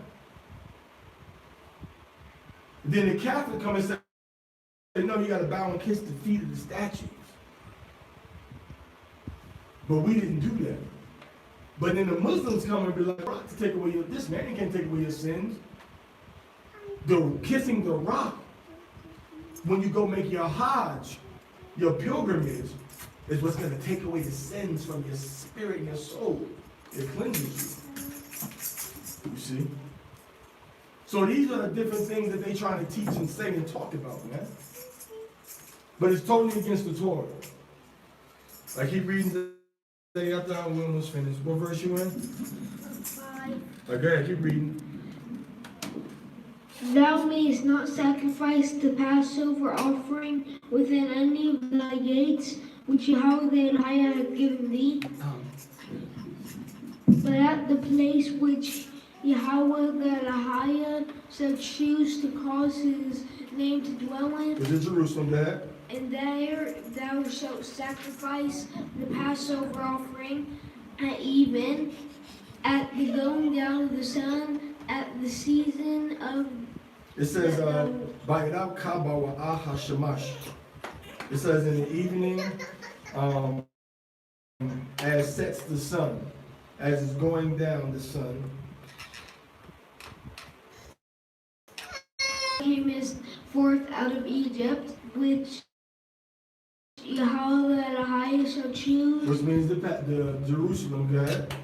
and thou shalt tune in the morning, and go and unto thy tents, and 6 days thou shalt eat unleavened bread, and on the seventh day the seventh day shall be a solemn assembly to Yahweh Elohim. So 6 days, the first day we have an assembly, and then the last day, the seventh day, is a solemn assembly. Okay, go ahead. Thou shalt do no work therein. 7 weeks shalt thou number unto thee from the time of the sickle of is first put into the standing corn. So the standing corn, the standing grain, the sickle was put forth the day after the first day of Pesach, on the 16th of Abib. That's when we will start the harvest. Okay? So the 16th of Abib is when you start to count day number 1, talking about the Feast of Unleavened Bread, on the 15th of Abib. After that, on the 16th of Abib, is when we can harvest the grain. Everybody understand that? This is a key point. Because a lot of people think that you wait until the weekly Shabbat. But when we see in Judges chapter 5, when Joshua and them went into the land of Canaan, they ate the grain that was growing in the land. They started to eat the grain and harvest that on the 16th of Abib. I read. Thou begin to number 7 weeks Read. after the measure of a free will, as Yahweh Elohim blesseth thee, and thou shalt rejoice before Yahweh Elohim, and thy son, and thy daughter, and thy manservant, and thy maidservant, and the Levite that is within the gates, and the stranger, and the fatherless, and the widow, and that are in the midst of thee, in the place which Yahweh Elohim shall choose to cause his name to dwell there. And thou shalt remember that thou hast a bond. Thou wast a bondman in Egypt. So remember you were a slave in Egypt. Go ahead. And thou Just Sakwath, when we dwell in booths. after thou hast gathered from thy threshing floor, and from thy winepress, and thou shalt rejoice and feast, thou and thy son and thy daughter, thy manservant and thy maidservant, and the Levite and the stranger, and the fatherless and the The stranger is the guard. That's the person that lives among you, like Joshua or Gershom. We were so great, we were so marvelous. The Most High freed us out of captivity, and other Goyim, other nations, and guarded. Gentiles were there, strangers were there in Egypt, and guess what? They put their animals in the field, and they joined themselves unto us, and were keeping a Pesach with us also in the land of Egypt. True story.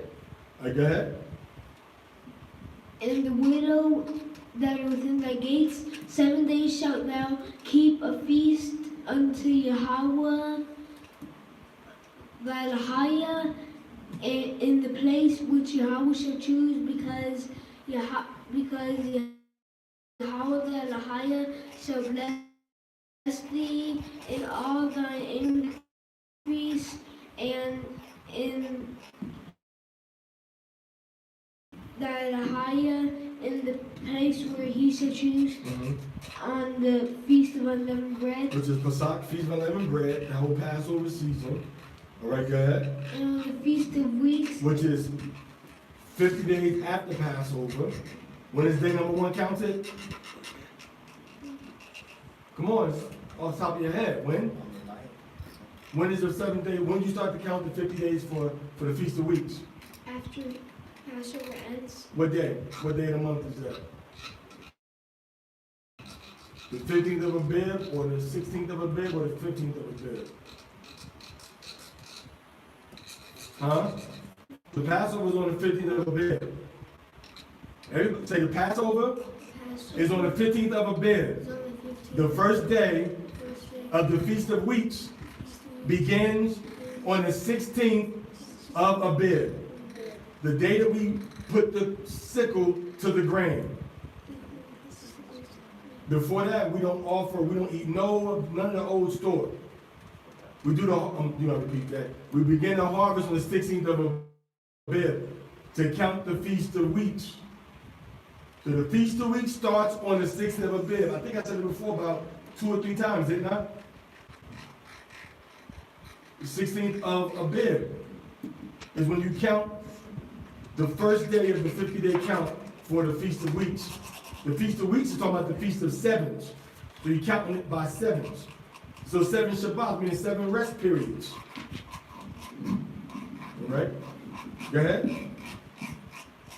And on the Feast of Tabernacles. The Feast of Tabernacles is the feast of living in small little huts and booths. Go ahead. And thou shalt not appear before Yahweh empty. Meaning you bring your offering and you bring your sacrifice, all right, for Pesach, and you bring your tithe to eat. So don't look. Which he hath given. Let's get into the offering for the tithe, the peace offering, the burnt offerings, right? And also get into 10% of the crops he gave you. Go ahead. That was for 17. Okay. All right, next we're going to read Shabbatium. All right, now, next we're going to go up there and do the Haftarah, which is Isaiah 66, verse 1 through 24. Read it from there. Just go right in there and just read it. Just right beside it. All right, and the reason, when you go into here, it talks about the feast, the Sabbath, and the Kadash, the new moon. All right, and we know we have a new moon coming up when? Tonight, right? We go right into the Kadash. All right, so after Shabbat is over, we go into the new moon tonight. All right, we go into the new moon tonight, this night. All right, the first day of the new Kadash, of the new month. All right? All right, go ahead, start to read that. And that's probably why this Torah portion lines up with the Kadash. All right, go ahead. O thou afflicted, tossed with tempest, and not comforted, behold, I will set thy stones in fair colors, and lay thy foundations with sapphires, and I will make thy pinnacles of rubies, and thy gates of carbuncles, and all thy border of precious stones, and all thy children shall be taught of Yahweh, and great shall be the peace of thy children. In righteousness shalt thou be established. Be thou far from oppression, for thou shalt not fear, and from ruin, for it shall not come near thee. Behold, they may gather together, but not by me. Whosoever shall gather together against thee shall fall because of thee. Behold, I have created the smith that bloweth the fire of the coals, and bringeth forth a weapon for his work.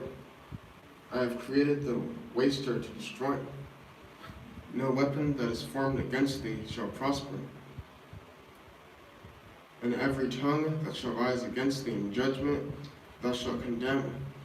This is the heritage of the servants of Yahweh. And their due reward for me, come ye for water. And he that hath no money, come ye, buy and eat. Yea, come, buy wine and milk, without money and without price. Wherefore do ye spend money for that which is not bread, and your gain for that which satisfieth not? Hearken diligently unto me, and eat ye that which is good, and let your soul delight itself in fatness. Incline your ear and come unto me. Hear, and your soul shall live. And I will make an everlasting covenant with you, even the sure mercies of David. Behold, I have given him for a witness to the peoples, a prince and a commander to the peoples. Behold, thou shalt call a nation that thou knowest not, and the nation that knew not thee shall run unto thee, because Yahweh the Elohim and for the Holy One of Yeshua. Verse you in? Verse 5. Okay. Look at that in the Hebrew. What does the first part of verse 5 say? Behold, thou shalt call a nation that knows. Read that in the Hebrew. What does it say?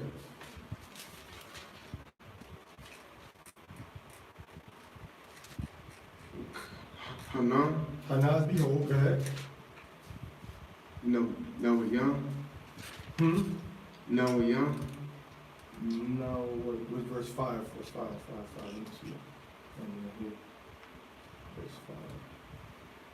We on the, okay, we're doing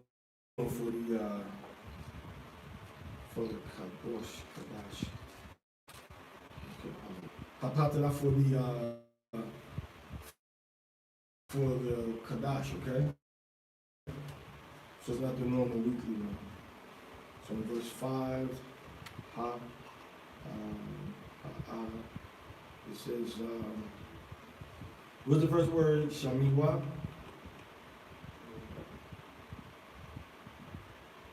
Oh, I'm sorry, you reading the one, are you in Isaiah 66?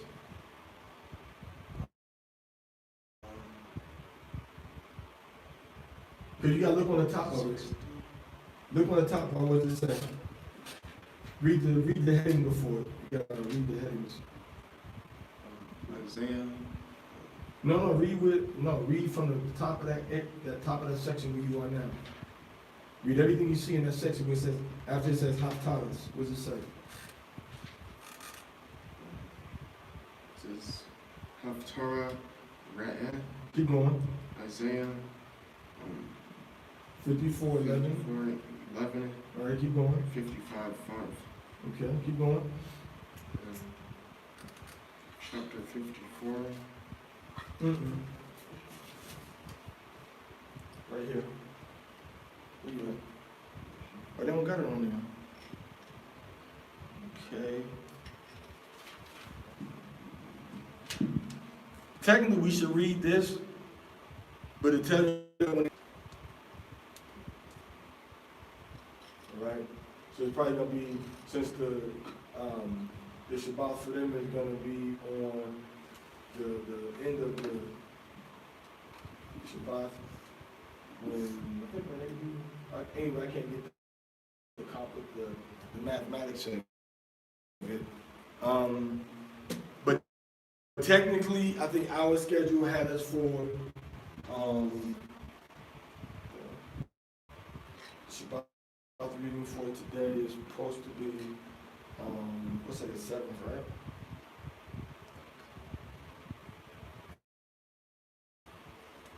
That's right, I hope it's not after that today.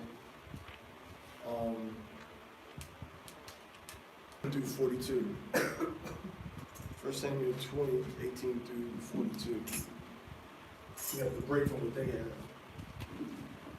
1 Samuel 20, verse, go ahead. 1 Samuel 20, 18 through 42, 1 Samuel 20. And I can actually read it. 1 Samuel 20, 18 through 22. 20, 18. Tomorrow is the new moon. So everybody see how it links up now? Because the day after Shabbat for us is the new moon. World events of new moon. All right.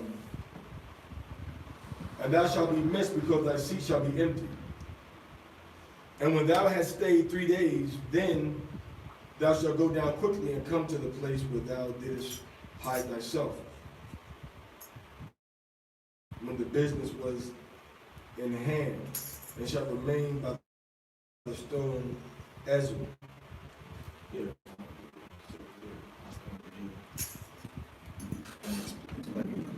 The stone Ezra. And I will shoot 3 arrows in the side thereof, as though I shot at a mark. Turn it down just a little bit. As though I shot at a mark. As though I shot at a mark. And behold, I will send a lad saying, go find out the arrows. if I expressly say unto the lad, behold, the arrows are on this side of thee, take them, then come down. For there is peace to thee and no hurt, as Yahweh liveth. But if I say thus unto the young lad, behold, the arrows are beyond thee, go thy way. The lad hid himself in the field, and when the new moon was come, the king sat him down to eat meat. And the king sat upon his seat as at other times, even upon a seat by the wall. And Jonathan arose, and Abner sat by Saul's side, and David's place was empty. Nevertheless, Saul spoke not anything that day, for he thought something has befallen him. He is not clean, surely he is not clean. And it came to pass when the morrow was empty, and Saul said unto Jonathan, for our family has a sacrifice in the city, and my brother, he has commanded me to be there.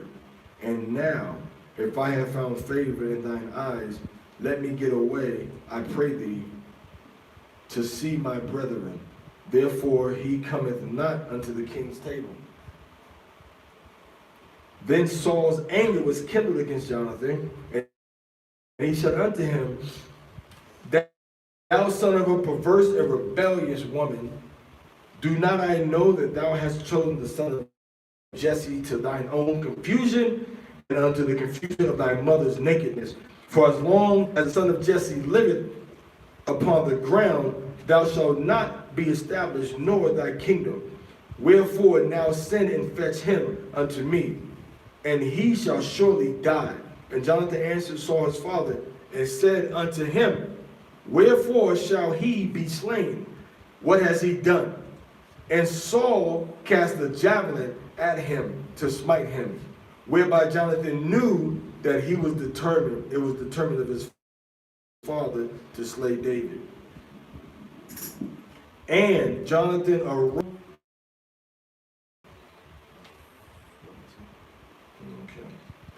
Done him shame, right?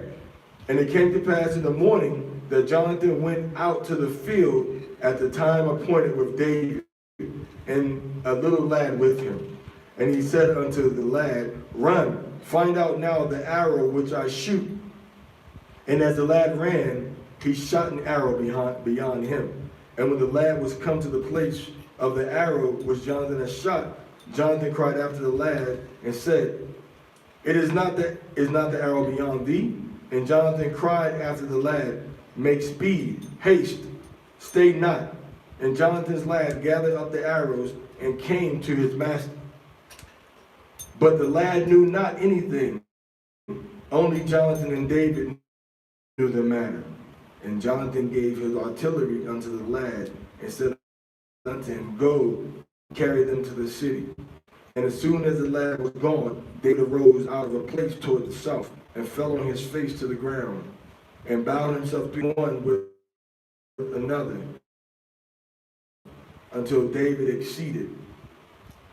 And Jonathan said to David, go in peace, for as much as we have sworn, both of us, in the name of Yahweh, saying, Yahweh be between me and thee, and between thy seed and my seed forever. And he arose and departed, and Jonathan went into the city. So showing how the father had evil in his heart, and Jonathan and David had righteousness in his heart. So the son betrayed the father for righteousness' sake, but that had already established what they were going to do to preserve and understand what was going on between them, right?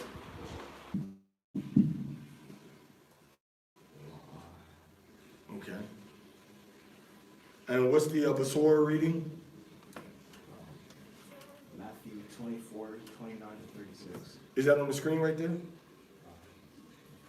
Okay, Matthew 24. What verses? 29 to 36. Matthew 24, 29 to 36. Matthew 24, 29 to 36. Immediately after the tribulation of those days, Matthew 24, verse 39 to 20, verse 29 to 36. Okay. Immediately after the tribulation of those days shall the sun be darkened, and the moon shall not give her light, and the stars shall fall from heaven, as the powers of heaven of the earth shall be shaken. And then shall appear the sign of the Son of Man in heaven. And then shall all the tribes of the earth mourn, and they shall see the Son of Man coming in the clouds of heaven, his elect from the four winds, from one end of the earth to the other. Now learn the parable of the fig tree. When the branch is yet tender, and putteth forth leaves, ye know that summer is nigh. So likewise ye, when ye shall see all these things, know that it is near, even at the door. Verily I say unto you, this generation shall not pass till all these things be fulfilled. Heaven and earth shall pass away, but my words shall not pass away. But of that Father only. All right? Anybody rush on that? This is talking about the judgment. What signs would be in the world when the time Yahushua is coming down to judgment, and saying that the sun would be darkened and the moon wouldn't give off light and the stars would fall from heaven, so a bunch of unnatural events in the world would start doing the different things that the earth would not usually do. They would start doing that. They would stop working, and that would be the sign that the Son of Man was appearing in heaven, and the entire earth, all the people would start mourning, and then they would see Parashah, the Son of Man, coming down with clouds of heaven, and he sent his angels, and the great sound of the trumpet, there would be a loud trumpet noise, and then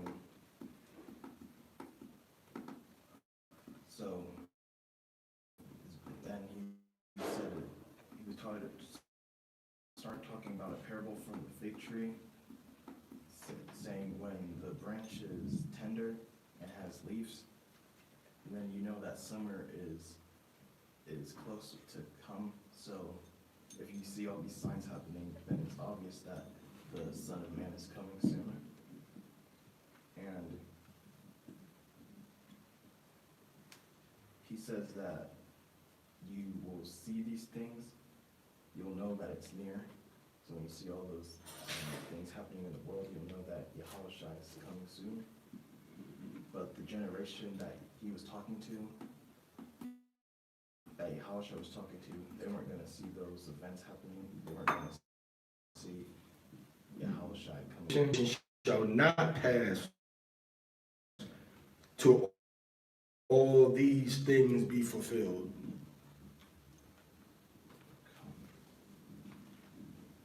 You have to break down on that?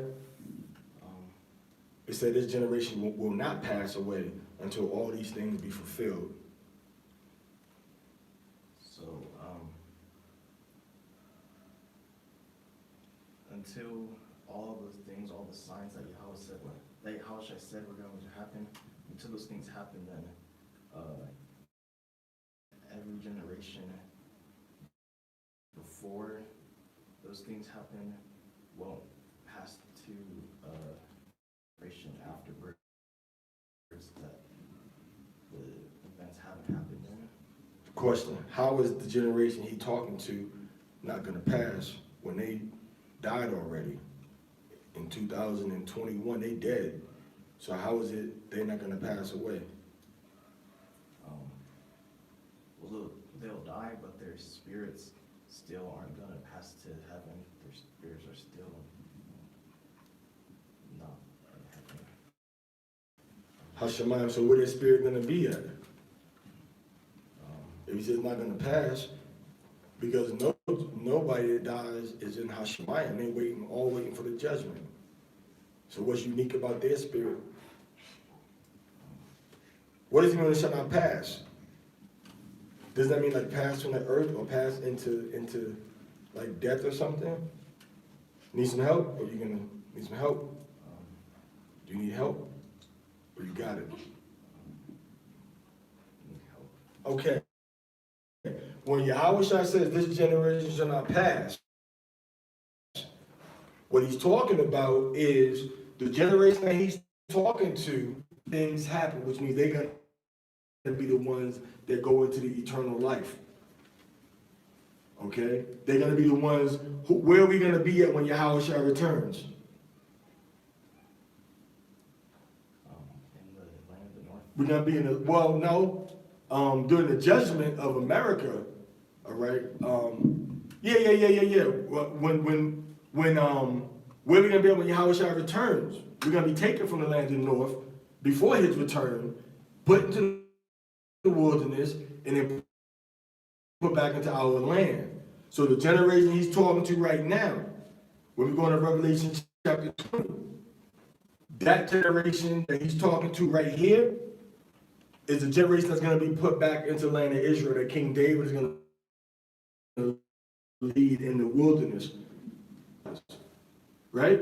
But before we get taken up to the clouds and we return to govern the earth for eternity, we're going to be where? We're going to be on the earth in Jerusalem.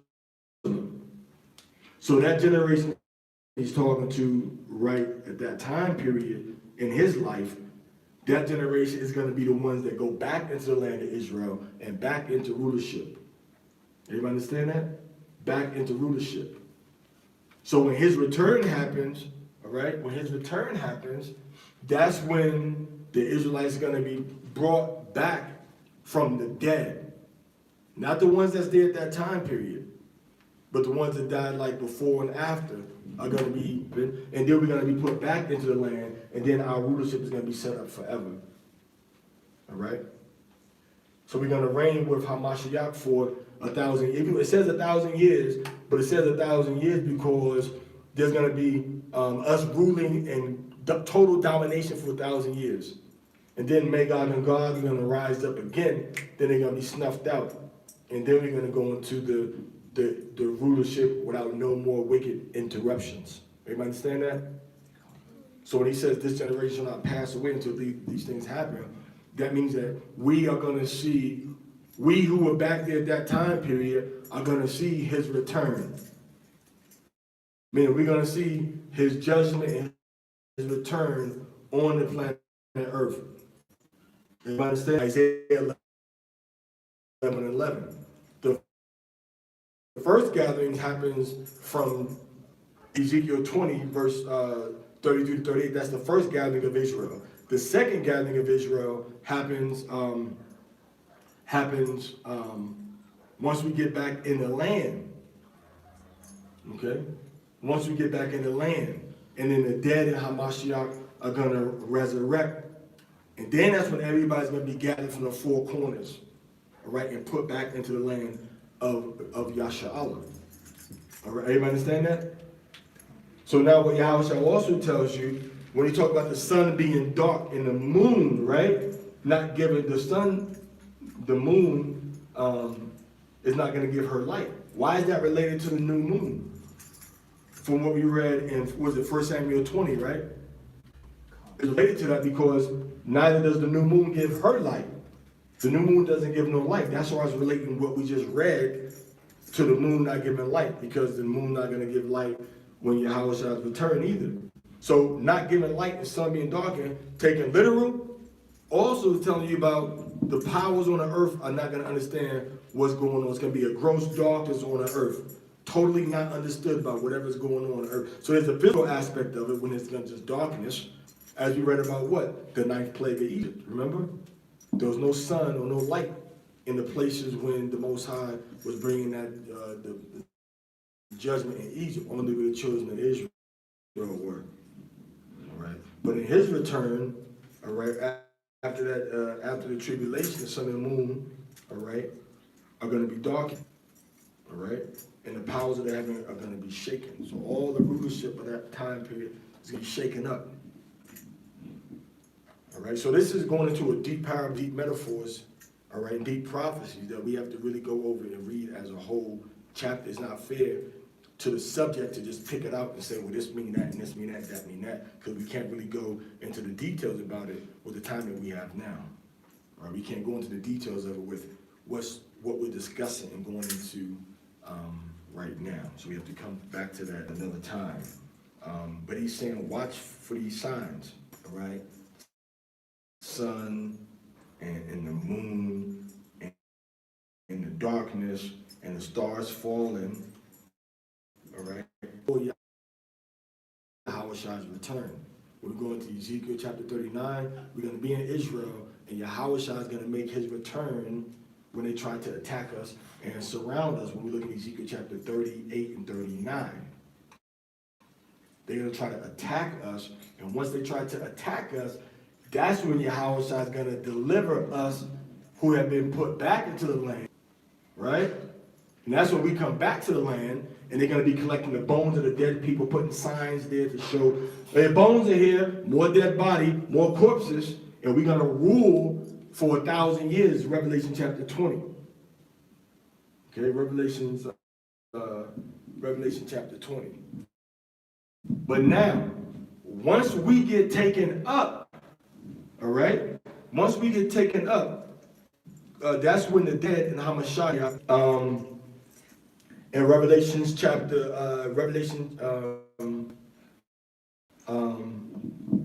20, verse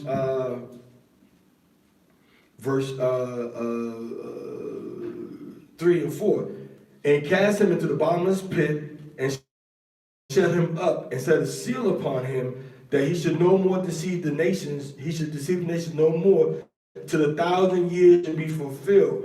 And after that, he must be loosed a little season. And I saw thrones, and they sat upon them, and judgment was given unto them. And I saw the souls of them which were beheaded for the witness of Hamashiach, and for the word of Yahweh, and which had not worshipped the beast, neither his image, neither had received his mark upon their foreheads or on their heads. And they lived and reigned 1,000 years with Hamashiach, 1,000 years.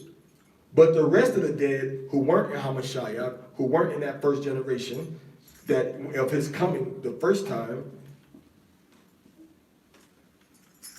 lived not again until the 1,000 years were finished. This is the what? The first resurrection.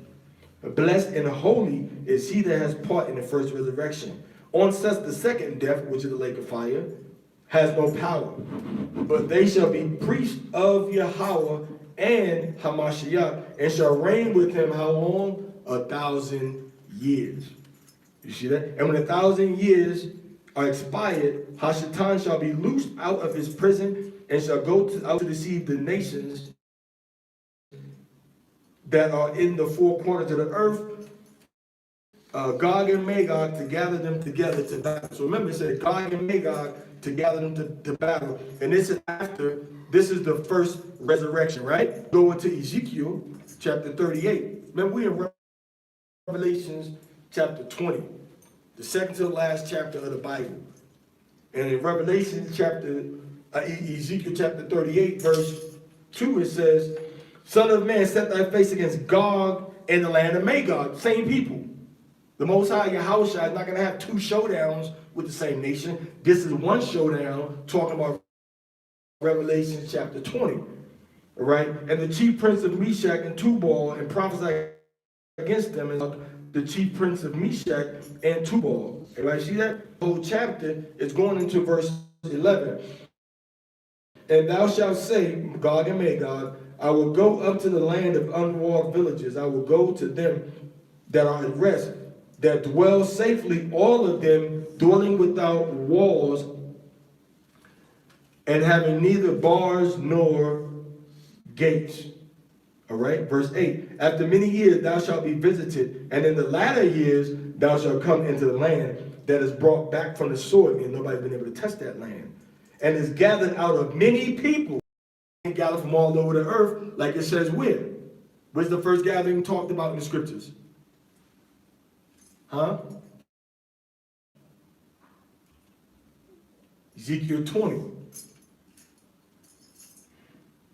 All right, so then it says what? Israel, which have been always waste, but it is brought out of the nations, and they shall dwell safely, all of them.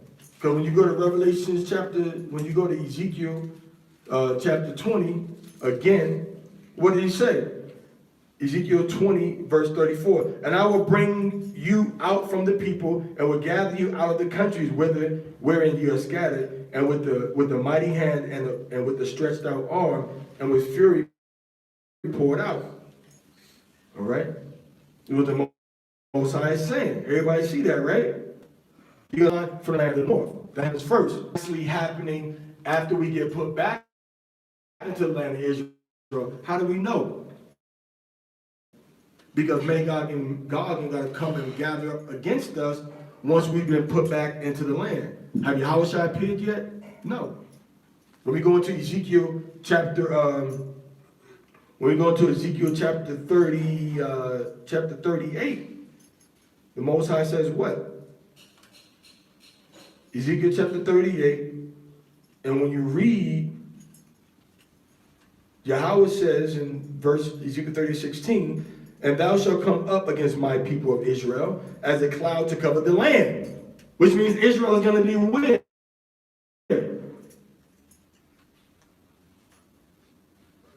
Is anybody listening? Where's Israel going to be at? Where's the people going to be at?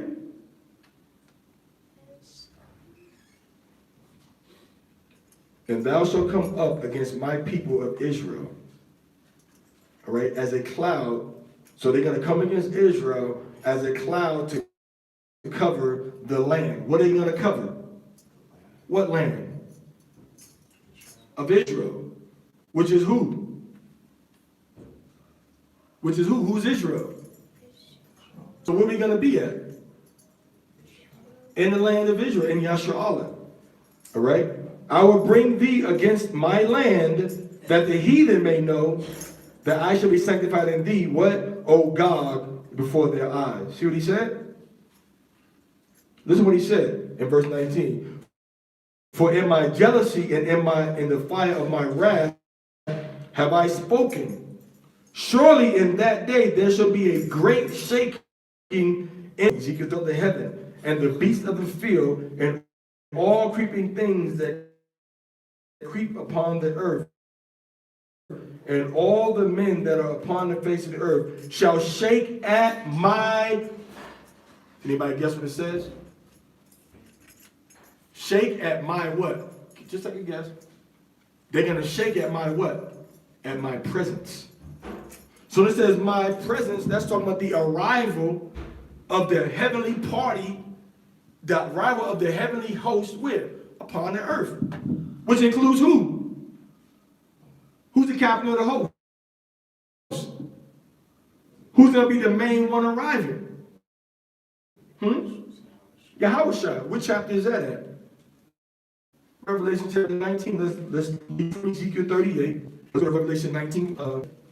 And let's read verse Revelation 19. And let's read into verse 11. And I saw heaven open, and behold, a white horse. And he that sat upon him was called Faithful and True. And in righteousness does he judge and do what? Make war. Verse 14. And the armies which were in heaven followed him upon white horses, clothed in fine linen, white and clean. And out of his mouth goeth a sharp sword. All right? The rod of iron is Israel. And smiting the nations is going in, and ruling over the nations goes back into what we read, that he's going to come in righteousness and make war. And then when we go into Ezekiel, it says the earth is going to quake at his what? As his presence. You see how it's talking about the same thing? Because Yahushua ain't coming back 2 times, is he?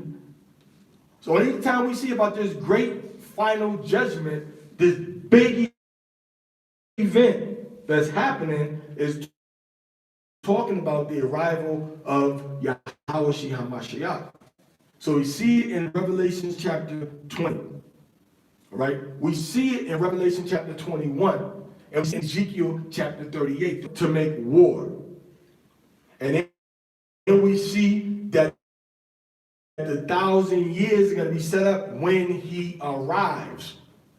So before that, we're going to be in the land of Israel. We already established that, right? They said we're going to be there and then Gog and Magog are going to surround us. And then it says that the presence of the Most High was going to come and protect us. And at that arrival, it said the earth is going to quake at his what? At his presence. And in Revelation chapter 1, verse 6, and Revelation chapter 5, verse 10, he shall make us kings and priests, and we shall rule on the earth. Everybody understand that? Meaning we're going to have control over the whole earthly dominion. Anywhere there's dirt, air, water, we're going to have dominion. All right? So now we go back to Ezekiel chapter 38. Verse 20, it says that the earth is gonna shake at his presence. All right. And I will call, verse 21, and I will call for a sword against him throughout all my mountains, saith Yahweh Allah. Every man's sword shall be against his brother, so a nation is going to turn against themselves. And I will plead against bands and upon the many people that are with him, talking about Gog, right? All right? Many people that are with him, and overflowing rain and great hailstone, fire and brimstone. And I will magnify myself and sanctify myself, and I will be known in the eyes of many nations, and they shall know that I am Yahweh, right?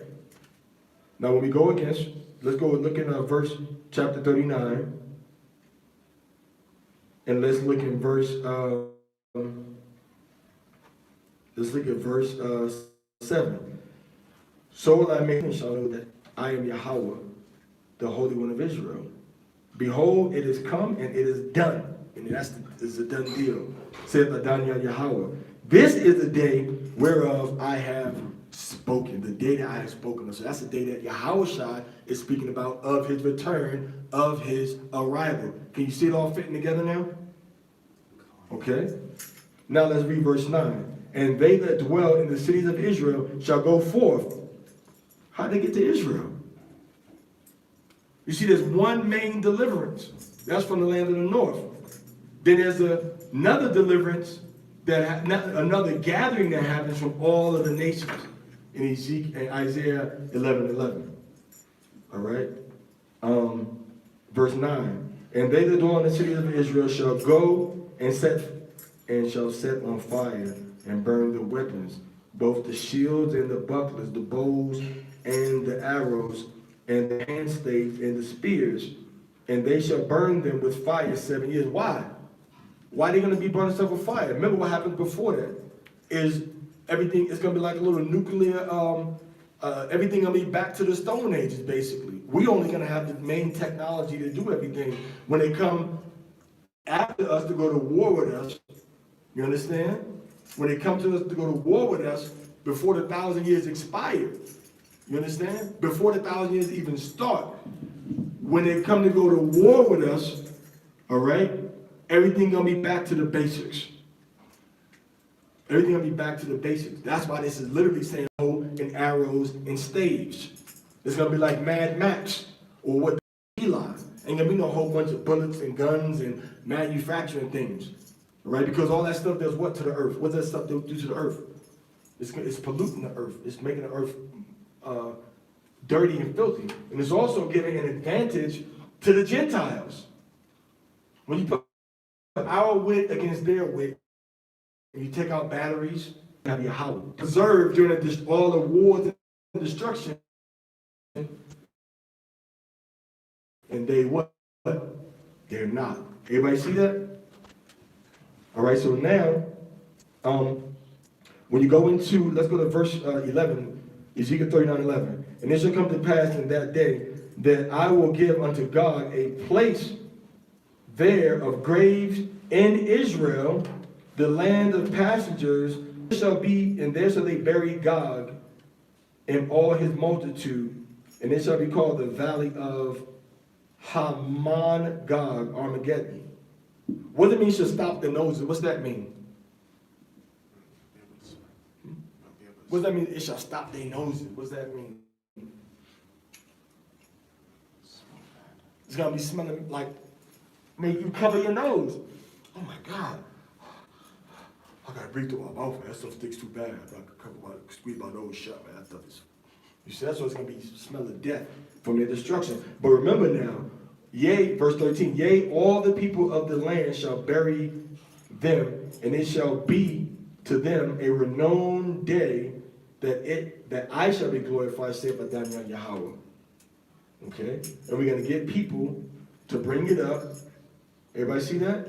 We're going to get people to come and hire them to bury the people. So what's the point we getting at? The point that we're getting at is what we read in Matthew chapter 24 is not talking about our... Okay.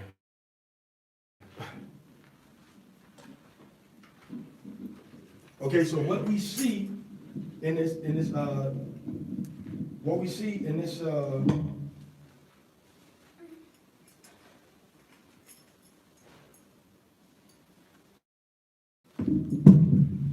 okay, so what we see in Matthew chapter 24 is not talking about the deliverance of Yahshua. It's talking about the return of Hamashiach to the earth. And it's not a simultaneous event. I'm saying, raise your hand. Because if you can fully understand it and rehearse what I said, raise your hand. If you understand, but you can't rehearse it, raise your hand. Okay, boom, let me take it back. I gotta learn how to teach better, all right? Step one, the first major thing that happens is gonna be, as far as bad stuff, right? Let's not even say bad stuff. Let's start, the first thing is gonna, let's start there, right? And then, in terms of what happens with us, what's gonna be the next good thing that, the big things that we're waiting on is gonna happen good to us is gonna be what? Huh? Before that, the next big thing that's gonna happen, not what we all waiting for it to happen, like eventually, the big thing that we're waiting on is gonna happen to us. We're gonna be like, oh man, good, we good. For now, we good. What is it? So I'll let you explain to me, but I'm gonna just ask you the questions. And by you helping to explain to me, you're gonna see the chronology of how things can work out, of how, they're working out for us. What's gonna happen? Okay, the victuals shall be so good, cheap upon the land, that they should think themselves to be in good case. And then suddenly, all right, so evil start on the earth. So food gonna be cheap, evil start on the earth. Once the evil start on the earth, what are we gonna be waiting for? What's gonna happen once all the evils start upon earth? What's gonna be the next good thing that happens to us as a nation of people?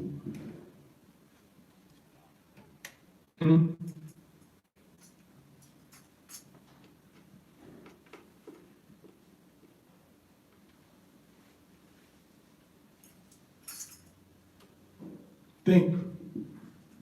You know the answer? I know you know the answer. What's the answer? What's going to be the next thing that happens after the price of food drops and the chaos starts in America, around the world? What's going to be the next good thing that happens to us as a nation of people?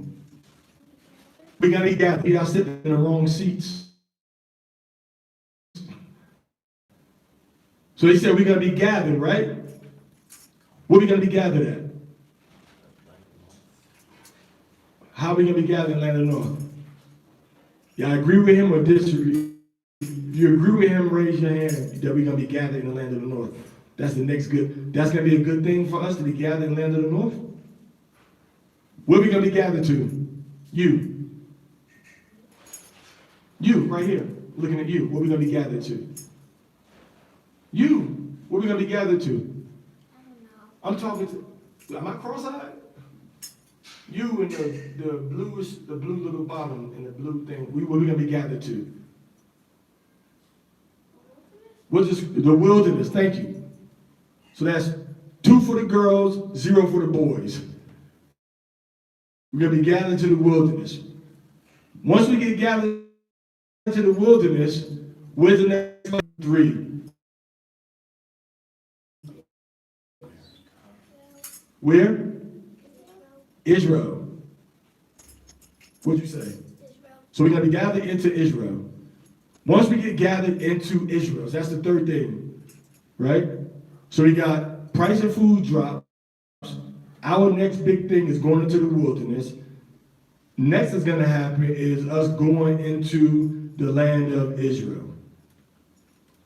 Once we get to the land of Israel, all right, who's going to be there? Those that have been gathered from all the nations where we scattered. Who's going to be gathered into Israel? Into the wilderness. Huh? I just said it. Who's going to be gathered into Israel? What Israelites going to be gathered there? Those that's been scattered around the world. That's 3. 4th big thing that happens. When we get into Israel, we're going to enter into the bond of the covenant with King David, right? We can set up a righteous government in the land of Israel. Begin the process to set up a righteous government in Israel. 4. Let's go number 5 now. Next thing that happens, number 5, all right, deals with what? Who is the antagonist? Who's the bad guy that we read about? Gog. What's God going to do? Surround Israel. Once they surround Israel, right? Boom, what's going to happen? Number 6, what's going to happen? It's going to be a war. What's going to happen to us during this war, the surrounding of our people? What's going to happen? What's going to happen? Who knows what's going to happen? Raise your hand. What's going to happen?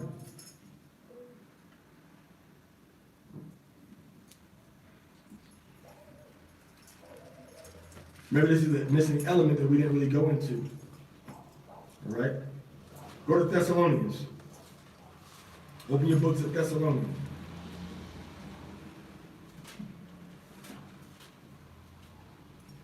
I go into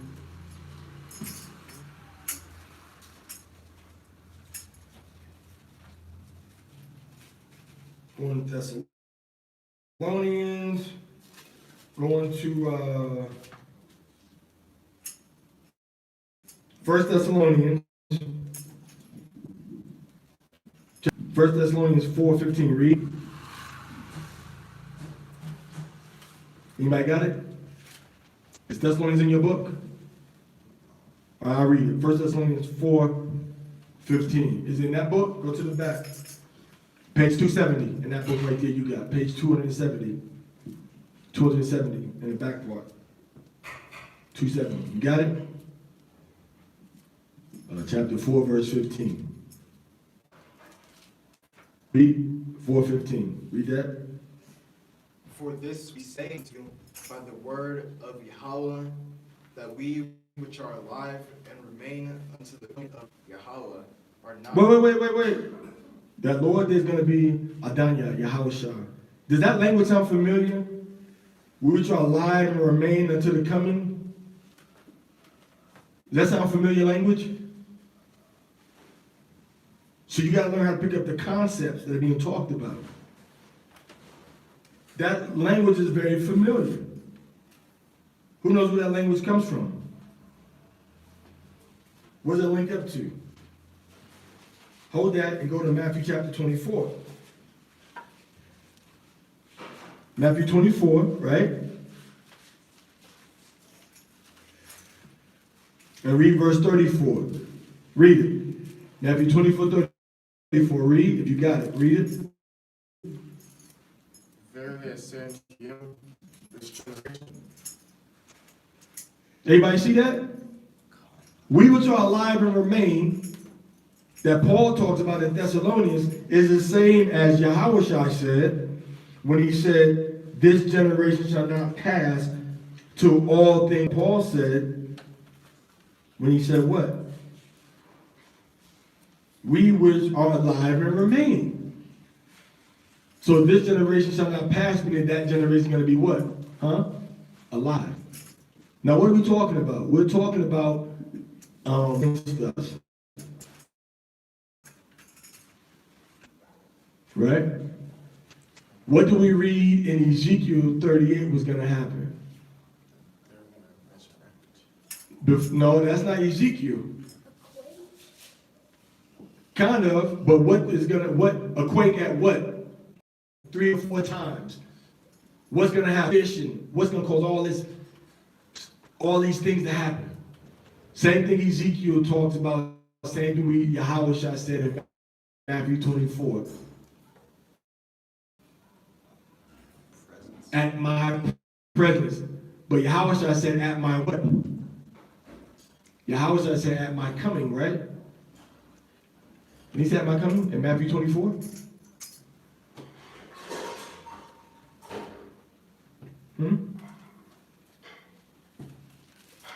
So it's the same thing happening. All right. Yahushua said in verse what did he say? The Son of Man, then shall appear the sign of the Son of Man, he shall send his angels, right? Verse 30, Matthew 24. And they shall see the Son of Man, what? Son of Man, what? Coming in the what? In the clouds of heaven, right? Matthew 24,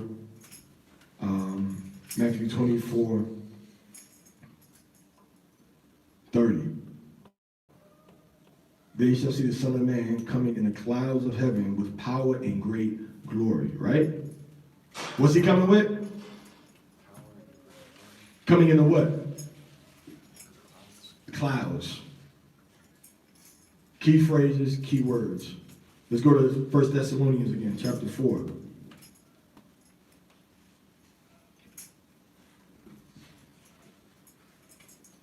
First Thessalonians chapter 4, verse 15.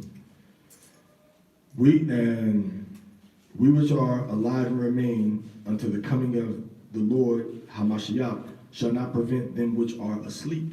Meaning that those that are dying, those that are dead are not going to be left behind. We're not going to stop them from being what? Shall not prevent those that are asleep, meaning we're not going to prevent them from what? Waking up. Them waking up meaning they're going to be what from the dead? So shall what? Shall descend from heaven. Shall descend from heaven with a what? With a shout. With a shout. And a what? With the voice of the archangel. The archangel going to be saying something. And with the what? And with the trump. The what? The trump. Didn't Yahushua talk about a trump also? Didn't he say something about a trumpet also? Let's talk about the same situation, but being called different names. Remember? Psalm says the son of David. But Genesis 22 said what? What did Genesis 22 call Yahushua, the Messiah? What did it call him? The seed of Abraham, right? Now, when we go back into Matthew, you see the verse about the trumpet? What is it? Read it. What verse is it? And read it. Matthew chapter 24, verse 31. I read it. And he shall send his angels. Send his what? His angels. Send his angels. Go ahead. With the great sound of a trumpet. Stop right there. See, it has different pieces of the whole story, but it's a different book. It ain't just one chapter to tell you the whole thing, right? Periods. Okay, because this is Yahushua talking in the 1st century. Okay? And Ezekiel's talking in like the 5th century, the 4th century,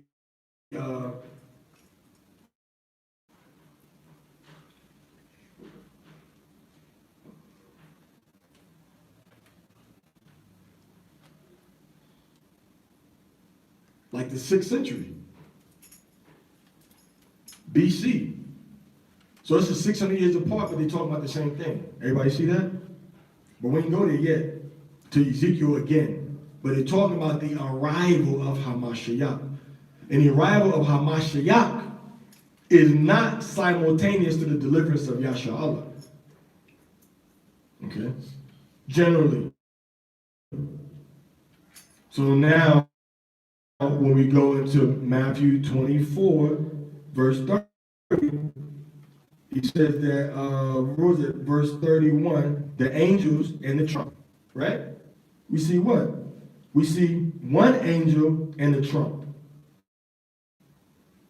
We see angels coming in Matthew, but we see one angel's voice, the archangel, in Thessalonians, right? With the what? With the trump. So a trumpet, right?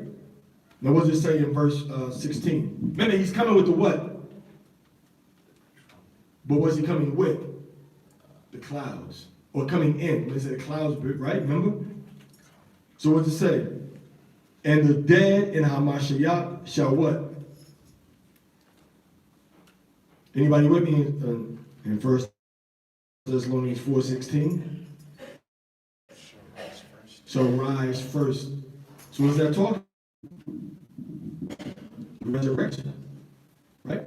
So what else do we now let's that. The dead people resurrected. What do we read about that?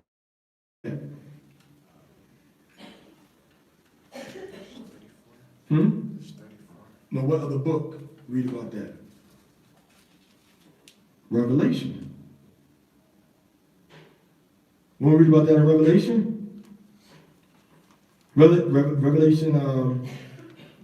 Revelation chapter 20, right? Revelation chapter 20, verse 4. I saw thrones, and they that sat upon them, and judgment was given unto them. And I saw the souls of them that were beheaded for the witness of Hamashiach, and for the word of Yahweh. Neither have received his mark upon their foreheads. So these are they that died in Hamashiach, or in their hands. And they lived and reigned with Hamashiach 1,000 years. Right? Verse 5. But the rest of the dead lived not again until the 1,000 years were fulfilled. This is the first resurrection. Blessed and holy is he that has part in the first resurrection. So those that have been blessed by Yahweh and have been sanctified and made holy by Yahweh. Everybody understand that? They are blessed and holy, and those are the ones that have part in the first resurrection. Because those that are taking place in the first resurrection are what? Are blessed and holy. So those that are blessed and holy before the first resurrection are the ones that are going to what? Take part in the first resurrection. Everybody see that?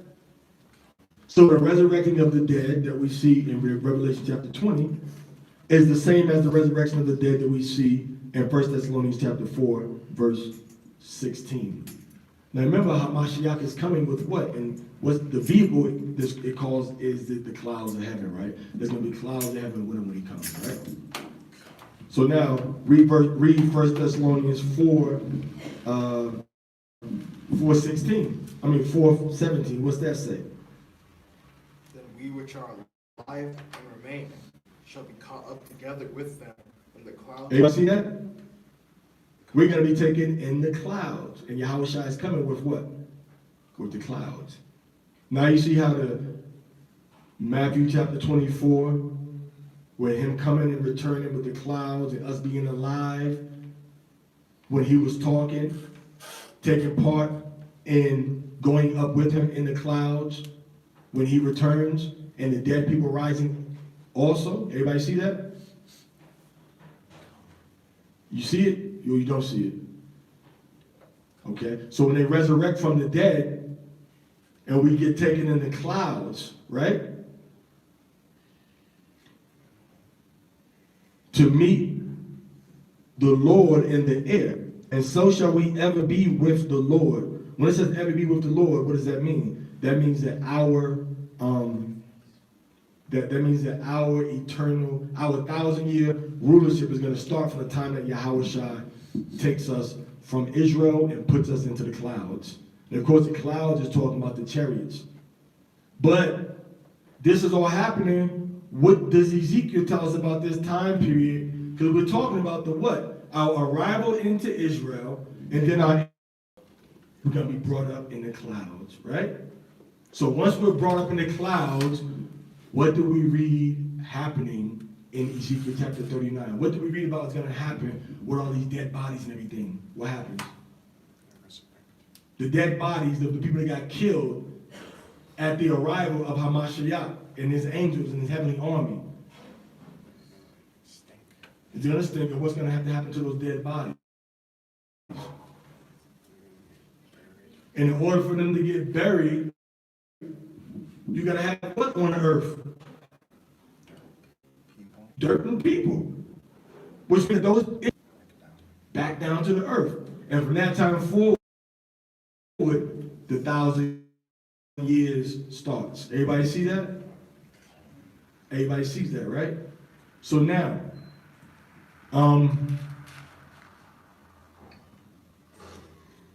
okay, so the 1,000 years starts. So once that 1,000 years starts of the rulership, Yahushua is going to be on the earth. Because remember the scripture said we're going to reign with Hamashiach for 1,000 years. And after that, Satan's going to be loose for what? A little season.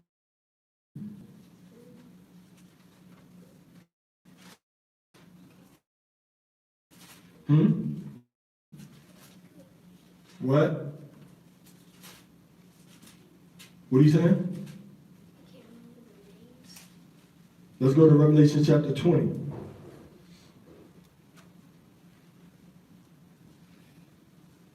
Verse 7.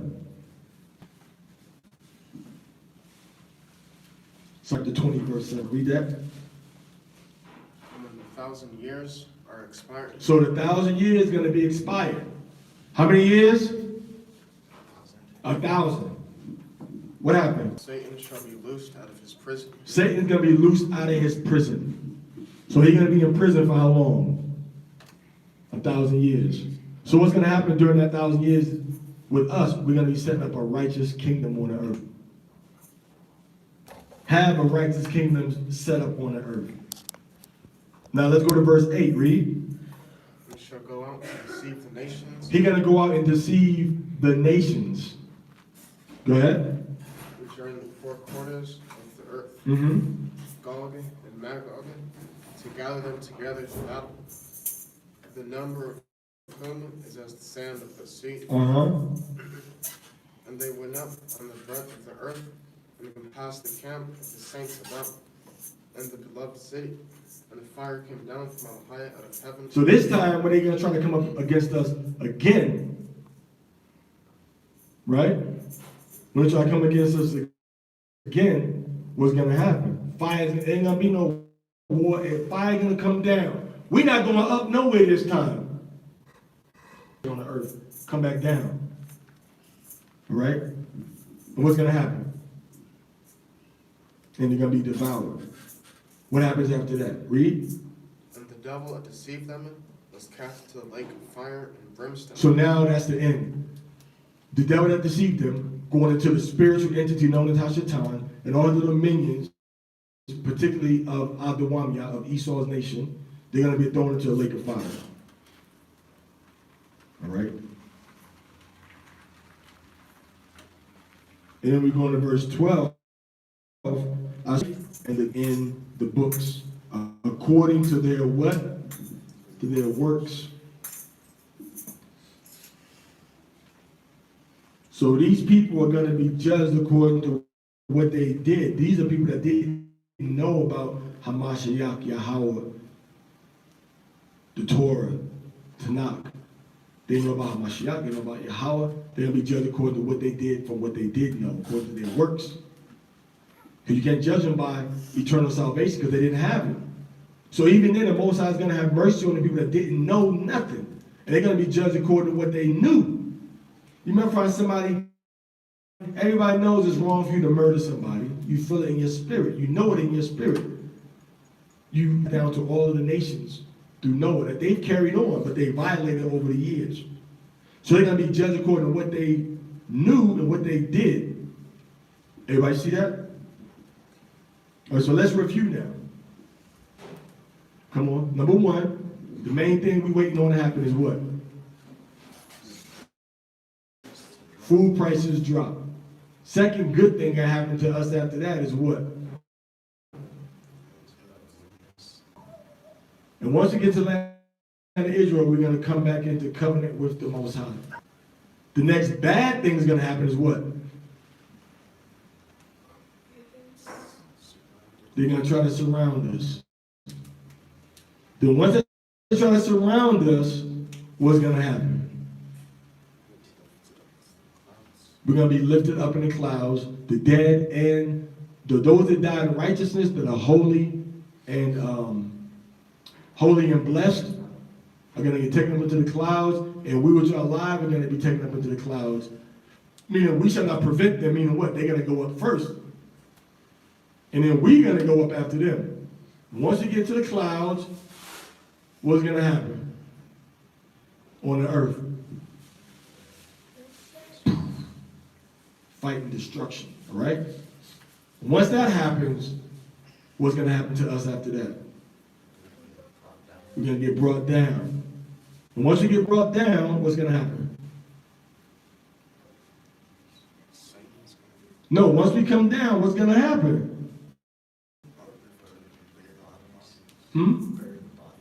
No. Yeah, we're gonna. But what's gonna happen? And once we come, okay. I shouldn't have said no. That's gonna happen. We're gonna be burying the bodies, all right? But when we come down, what's gonna be the major change on the planet Earth? The major change that the whole Earth is waiting on. The arrival of Hamashiach. Because he's gonna take us up and bam, bam, bam, destruction. Then he's going to come back with us.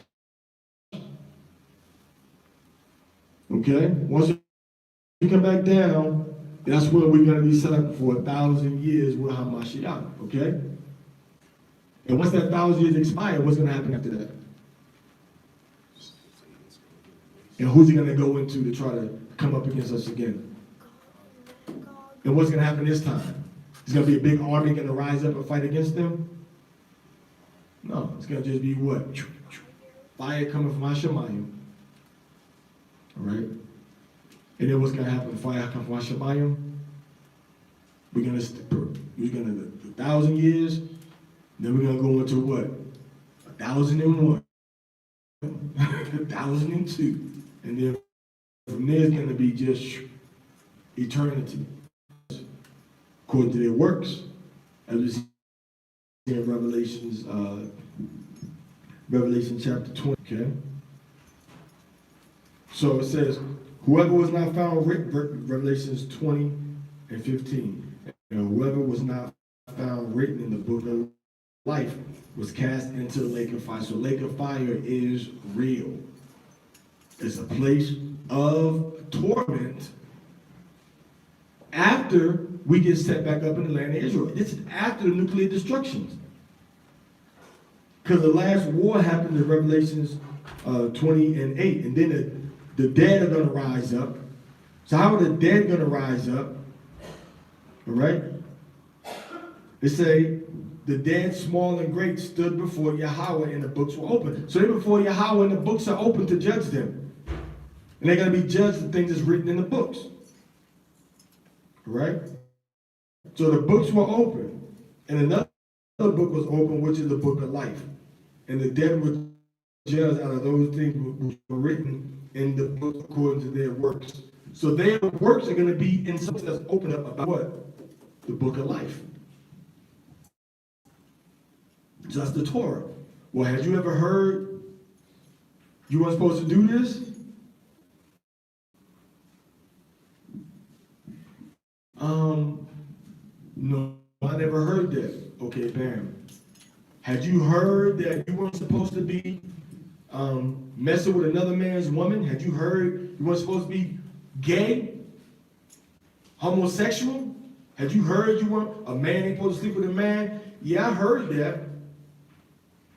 Have you told anybody that? That they're supposed to keep the Sabbath? Have you told anybody that? Have you told anybody that they're not supposed to, a man ain't supposed to sleep with another man? So what happens if they now go back? What's the penalty for both of those? What if you argue with them and they don't believe you? You can't convince them of it. Does that matter? If they hear it and they reject it, it's all for you. A warning. Let's go to Ezekiel real quick. Let's go to Ezekiel. I think we can go to this one. Let's go to Ezekiel chapter, let's go to Ezekiel chapter,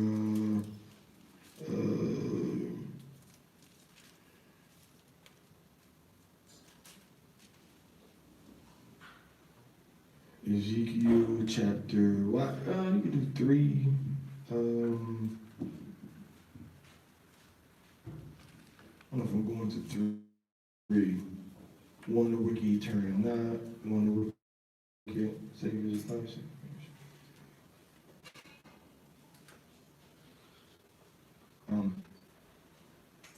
Verse 18. Read that. Ezekiel chapter 3. Ezekiel chapter 3, verse 18. When I say unto the wicked, thou shalt surely die, and thou givest him not warning, nor speakest to warn the wicked from his wicked way, to save his life. To what? To save his life. So what happens to the wicked when they listen to you? According to what we just read, their life is saved. Is anybody's physical life going to be saved? So what life we know is going to be saved? Which means they're going to have part in what? Resurrection. The first resurrection. Now y'all getting it. So when they have part in the first resurrection, they're going to be saved because they did what? Because they listened. They listened, which means they did what? They didn't. They turned from their wicked ways. How do we say turn in Hebrew? Shawab. And what is repentance? Teshuvah. So they return from their wicked way. Everybody see that? But if they don't turn, what happens? Read. Fire at thine hand. So he still dies in iniquity when he don't listen to your warning. Read. Yet if thou warn the wicked, and he turn not from his wickedness, nor from his wicked way, he shall die in his iniquity. He shall die in his iniquity. Go ahead. But thou hast delivered thy soul. But you have delivered your soul. So if you don't warn him, then that blood is on your hand.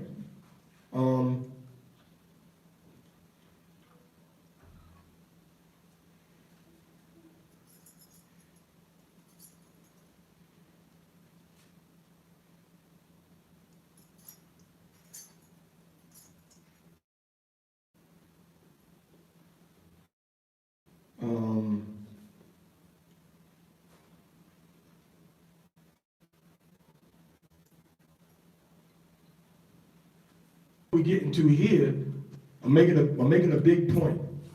I read that, Ezekiel 33:14, read that. Again, when I say unto the wicked, Uh-huh. thou shalt surely die. You shall surely die, go ahead. If he turn from his sin, If he turns from his sin, which means he makes repentance. He repents, go ahead. and do that which is lawful and right. He do that which is lawful and right, go ahead. If the wicked restore the pledge, If they have things that they took from people that they shouldn't have taken, they give it back, go ahead. Restore the pledge means somebody gave them something on a collateral righteously, and they say, you know what, I'm going to give you your collateral back. Read. So he's going to make things right of deals and agreements that he may have made with people that was done in righteousness. Because you take a pledge from somebody in righteousness, when you give them something, they give you something in exchange. Read. give again that he had robbed. So if they have robbed from people, they give the robbery back. What they robbed, they give it back.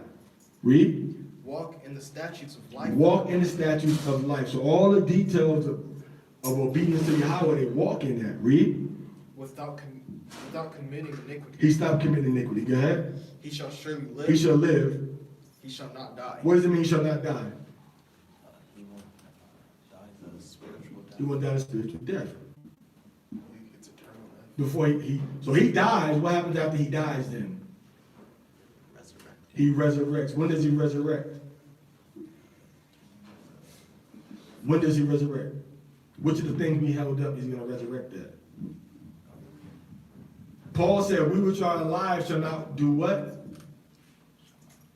Prevent them which are dead. So when are they going to resurrect?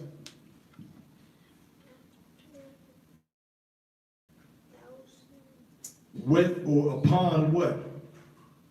Look at my finger. What's my finger making? Coming down from the clouds. No. When are they going to resurrect? Huh? What's the next main event that's going to happen after we get surrounded? We go up. What happened before we go up? They go up first. So when they die, they go up into the clouds. That's what we're going up before us. Right? Let's hold Ezekiel 33 real quick. And let's go to 1 Thessalonians 4 again. Let's go to 1 Thessalonians chapter 4. Right? 1 Thessalonians chapter 4. Verse 15.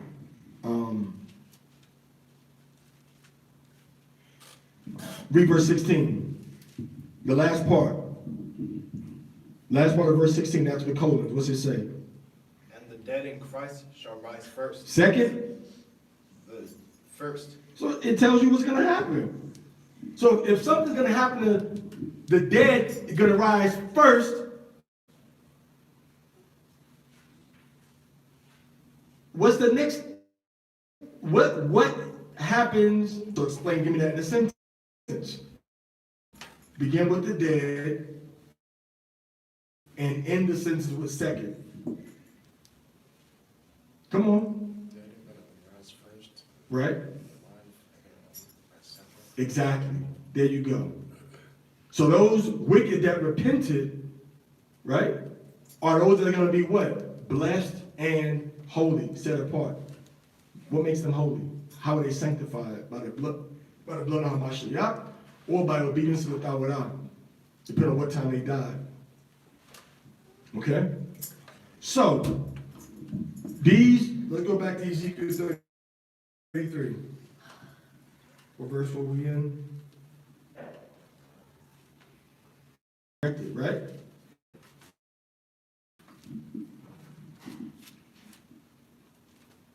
Now, if he doesn't repent, who owns his spirit? Who owns his soul? If you don't repent, if he rejects Yahweh's laws, he rejects the obedience that Yahweh has commanded us, who does he belong to? Hashatan. What is the medium that Yahweh gave us for us to have a mediator after the high priest to get back to Yahweh? Before the high priest, there was a prophecy about who was going to do what. The very first prophecy we have about this, who was going to do what? Huh? What?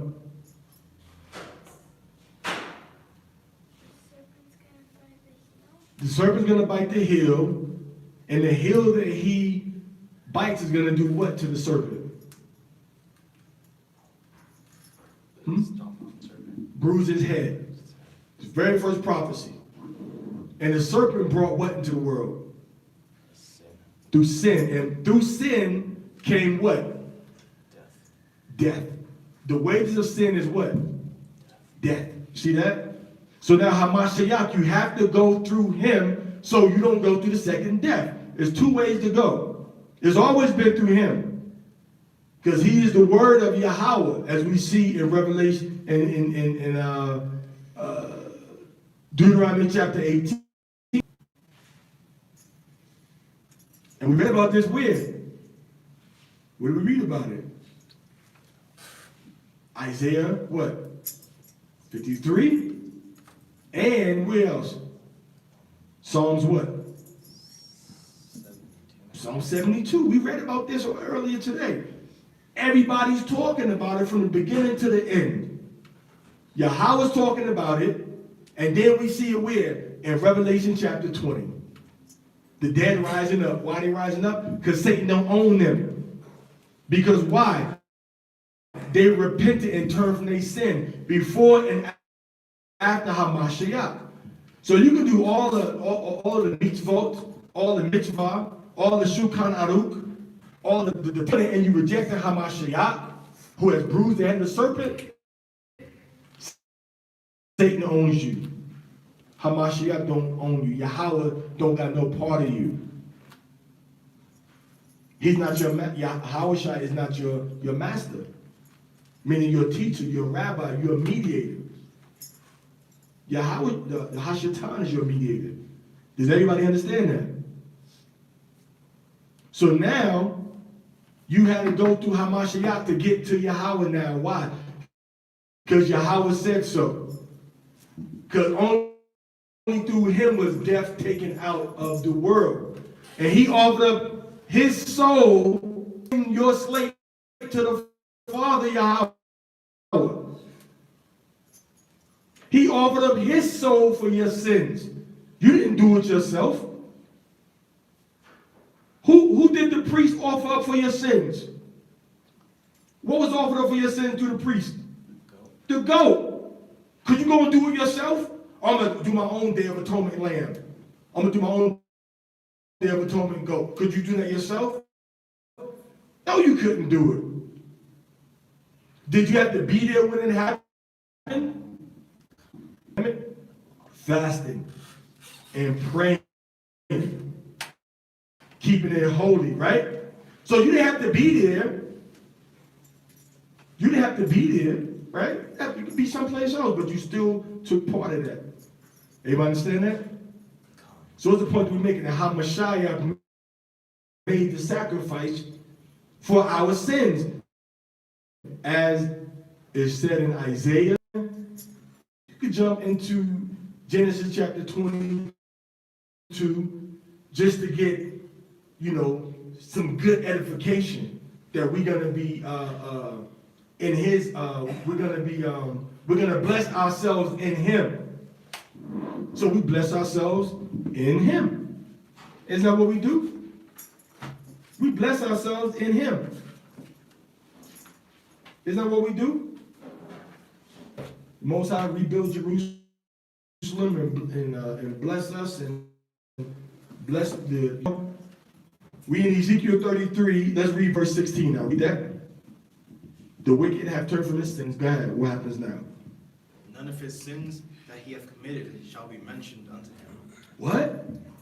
They thrown into the sea of forgetfulness. So who are you to bring up my sins? Huh? None of the sins I committed shall be mentioned. Shall be mentioned. Now you might got a guy that used to molest and touch little girls and little children. You ain't gonna say, no, bro, you a molester. We can't do that. He got to show what? Signs that the Holy Spirit is working with him, that wisdom is working with him. You ain't got to mention his sins, but if you don't show them signs, nah, bro, you ain't taking nobody to no grocery store. You ain't taking nobody to the park. You ain't babysitting for nobody. Right? Decide tomorrow, I'm not going to smoke no more crack. I repent of smoking crack. Right? Am I going to be strong or weak around crack the day after tomorrow? I'm going to be weak around it. But I've been fighting this thing. It's been 5, 10 years. I ain't smoked crack in 10 years. Now I go around crack. Crack is around me. Am I going to be strong or weak now? I'm going to be strong now. So it ain't the fact you telling me you're a cracker, you're a cracker, you're a cracker. It's like, brother, you got to build up your spirit now. You got to get your spirit strong. Why? So you can fight temptation. You ain't gonna say, oh, you are a child molester. You can't go around with children. You're like, brother, you gotta build up your spirit, man, to fight that temptation off. You understand what I'm saying? Read. He hath done that which is lawful and right, he shall surely live. He shall surely live. He shall surely live. Read verse 19. But if the wicked turn from his wickedness Mm-hmm. and do that which is lawful and right, That which is lawful and right, what happens? he shall live thereby. He shall live thereby. So when the wicked repent of their sins, right? They get eternal life. Okay? They get eternal life. What happened? That was at 5%. Which one? This one. What's that one at? It's at 30. Hmm? 30. Okay, go to another record. It's at 5, okay. And the lighting go all the way down too for both of them? So that guy that died in the flesh, he gets resurrected in the spirit. You get a second ticket to the chariot if you're still alive. You get a second ticket to the chariot if you're still alive. You understand? And those of us that was alive in the first or second period, they got, you know, you can't really say, but you might have a different type of spirit. We know in the first, what was they doing? There was getting their council set up to judge matters righteously, and it was making a transition and trying to combine what Yahamashiach had taught them, repent, how to do things. This is the way we do it now, according to what Yahamashiach told us, and according to what's written inside of the original Mishnah. If there was chronicled and cataloged at that early. Okay? So now what happens? So they get resurrected, and then we get caught up with them. Everybody with me? So once we get resurrected after them, destruction. All right. That's when you go into what? Let's go to Isaiah 11:11. That one of these Bibles don't have it. Mine got it, so yours don't. And it shall come to pass in that day that the Lord Adonai shall set his hand again the second time to recover the remnant of his people, which shall be left from Assyria and from Egypt and from Pathros and from Cush and from Elam and from Shinar and from Hamath and from the islands of the sea. And he shall set up an ensign for the nations and shall assemble the outcasts of Israel and gather together the dispersed of Judah from the four corners of the earth. So you see that?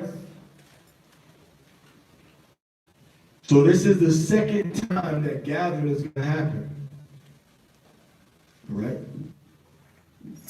All right. And he shall set up an ensign for the nations and shall assemble the outcasts of Israel and gather part of Judah.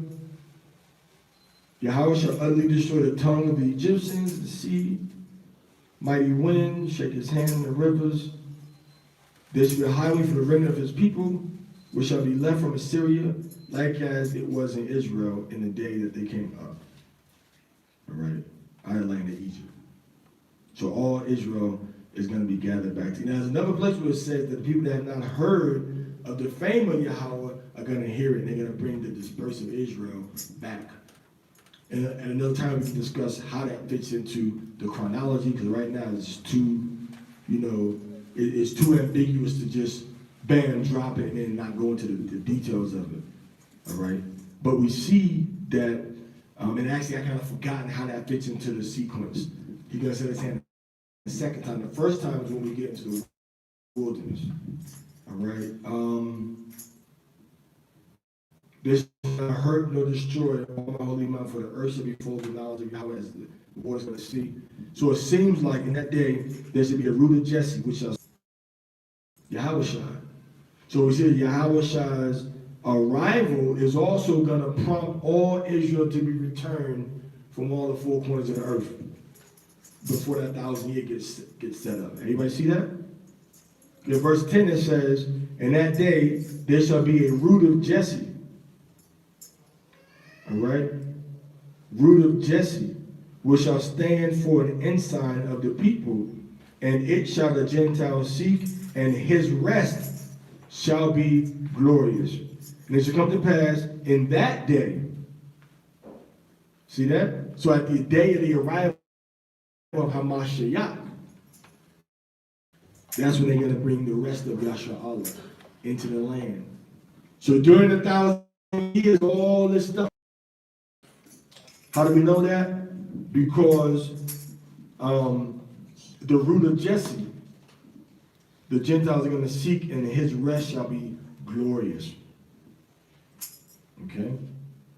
The wolf and the lamb are going to be dwelling together, so on and so forth. So that's all within the chronology. That's all in the timeline, the timing, or the different things that's going to happen in order. Step 1, step 2, step 3, step 4. When we get back, when we get out the wilderness, when we get in our land, it's going to be us there. So it's going to be a gathering from all the four corners of the earth, one main time, then the second main time. Okay? The second main time is going to happen. But we know that all this happens before the judgment. Because after the judgment, everything will be perfect, in order. All right? So you got to go into that Isaiah chapter 11. So is everybody following the sequence and stuff? So Yahweh, what he talks about, is not charging. I don't even know if it works with, it doesn't work with that one. That's why I do. Switch them two around. Because the darker, fatter one is inside the tablet, right? All right, put it in the phone, see what happens. Somebody give me, you need a hand? I need nobody to help me, I'll do it myself.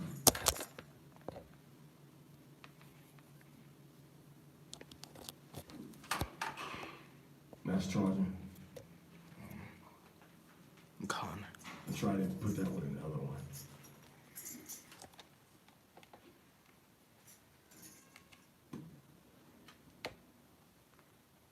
It's charging. Okay. The lights all the way down on both of them? I just come back in a few moments and check both of them. All right. So everybody got the steps on how stuff is going to happen? So when Yahweh is talking in Matthew chapter 24, right? He's talking about after Israel is gathered into the wilderness, right? So once we get gathered into the wilderness, we're gonna go back into the land of Yashar'Allah. And once we go into the land of Yashar'Allah, what happens? We're gonna just boom, bam, whatever. Hey, yeah, man, back home, whatever. You know what I'm saying? Then King David's gonna bring us back into the covenant. Is King David gonna bring us back to the covenant of the Most High? Yes, he is. Let's show that. So this is cool.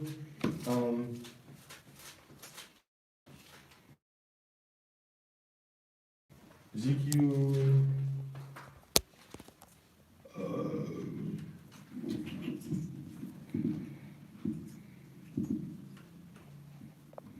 Ezekiel 34. Let's read, go to Ezekiel 34. Don't have me just calling verses, man. I'm going to them, bro.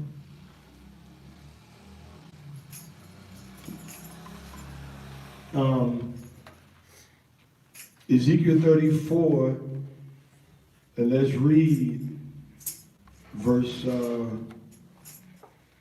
22.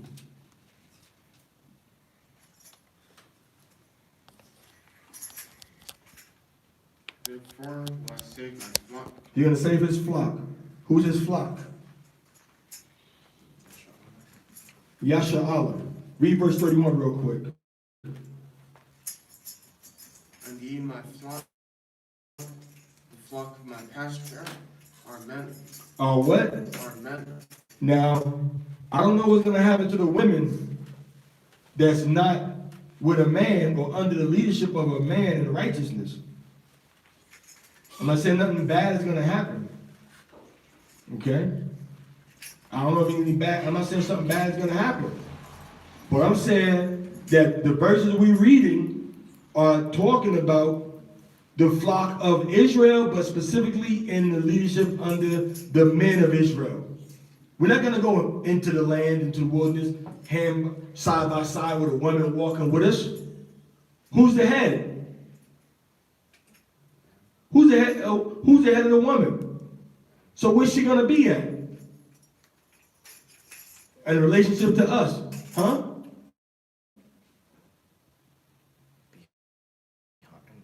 Behind us.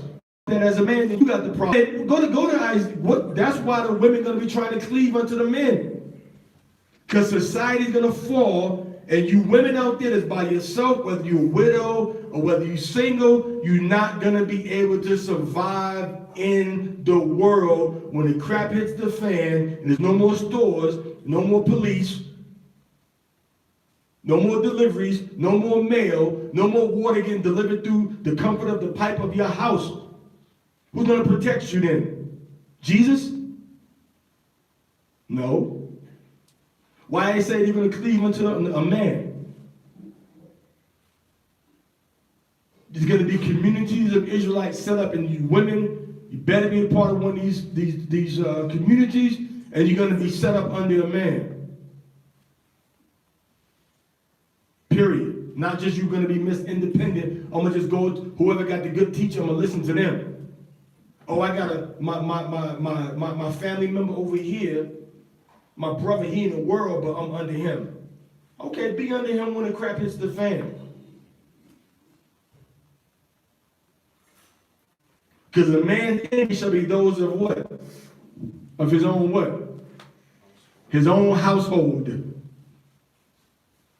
So I wouldn't trust that person that ain't walking in the Torah. So anyway, where we at? We're in Ezekiel, right? We're in Ezekiel. So let's read Ezekiel chapter 34, and let's read verse 22 again. Therefore will I save my flock. I will save my flock, talking about ultimately the children of Israel. Yeah? Yahweh going to take us from the place. This is once we get into the wilderness. Go to Ezekiel 20:37 real quick. All right, keep reading. Ezekiel 34:22. Go ahead.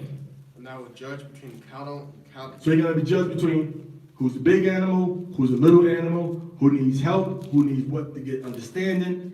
So it's everybody's going to get an individual education plan. What do you need to get your spirit back right with the Most High? Go ahead. And I will set up one shepherd over them. Set up one shepherd. Go ahead. He shall feed them. Masha. And who did he teach? Joshua.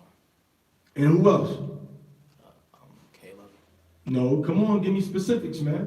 When we came out of Egypt, who did he teach? He taught everybody, but then he set up what? The leaders. The leaders, judges, and officers.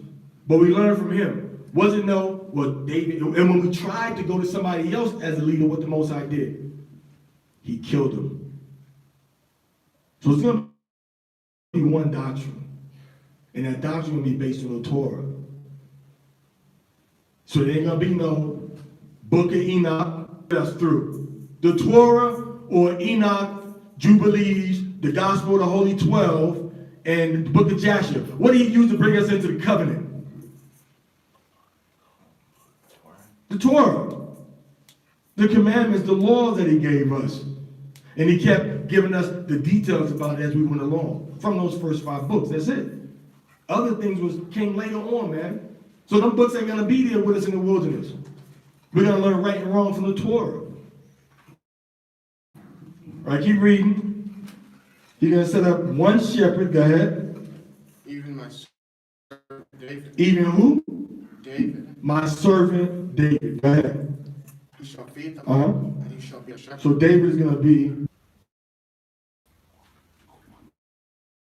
Well, they ain't really talking about David. Hold that. Give me, what you got? Ezekiel. Go to Ezekiel 37:20. 37:24. Ezekiel 37:24. Go to Ezekiel 37:24. Read that. Ezekiel 37:24. Read that. And David, my servant. And who? David. Yahushua. David, my servant, shall what? Shall be king over them. So don't act like it's talking about Yahushua when it says David. You can say it's talking about Yahushua all you want to. Tell the Most High I ain't talking about David. I dare you. Because it say David. What are you going to ask you based on what? The Most High playing some kind of trick with you? Think the Most High some old trickster? Read. And they all shall have one shepherd. They shall also walk in my judgments Mhm. and observe my statutes and do them. Mm-hmm. And they shall dwell in the land that I have given unto Jacob my servant, wherein your fathers have dwelled. And they shall dwell therein, even they and their children, and their children's children forever. And my servant David shall be their prince forever. Let me ask y'all a question. Who is going to be the prince over Israel? Who's going to be the king of kings? Yahushua. See, David is not going to be the king of kings over every nation. Yahushua is going to be king over all the kings. So when we read in Ezekiel about that prince that's going to be making sacrifices, and he's going to have sons and give his sons his own land, not stealing land from the people, that ain't talking about Yahushua. That's talking about King David. King David. So it said David twice, 3 times, matter of fact. I read. And I, Yahweh, will be their Elohim, Mm-hmm. and my servant David, a prince among them. The David, so that's David. How come it take David twice in chapter 34 and twice in chapter 37? To make you understand, it's not talking about Yahushua. It's talking about exactly what it says. King David. Read. I, Yahweh, have spoken it. Yahweh already told us it's David. What's the Hebrew word for prince? Shar. And what does that word shar mean? Ruler. All right. Governor. All right. Go ahead. And I will make with them a covenant of peace. A covenant of peace.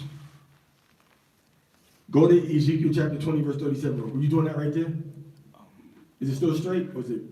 It's charging, but it's going lower. So it's not really charging. What about that one? This one is to 5%. All right. Is there a third chord like that? That one doesn't. Does that one work in that one? You know, that one might work on that one. Try that one in that one. All right, so Ezekiel chapter 20, verse 37 says this, and I will cause you to pass under the rod and will bring you into the bond of the covenant. See that? So we're going to go back into the covenant with the Most High. Could you say this is the new covenant? When he writes the laws in our heart?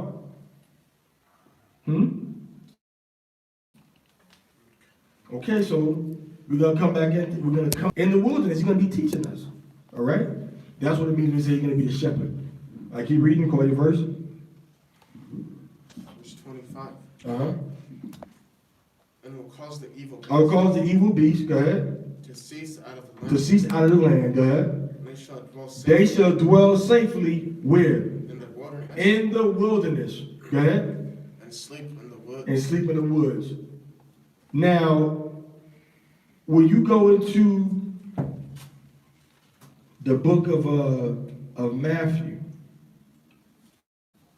right?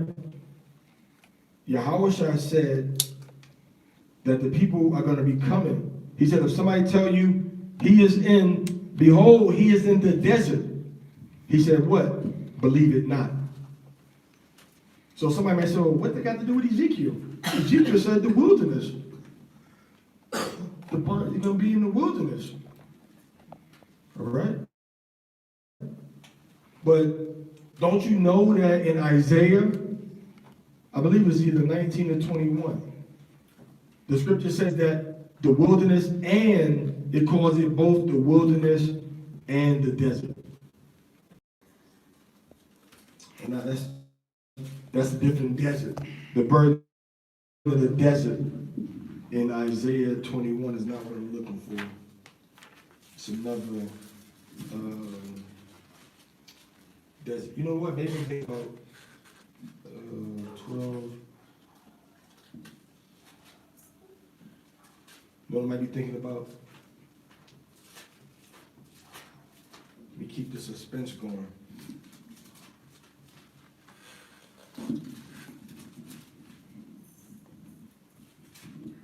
No, I believe it's in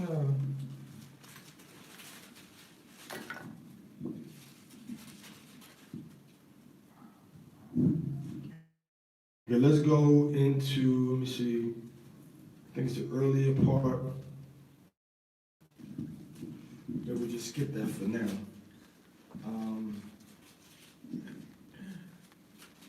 Actually, you know what? Let me go back into that. What we at now? Ezekiel what?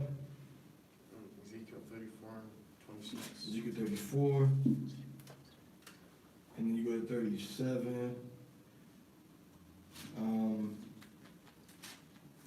Where's he going here?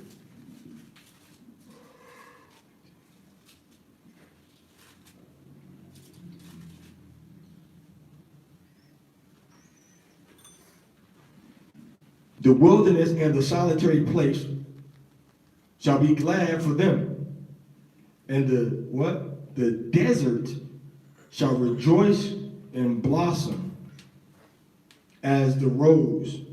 It shall blossom abundantly and rejoice even with the sound, with the joy of singing. All right? So the wilderness and the solitary place shall be glad for them and shall blossom. Meaning this time when we go into the wilderness, everything gonna open up. Everything gonna start to grow again. Verse 6, Isaiah 35 and 6. Then shall the lame man leap as an hart, and the tongue of the dumb sing. For in the wilderness shall waters break out, and streams in the desert. But Yahweh says he ain't gonna be in the desert. And the scriptures call it a desert in the wilderness when we get there by the same name. So how is not going to make no grand appearance? The scripture says in the wilderness. The scripture says as lightning come from the east to the west, so shall the coming of the Son of Man be. Ain't that what it said? So when Yahweh mentions appearance, everybody's going to see it. Okay? When you go into the same let me say Lord, is in Christ believing not.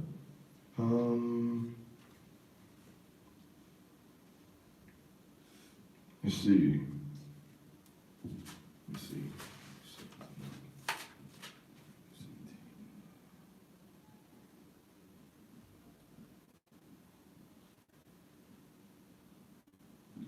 In Luke 17, okay. No, he is Christ, believe it not. Ever elect. Luke, in the same chapter, Matthew 24, verse 26. Wherefore, if they shall say unto you, behold, he is in the desert. So you trying to teach me that when they say desert and wilderness, in, where was we at? In Isaiah, what was that, 25? 25 or 24?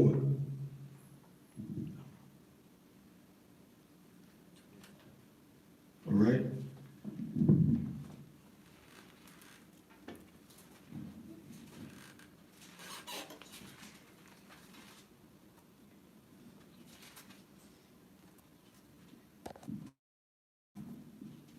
No, 35.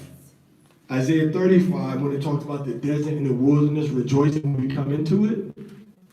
And then Ezekiel chapter 34, 37, saying twice within the same verse or within two verses that David is going to be in the wilderness as our shepherd and our prince. And then you got Yahushua in Matthew chapter 24, verse 26, testifying from his own mouth, saying that I'm not going to be in the desert. He said, behold, he is in the desert, go not forth. All right? Behold, he is in the secret chamber, believe it not. You see that? He's in the crypt. He's in the mausoleum. He's in the top of the mountain. You got to go to the top of the mountain and not actually 20 trapped in the ground.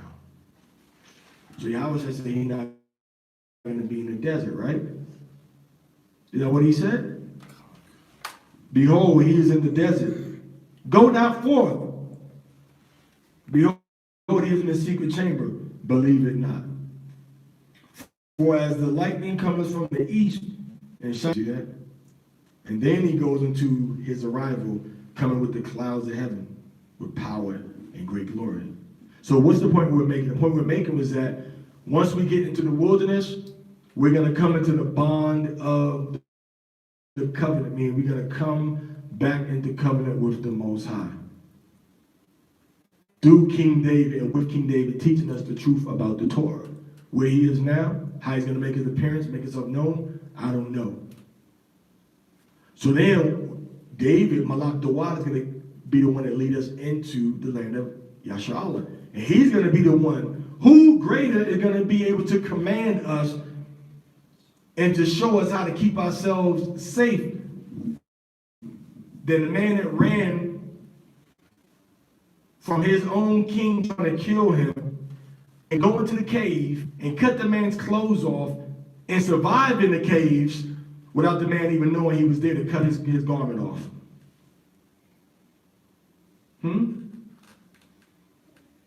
Who knows them caves better than King David?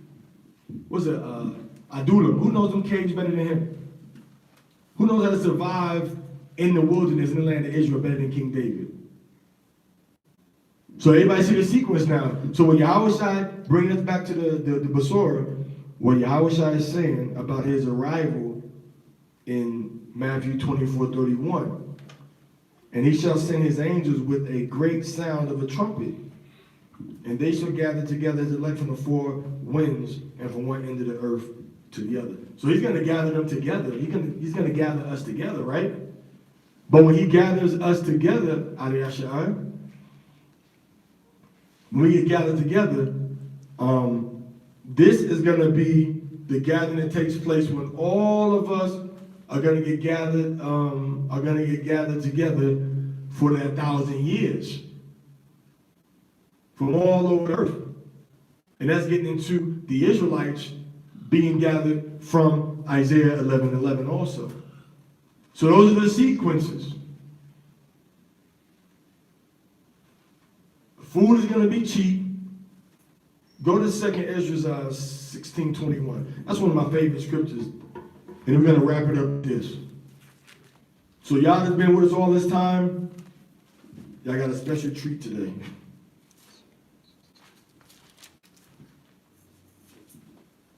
How's the is it going up?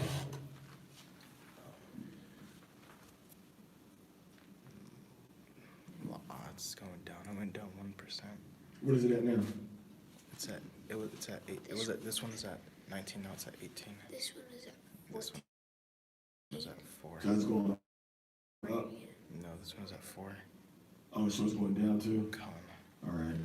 So we're going to wrap it up. So 16:21, read that. Behold, victuals shall be so good cheap upon earth that they shall think themselves to be in good case. Right.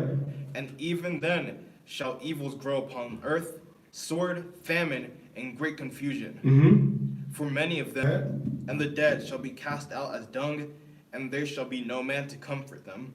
For the earth shall be wasted, and the city shall be cast down. and there shall no man be left to till the earth and to sow it. The tree shall give fruit, and who shall gather them? Okay, now, what I want you to go back and read,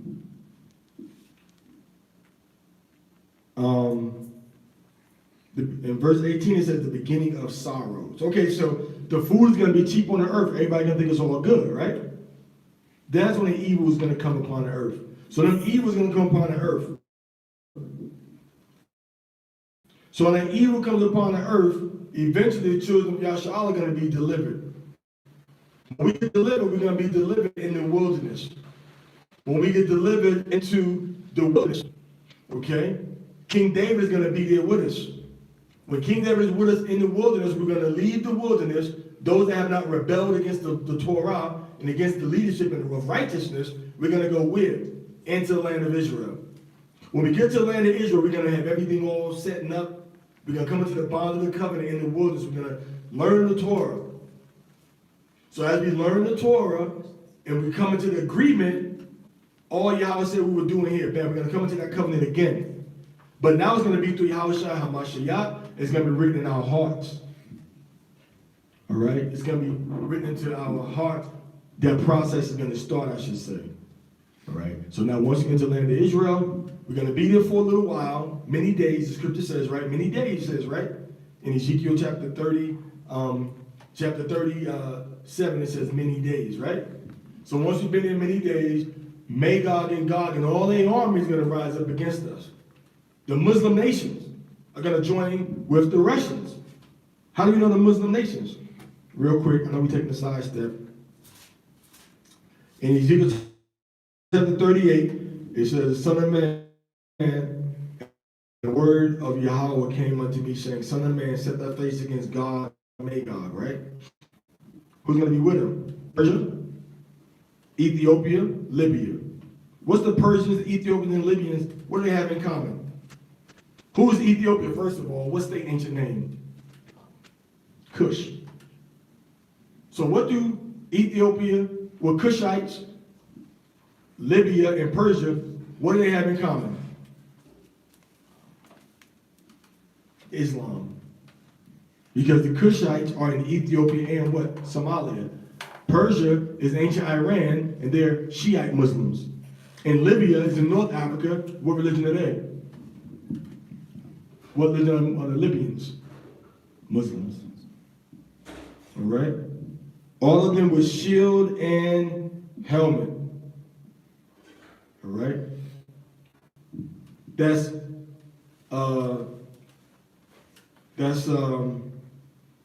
southeast of Israel, and then that's south of Israel. Persia is northeast of Israel, or east of Israel. All right, Ethiopia is south of Israel, and then Libya is southwest of Israel. Okay. Now remember, this is right after Ezekiel chapter 37. Ezekiel 37, we're going to become a mighty army, and we're going to go in that place conquering. We ain't going to need no walls, because everybody's going to be afraid to do something to us, man. We ain't going to need no walls. We're going to become, remember, Ezekiel 37 is talking about that great army that's going to get risen up, as it talks about in Amos and Joel, especially Joel, right? Conquering. Everybody understand that? So now, let's go back. Cheap food. We're going to go into the wilderness. King David is going to be there with us. King David is going to be there with us. When King David is in the wilderness with us, what are we going to come into? What is it? We're going to enter into what? No. The bond of the covenant. Once we come into the bond of the covenant, we're going to be where? In the land of Israel. When we get into the land, get everything all set, Magog and Gog is going to attack us. Trying to attack us, right? Once they surround us, what happens? The clouds. Who goes first? Dead. The dead that died blessed and holy, and in Hamashiach they rise up. After they go into the clouds, who goes? People that are alive. Those that are alive go. And in the land of Yasharallah. And maybe some scattered or whatever. Then bam. So then what happens? Shh. Destruction, Most High. Annihilation. And then what happens? We come down, right? And once we come back down, when we're coming back down, what period of time is going to start then? 1,000 years. And Hamashiach is going to be with us, right? And King David is going to be with us. Now that's when we have this second gathering that's going to happen from all the worlds, all the nations. All Israel is going to be gathered together. In that 1,000-year period, everything going to be set in order. Hashatan is going to be bound for 1,000 years. Now we're going way into the future. We just want to know what's going to happen. So once that 1,000 years expire, Satan's going to be loosed. Then that's when Magog is going to come again, and bam, try to surround us. And Yahweh let him know that it happened. End of the story. And then after that, all of the other people that died, there's two resurrections, the first and the second. The second resurrection is the last resurrection. But the second, those outside of Israel are going to be dying. Those that's not in covenant is going to be dying.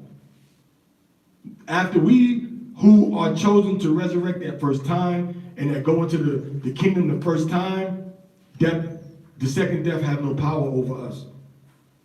That's what the Revelations chapter 20 says. The second death have no power over those that take place in the first resurrection and those that's alive. Second death have no power over them. Judgment is going to happen. Wicked is going to go into the lake of fire. Then it's going to be, John saw what in Revelation 21? And I saw a new heaven and a new earth. So that's when everything becomes new. Verse 4. And Elohim shall wipe away all tears from their eyes, and there shall be no more death. No more death. Neither sorrow. See that? So everything is going to become new. No, you're not going to feel no pain. There's not going to be no death. You're not going to be sad. All right? There's not going to be no more crying. You see that? So everything's going to be eternal and righteous. So during that 1,000 years, that's when we're going to have the Gentiles, the nations, in captivity. All right? And they're going to be helping to build up the kingdom. When you go into Ezekiel chapter 38. All right? So that's what we got to see. So when we go back into the Torah portion, we're walking in the ways that Yahweh shows us. All the idolatry and paganism is going to be destroyed. No more idolatry. All pagan practices are going to be destroyed. We're going to be eating clean foods, kosher foods, halal, not halal, but kosher foods. All right? Tahar foods, I meant to say. All right? All the tithes in Israel are going to be set up. You can read in Ezekiel chapter maybe 44 forward to see the boundaries of the new land. All right? We're going to have the 7 years, firstborn and livestock, the feast, we all going to go up. And whatever nation doesn't come up to keep the feast days, all right, during that 1,000 years, they're not going to get no rain. No more sorrow, no more crying. So everybody going to be straight. Chapter 14, it says, and it shall come to pass that everyone that is left of all the nations which came up against Jerusalem. Right? So all the nations going to be people left of the nations, right? Everybody see that? All the nations going to be dead. So the nation which came up against us. Everybody hear that? Shall go up from year to year to worship the King, Yahweh of hosts, and keep the Feast of Tabernacles. So during this 1,000 years, the next 1,000 years, eternal utopia now. But during that 1,000 years, the nation is going to still be coming to Israel. Listen, and it shall come to pass, whosoever will not come up of all the families of the earth unto Jerusalem. So if there ain't going to be no rain, you think going to be happy or sad about that? See, after the 1,000 years, there ain't going to be no more sadness, no more sorrow. That's how we know that all this is happening before the 1,000 years expire. So 1,000 years, judgment, that's it. New heaven, new earth, eternal bliss. Not bliss, but eternal perfection. Nobody going to be sad or crying or dying no more. Right? And if the family of Egypt go not up, there shall be the plague of to keep the Feast of Tabernacles. So you see that? So the Most High is going to make them do nothing. They don't want to come up during that 1,000 years. Boop. Most High said, you ain't getting no rain. You're going to get a famine. Everybody understand that? All right, so Montezorian. So that goes into where? Other things are going to be happening, which we can go into once we finish. Once we, it's going to be Isaiah chapter 14. We're going to put the nations back into their place. So this is like one, everybody see the big dramas and the big anime stories and good storylines, right? This is real. It ain't going to be nothing. You ain't going to see nothing on TV compared to what's going to happen. All right? And the house of Israel shall possess them in the land of Yahweh for servants and handmaids, and we shall take them captives whose captives we were. And we shall rule over our oppressors. You see that? How are they going to feel about that? Being in captivity, they're going to be happy about that? So that shows you it ain't talking about after the 1,000 years. It's talking about before the 1,000 years expire, they're going to be in captivity under Israel. And it shall come to pass, I will choose Jacob and set them in their own land. So this is when we go back to the land of Israel with King David. We're going to start setting everything in order. And then bam, we'll destroy them.